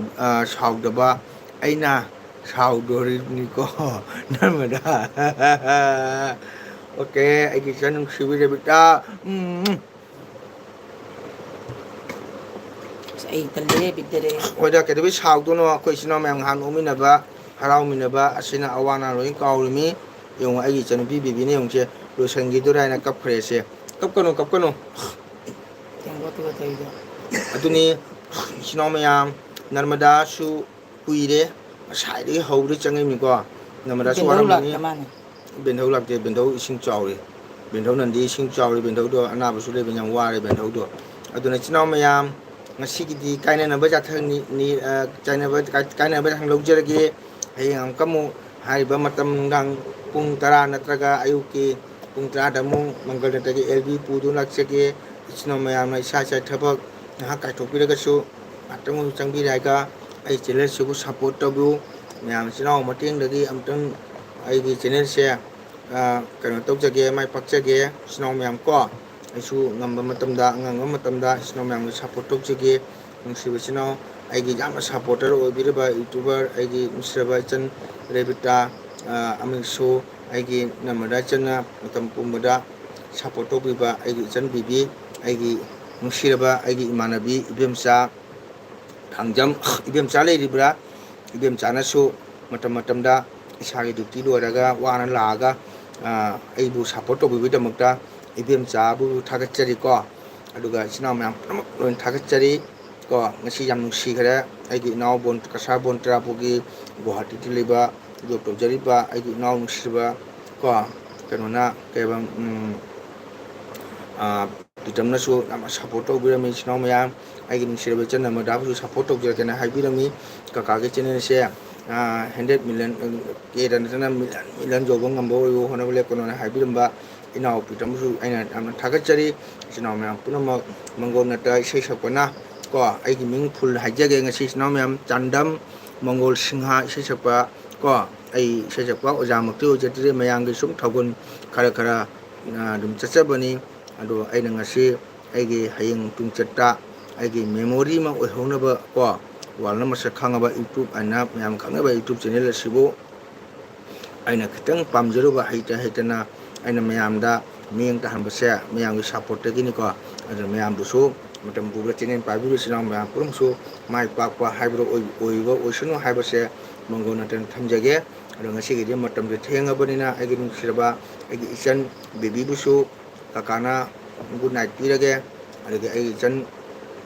ꯗꯦꯕꯤꯇꯥ ꯅꯔꯃꯗꯥ ꯀꯣ ꯑꯗꯨꯗꯒꯤꯗꯤ ꯑꯩꯒꯤ ꯏꯃꯥꯟꯅꯕꯅꯤ ꯑꯩꯒꯤ ꯏꯕꯦꯝꯆꯥ ꯊꯥꯡꯖꯝ ꯀꯣ ꯏꯕꯦꯝꯆꯥꯁꯨ ꯗ꯭ꯌꯨꯇꯤ ꯍꯜꯂꯒ ꯑꯋꯥ ꯑꯅꯥ ꯊꯤꯗꯉꯩ ꯑꯩꯒꯤ ꯆꯦꯅꯦꯜ ꯆꯪꯕꯗ ꯁꯞꯄꯣꯔꯠ ꯇꯧꯕꯤꯗꯕ ꯏꯕꯦꯝꯆꯥꯕꯨꯁꯨ ꯅꯨꯡꯉꯥꯏꯅ ꯊꯥꯒꯠꯆꯔꯤꯀꯣ ꯃꯇꯝ ꯁꯪꯕ ꯃꯇꯝꯗ ꯂꯥꯛꯄꯤ ꯍꯥꯏꯔꯒ ꯃꯪꯒꯣꯜ ꯅꯠꯇ ꯆꯦꯅꯦꯜ ꯑꯁꯤꯕꯨ ꯁꯞꯄꯣꯔꯠ ꯇꯧꯕꯤꯌꯨ ꯍꯥꯏꯕꯁꯦ ꯑꯩ ꯊꯝꯖꯒꯦ ꯑꯩꯅ ꯄꯥꯝꯖꯔꯨꯕ ꯅꯠ ꯁꯪꯒꯤꯇꯣꯟꯒꯤ ꯃꯔꯝ ꯑꯗꯨꯅ ꯑꯩꯅ ꯃꯪꯒꯣꯜ ꯅꯠꯇ ꯍꯥꯏꯅ ꯊꯣꯟꯖꯕꯅꯤ ꯑꯩꯒꯤ ꯆꯦꯅꯦꯜ ꯑꯁꯤ ꯑꯗꯨꯒ ꯑꯩꯒꯤ ꯃꯤꯡ ꯑꯁꯦꯡꯕꯗꯤ ꯆꯥꯟꯗꯝ ꯃꯪꯒꯣꯜ ꯁꯤꯡꯍ ꯍꯥꯏꯅ ꯀꯧꯖꯩ ꯀꯣ ꯑꯩꯅ ꯁꯨꯝ ꯄꯥꯝꯖꯔꯨꯕ ꯀꯣ ꯅꯠꯇ ꯁꯪꯀꯤꯔꯇꯟ ꯑꯁꯤꯕꯨ ꯑꯗꯨꯅ ꯃꯌꯥꯝꯅ ꯈꯪꯅꯕ ꯍꯥꯏꯅ ꯁꯨꯝ ꯃꯪꯒꯣꯜ ꯅꯠꯇ ꯍꯥꯏꯅ ꯑꯗꯨꯝ ꯊꯝꯕꯅꯤꯀꯣ ꯑꯗꯨꯕꯨ ꯑꯩ ꯈꯔꯒꯤ ꯃꯇꯨꯡꯗ ꯑꯩ ꯑꯣꯟꯊꯣꯛꯑꯅꯤ ꯑꯩ ꯁꯥꯒꯩ ꯍꯥꯞꯀꯅꯤ ꯆꯥꯟꯗꯝ ꯃꯪꯒꯣꯜ ꯅꯠꯇ ꯍꯥꯏꯅ ꯊꯝꯒꯅꯦꯕꯀꯣ ꯑꯗꯣ ꯑꯩꯅ ꯃꯤꯡ ꯑꯩꯈꯣꯏꯒꯤ ꯆꯦꯅꯦꯜꯒꯤ ꯃꯃꯤꯡ ꯌꯥꯝ ꯁꯥꯡꯉꯒ ꯃꯤꯅ ꯄꯥꯕꯗꯁꯨ ꯅꯨꯡꯉꯥꯏꯇꯕ ꯃꯔꯤ ꯃꯤꯅ ꯍꯦꯛꯇ ꯈꯪꯖꯤꯟꯕꯁꯨ ꯋꯥꯠꯄ ꯃꯔꯝ ꯑꯗꯨꯅ ꯑꯩꯅ ꯑꯗꯨꯝ ꯁꯣꯔꯠꯇ ꯑꯣꯏꯅ ꯃꯪꯒꯣꯜ ꯅꯠꯇ ꯍꯥꯏꯅ ꯊꯝꯕꯅꯦꯕꯀꯣ ꯀꯅꯥꯒꯨꯝꯅ ꯍꯥꯏꯕꯤꯔꯛꯏ ꯅꯪꯒꯤꯒ ꯐꯗꯤ ꯐꯖꯔꯦ ꯑꯗꯨꯒ ꯁꯥꯒꯩ ꯍꯥꯞꯄꯨ ꯍꯥꯏꯕꯁꯨ ꯍꯥꯏꯕꯤꯔꯛꯏꯀꯣ ꯃꯔꯝ ꯑꯗꯨꯅ ꯑꯩ ꯃꯊꯪꯗꯩꯗꯤ ꯑꯩꯒꯤ ꯁꯥꯒꯩ ꯍꯥꯞꯆꯔꯒꯅꯤ ꯃꯃꯥꯡꯗ ꯆꯥꯟꯗꯝ ꯃꯪꯒꯣꯜ ꯅꯠꯇ ꯍꯥꯏꯅ ꯊꯣꯟꯖꯒꯅꯤ ꯀꯣ ꯃꯌꯥꯝꯅ ꯁꯞꯄꯣꯔꯠ ꯇꯧꯕꯤꯌꯨ ꯏꯆꯤꯟ ꯏꯅꯥꯎ ꯃꯌꯥꯝ ꯀꯣ ꯑꯩꯒꯤ ꯅꯨꯡꯁꯤꯔꯕ ꯏꯆꯟ ꯅꯃꯗꯥꯕꯨꯁꯨ ꯇꯥꯗꯣ ꯃꯪꯒꯣꯜꯅ ꯍꯥꯏꯅꯤꯡꯉꯥꯏ ꯊꯥꯒꯠꯆꯔꯤ ꯅꯃꯗꯥꯒ ꯑꯩꯒ ꯐꯣꯛꯂꯣꯔꯤ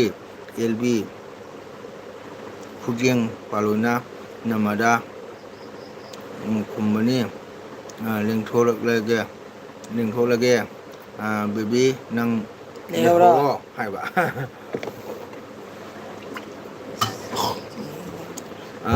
ꯑꯔꯦꯕꯤꯇꯥ ꯊꯥꯒꯠꯆꯔꯤ ꯀꯀꯥꯅ ꯁꯨꯝ ꯏꯆꯟꯅ ꯅꯨꯡꯁꯤꯅ ꯄꯨꯡꯉꯥꯡ ꯉꯥꯡꯕꯗꯣ ꯑꯩꯈꯣꯏ ꯁꯥꯎꯅꯔꯣꯏꯁꯤꯀꯣ ꯑꯩꯈꯣꯏꯅ ꯁꯨꯝ ꯑꯦꯜꯕꯤꯗ ꯅꯨꯡꯁꯤꯅ ꯃꯇꯝ ꯇꯥꯏꯝ ꯄꯥꯁ ꯇꯧꯔꯒ ꯑꯩꯈꯣꯏ ꯉꯥꯡꯅꯕꯗ ꯑꯁꯣꯏ ꯑꯉꯥꯝꯗ ꯌꯥꯎꯅ ꯄꯣꯠꯇꯦ ꯁꯨꯝ ꯏꯆꯤꯜ ꯏꯅꯥꯎ ꯃꯁꯦꯟ ꯅꯣꯛꯄ ꯍꯔꯥꯎꯕ ꯅꯨꯡꯉꯥꯏꯕꯒꯤ ꯁꯨꯝ ꯑꯋꯥ ꯅꯨꯡꯉꯥꯏ ꯐꯣꯡꯗꯣꯛꯄ ꯑꯃꯇꯅꯤꯀꯣ ꯑꯗꯨꯅ ꯏꯆꯟ ꯑꯦꯕꯤꯇꯥꯅꯁꯨ ꯀꯀꯥꯗ ꯋꯥꯔꯧꯔꯣꯏ ꯍꯥꯏꯅ ꯈꯜꯂꯤ ꯅꯔꯃꯗꯥ ꯂꯩꯔꯤꯕ ꯅꯔꯃꯗꯥꯁꯨ ꯌꯥꯝ ꯅꯨꯡꯉꯥꯏ ꯑꯩꯈꯣꯏ ꯅꯔꯃꯗꯥꯁꯨ ꯃꯇꯝ ꯂꯩꯕꯗ ꯆꯦꯅꯦꯜꯗꯁꯨ ꯃꯥꯏ ꯄꯥꯛꯄ ꯑꯣꯏꯁꯅꯨ ꯅꯥꯗꯕ ꯌꯦꯛꯇꯕ ꯏꯁꯣꯔꯅ ꯊꯧꯖꯥꯟꯕꯤꯕ ꯍꯥꯏꯕꯁꯨ ꯑꯣꯏꯔꯁꯅꯨ ꯍꯥꯏꯕꯁꯦ ꯗꯥꯛꯇꯔ ꯃꯪꯒꯣꯜꯅ ꯊꯝꯖꯒꯦ ꯑꯗꯣ ꯉꯁꯤꯒꯤꯗꯤ ꯑꯩꯈꯣꯏ ꯏꯆꯤꯟ ꯏꯅꯥꯎ ꯃꯌꯥꯝ ꯀꯥꯏꯅꯅꯕ ꯌꯥꯊꯪ ꯅꯤꯔꯁꯤꯀꯣ ꯍꯌꯦꯡ ꯌꯦꯛꯇ꯭ꯔꯒ ꯍꯌꯦꯡ ꯂꯥꯛꯀꯗꯧꯕ ꯁꯇꯔꯗꯦ ꯅꯨꯃꯤꯠꯇ ꯑꯃꯨꯛ ꯃꯪꯒꯣꯜ ꯅꯠꯇꯅ ꯀꯩꯒꯨꯝꯕ ꯈꯨꯗꯣꯡ ꯆꯥꯕ ꯃꯇꯝꯗ ꯑꯩꯒꯤ ꯑꯦꯜꯕꯤꯁꯤ ꯑꯃꯨꯛ ꯄꯨꯗꯨꯅ ꯂꯥꯛꯆꯒꯦ ꯏꯆꯤꯟ ꯏꯅꯥꯎ ꯃꯌꯥꯝ ꯕꯦꯕꯤ ꯇꯥꯔꯤꯕꯣ ꯑꯩ ꯕꯦꯕꯤ ꯀꯞꯅꯤꯡ ꯇꯨꯃꯤꯟ ꯂꯩꯊꯣꯛꯈ꯭ꯔꯦ ꯒꯨꯗ ꯅꯥꯏꯠ ꯍꯥꯏꯔꯦ ꯔꯨꯕꯤꯅ ꯒꯨꯗ ꯅꯥꯏꯠ ꯔꯦꯕꯤ good night Ruby good night ꯍꯌꯦꯡ ꯃꯊꯪ ꯅꯨꯃꯤꯠꯇ ꯑꯃꯨꯛ ꯎꯅꯁꯤꯀꯣ ꯍꯔꯦ ꯍꯔꯦ ꯇꯥꯃꯣ ꯎꯕꯁꯦ ꯅꯨꯡꯉꯥꯏꯀꯣ ꯍꯥꯏ ꯊꯦꯡꯀ꯭ꯌꯨ ꯅꯤꯡꯊꯦꯝꯕꯨ ꯊꯥꯒꯠꯆꯔꯤ ꯅꯤꯡꯊꯦꯝ ꯀꯀꯥꯒꯤ ꯆꯦꯅꯦꯜꯁꯤꯗꯤ ꯌꯥꯝ ꯅꯨꯡꯉꯥꯏꯕ ꯅꯠꯇꯦꯗꯀꯣ ꯅꯣꯏ ꯃꯌꯥꯝ ꯆꯪꯉꯒ ꯉꯥꯏꯍꯥꯛ ꯋꯥꯔꯤ ꯋꯥꯇꯥꯏ ꯁꯥꯟꯅꯕꯁꯤꯅ ꯀꯀꯥꯒꯤ ꯌꯥꯝ ꯅꯨꯡꯉꯥꯏꯖꯕ ꯀꯣ ꯑꯩ ꯊꯃꯣꯏ ꯌꯥꯝ ꯄꯦꯟꯖꯕ ꯀꯣ ꯌꯥꯝ ꯅꯨꯡꯉꯥꯏ ꯊꯥꯒꯠꯆꯔꯤ ꯅꯤꯡꯊꯦꯝꯕꯨꯁꯨ ꯏꯁꯥꯒꯤ ꯏꯊꯧ ꯀꯥꯏꯊꯣꯛꯄꯤꯔꯒ ꯉꯥꯏꯍꯥꯛ ꯆꯪꯕꯤꯔꯒ ꯀꯀꯥꯕꯨ ꯇꯥꯃꯣꯕꯨ ꯁꯞꯄꯣꯔꯠ ꯇꯧꯕꯤꯕꯒꯤꯗꯃꯛꯇ ꯑꯩꯅ ꯅꯤꯡꯊꯦꯝꯕꯨꯁꯨ ꯍꯥꯏꯅꯤꯡꯉꯥꯏ ꯂꯩꯇꯅ ꯊꯥꯒꯠꯆꯔꯤ ꯅꯤꯡꯊꯦꯝꯁꯨ ꯃꯇꯝ ꯂꯩꯕ ꯄꯨꯝꯕꯗ ꯇꯧꯗꯧ ꯊꯕꯛꯇꯁꯨ ꯀꯣ ꯃꯥꯏ ꯄꯥꯛꯄ ꯍꯥꯏꯕꯗꯣ ꯏꯁꯣꯔꯅ ꯃꯄꯨꯅ ꯊꯧꯖꯥꯟꯕꯤꯕ ꯑꯣꯏꯁꯅꯨ ꯍꯥꯏꯕꯁꯦ ꯑꯩ ꯅꯤꯡꯊꯦꯝꯗꯁꯨ ꯊꯝꯖꯒꯦ ꯑꯩꯈꯣꯏ ꯔꯨꯕꯤꯕꯨꯁꯨ ꯊꯥꯒꯠꯆꯔꯤ ꯔꯨꯕꯤ ꯒꯨꯗ ꯅꯥꯏꯠ ꯔꯨꯕꯤꯁꯨ ꯃꯇꯝ ꯀꯥꯏꯊꯣꯛꯑꯒ ꯀꯣ ꯀꯀꯥꯒꯤ ꯆꯦꯅꯦꯜꯗ ꯆꯪꯕꯤꯔꯒ ꯀꯀꯥꯕꯨ ꯁꯞꯄꯣꯔꯠ ꯇꯧꯕꯒꯤꯗꯃꯛꯇ ꯔꯨꯕꯤꯕꯨꯁꯨ ꯀꯥꯎꯖꯔꯣꯏ ꯑꯩꯅ ꯆꯦꯅꯦꯜ ꯀꯩꯒꯨꯝꯕ ꯃꯇꯝ ꯑꯃꯗ ꯆꯦꯅꯦꯜꯁꯦ ꯂꯣꯏꯁꯤꯟꯈꯤꯕ ꯄꯥꯏꯗꯕ ꯊꯨꯞꯆꯟꯈꯤꯕ ꯇꯥꯔꯒꯁꯨ ꯏꯆꯤꯟ ꯏꯅꯥꯎ ꯃꯌꯥꯝꯗꯤ ꯃꯪꯒꯣꯜ ꯅꯠꯇꯅ ꯀꯥꯎꯕ ꯉꯝꯖꯔꯣꯏ ꯀꯅꯥꯒꯨꯝꯕ ꯏꯆꯤꯟ ꯏꯅꯥꯎꯁꯤꯡꯅ ꯆꯦꯅꯦꯜ ꯄꯥꯏꯕ ꯃꯇꯝꯗꯁꯨ ꯁꯣꯏꯗꯅ ꯇꯥꯃꯣ ꯃꯪꯒꯣꯜꯅ ꯑꯃꯁꯨꯡ ꯀꯀꯥꯅ ꯁꯣꯏꯗꯅ ꯃꯌꯥꯝꯕꯨ ꯁꯞꯄꯣꯔꯠ ꯇꯧꯖꯒꯦ ꯅꯤꯡꯊꯦꯝꯅ ꯖꯣꯏ ꯖꯣꯏ ꯅꯤꯡꯊꯦꯝ ꯖꯩ ꯀ꯭ꯔꯤꯁꯅ ꯅꯥꯗꯕ ꯌꯦꯛꯇꯕ ꯀꯣ ꯒꯣꯕꯤꯟꯗꯅ ꯊꯧꯖꯥꯟꯕ ꯑꯣꯏꯁꯅꯨ ꯃꯗꯩ ꯏꯄꯥ ꯏꯕꯨꯡꯉꯣꯅꯁꯨ ꯏꯆꯤꯟ ꯏꯅꯥꯎ ꯃꯌꯥꯝ ꯄꯨꯟꯅ ꯄꯨꯟꯅ ꯅꯥ ꯌꯦꯛꯇꯕ ꯍꯥꯏꯁꯦ ꯃꯇꯝ ꯂꯩꯕꯗ ꯃꯄꯨ ꯏꯕꯨꯡꯉꯣꯅ ꯊꯧꯖꯥꯟꯕ ꯑꯣꯏꯁꯅꯨ ꯕꯦꯕꯤ ꯍꯣꯏ ꯕꯦꯕꯤ ꯀꯩꯅꯣ ꯑꯗꯨꯃꯥꯏꯅ ꯇꯧꯅꯨꯗ꯭ꯔꯥ ꯕꯥꯏ ꯇꯧꯔꯝꯗꯥꯏꯁꯤꯒ ꯀꯣ ꯍꯔꯥꯎ ꯍꯔꯥꯎꯅ ꯕꯥꯏ ꯑꯣꯏꯁꯤ ꯕꯦꯕꯤ ꯅꯪ ꯉꯁꯤ khitang ꯊꯦꯡꯈ꯭ꯔꯦ ꯀꯀꯥꯒꯤꯗ ꯆꯪꯉꯛꯄꯀꯣ ꯅꯪ ꯊꯕꯛ khara kanbra kanam tawre aduna kakana ngasai lakpagadi baby baby ana kawjarambane ko ai chan baby laktri haina ado kaka bai warge kaka pung 3 dagi lb hobane ko hoji matam sa jo tu pung 12 pung 30 ta ga dore ko baby kap kanu se nusibani je kakana tham dai siga good night phajau good night tamo good night ingthem good night nungaina nungaina potha biro ko mapugi mikhei solaga nungaina potha biro ko nungalaga isa isa gi thaulang pangthoknarasi maduraga sangba matamda isinam myamuk unasi ingthembu haningai tana thagachari tangona good night ingthem good night baby se harau nang tang kakada bai piro se kakalo salage ai gi chan baby su na baje ko phabo urasanu ko matam lebada nayaktana ko gobidana ai gi chan baby bu nungai yai phaba ko haibodo wata padaba haibodo sri gobindana thauram bibu sunu ai chan bibi busu ichan bibi na heng na ba khoba pharaba kanda ko iranga lo ba kanda kaka ge yumda lau kaka na ichan bu welcome to guni leimina ba kaka ga ha hotoba isinga thungba da chaka to su sinau chamina ni ko yam nungsibani kapkono se phajana hara harana kaka na good night piro aduga abe masu jam nungsi abe masu phajana naikana laila su phajana tamhalo ko nungthem baby hai na ha no ke dorba ningthem no chale do baby na kapau buda kapkano baby good night piro kaka su potharage ko pungsu 12 ta ga tore 30 ta ka dore ba ko losana ba tawrage hayeng mo sinau unasi charaga pin rebitana charaga pinda ba changkhige haiba hoi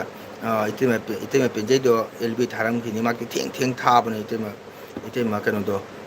penjai do yam ngai te jam nusi bani itema penjai do mak notification lak te ngasi gunda kai do khangje kuire gona changak ta ba repita hoi ai gi chan repita bu hani ngai le tan thaga chari ko isinau myam tuber bu support to bi bani jamna ai gi chan repita kakana proudly 100% chan bu jamna nusi jam support to je ko ningthem good night baby se kaka good night piraga se baby good night baby amtang kaka good night haise kaka loi salage matam loi ka dore baby hayeng mu kaka ga mu norasi na yetaba laitin ma pang ko hayeng mu nasi baby good night baby rebita good night ningthem good night narmada good night ai narmada thokra mare good night haimdre narmada good night sinau myam punama agi chenen changbiro pa sinau myam punama na yektaba ko matam lebeda sinau myam punama na yektaba isona thogyam lu urasno mangolo yu haipam se mangol na tan thamjari ko rebita good night narmada good night baby good night urasi baby leibo baby good night urasi baby kaka good night uragi baby tabro kaka good night oiragi baby ibem cha good night pir habani baby good night oirasi amtong good night hairo baby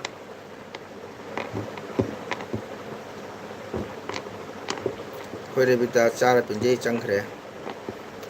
itema pinjai di theng thau ni pung baro baw le bin ek dui baw le ma ma ek bisi china me ampurma bye bye baby me ampurma thoe tho siko ha baby hoi tho ji kakara tang good night phajana hara hara ong piramose baby kakara tang phajana pena good night hara mose baby thoe siloko silasiko ha baby kakara tang good night pirose kakalu kaka pothara ge nang tom tang ai se baby nung sibani baby se kakara tang good night hero lo silasi se kakamani jamde mga tang ai re baby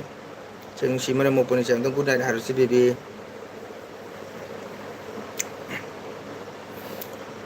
mayam loi support to bi ko mayam sino mayam pura matam loi support to bi o baby good night aro kaka loi salage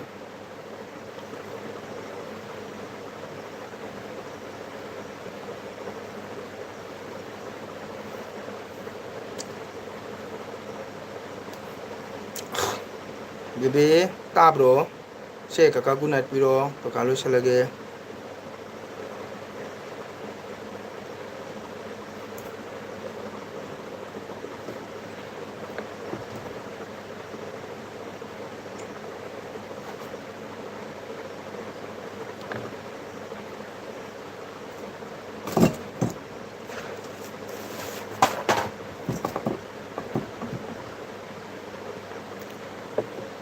good morning Revita good morning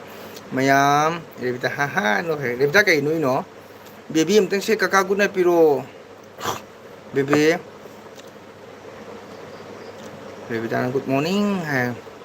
good morning di oi di ko Revita nana good morning pi se matam di kitang wali ko ado okay advance good morning no problem good night Revita namada good night orasi ai namada pu thagat chari ko matam sangna kuina tamgunbu support to bi tong Revita bu namada bu thagat chari namada matam Revita na reject ba ko pusi sangna isoge seba phangmang ngam oimina si namada ko sino mamutu pau phangasi na reject ba ko harau ta yamna nu na khena ko leimina si harau ta yamna sega mai ga leimina si ko namada good night Revita good night ai chan bibi se good night piramdre mayam puna thole ko good night piramdre ai chan bibi se baby good night hairo namada good night orasi na jaga he mu unarasi sino mayam ai book se family jaram bani to me ta 50 degi 40 40 degi 30 30 degi 20 20 degi 15 15 degi ai kano 6 lema 6 degi 7 jawre hoji ko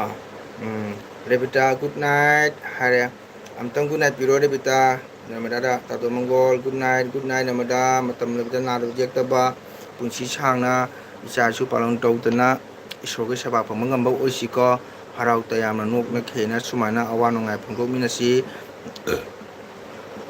namada good night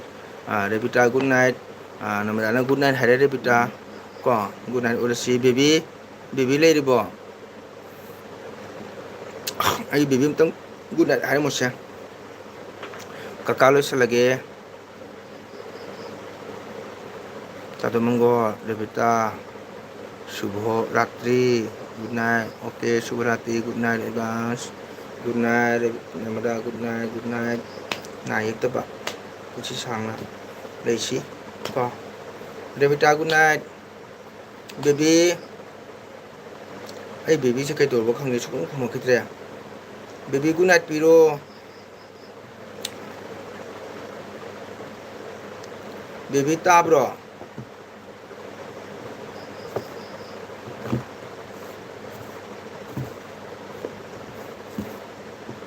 baby good night baby le bro mayam loi na bai pinare nang tok ta ngai re ko baby nang na tom ta ngai re bai pi da se snow man prama namada nari number piro nang number piro LB de pi banu ngai ro Revita ko na picture kani nong ma taro magona kaka magona sai chapet lo ko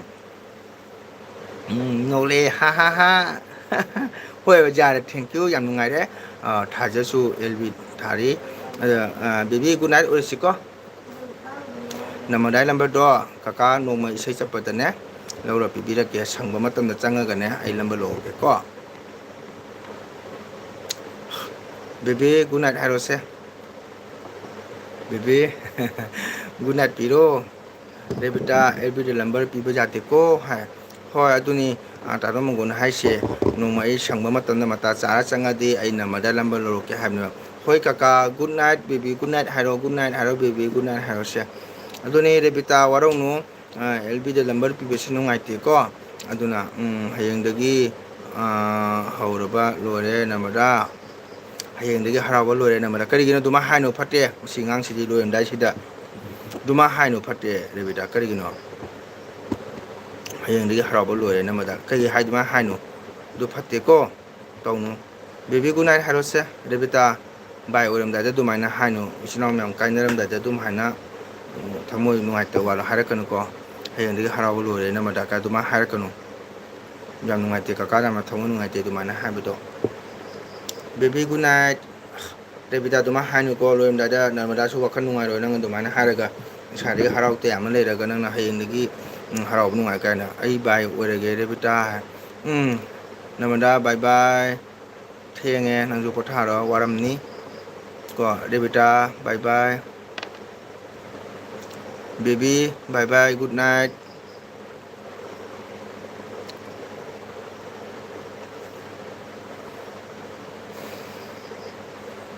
Kakak good night. Good night. Good night.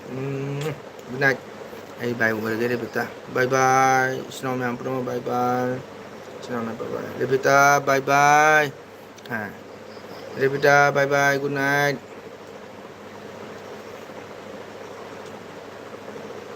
Kakak punsi sangko. Aku di tilasu kai de kakak good night. Rebecca, dumahan ko, tamgo, bye, bye bye. Rebecca, bye bye, good night. Rebecca, dumahan hanu, loyam dada dumahan hanu, tamu nungai te, Rebecca, dumahan ko. Tato mongol bye, ay bye, orege Rebecca, bye bye, Rebecca, bye bye. Tato mongol bye bye, namada bye bye. Matam nebe naik tena punci sangan nungai jai pana pambo oi ko, namada. Rebecca nang dumana loyam dada dumana awan nungai do palakan jam nungai te. Rebecca, karigi chana punci tiang do nungai jai pana panga demi punci da. Ko Narmadane war suwana kyam harau nungai na leya sumana nungai tamu nangsu karigi pungsi tienga dono ichanbo ko nayak tana pungsi sanga legidamni ko dumana loyam dai duma hanu kakasu wakan nungai te nang duma ha tamu nungai te ba nang dumana nungai ta war taraga nungai te ko nungai ba tamu nang rebita dumana tamu ko dumana tamu phatte nungai na harau te amna lemisi nusi jan lemisi namada good night morning bye bye bye aigi chanu sibi rebita bye bye nungai na potharo sino myam purma nungai na isogi nam solga mapugi nam solga potharo ko baby kaka bye orage bye bye hoi good night kaka good night good night good night good night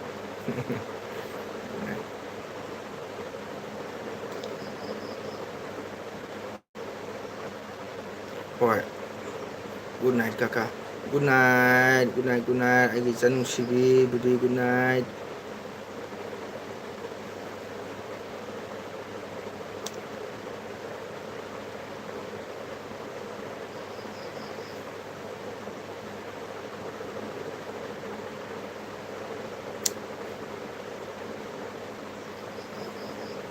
Tatu nunggol bye bye. Bye bye namada bye bye. Ko 5 minute second kano tanga do tan dum lady mida namada bai wo si na ye tan nunga ja pana pansi ko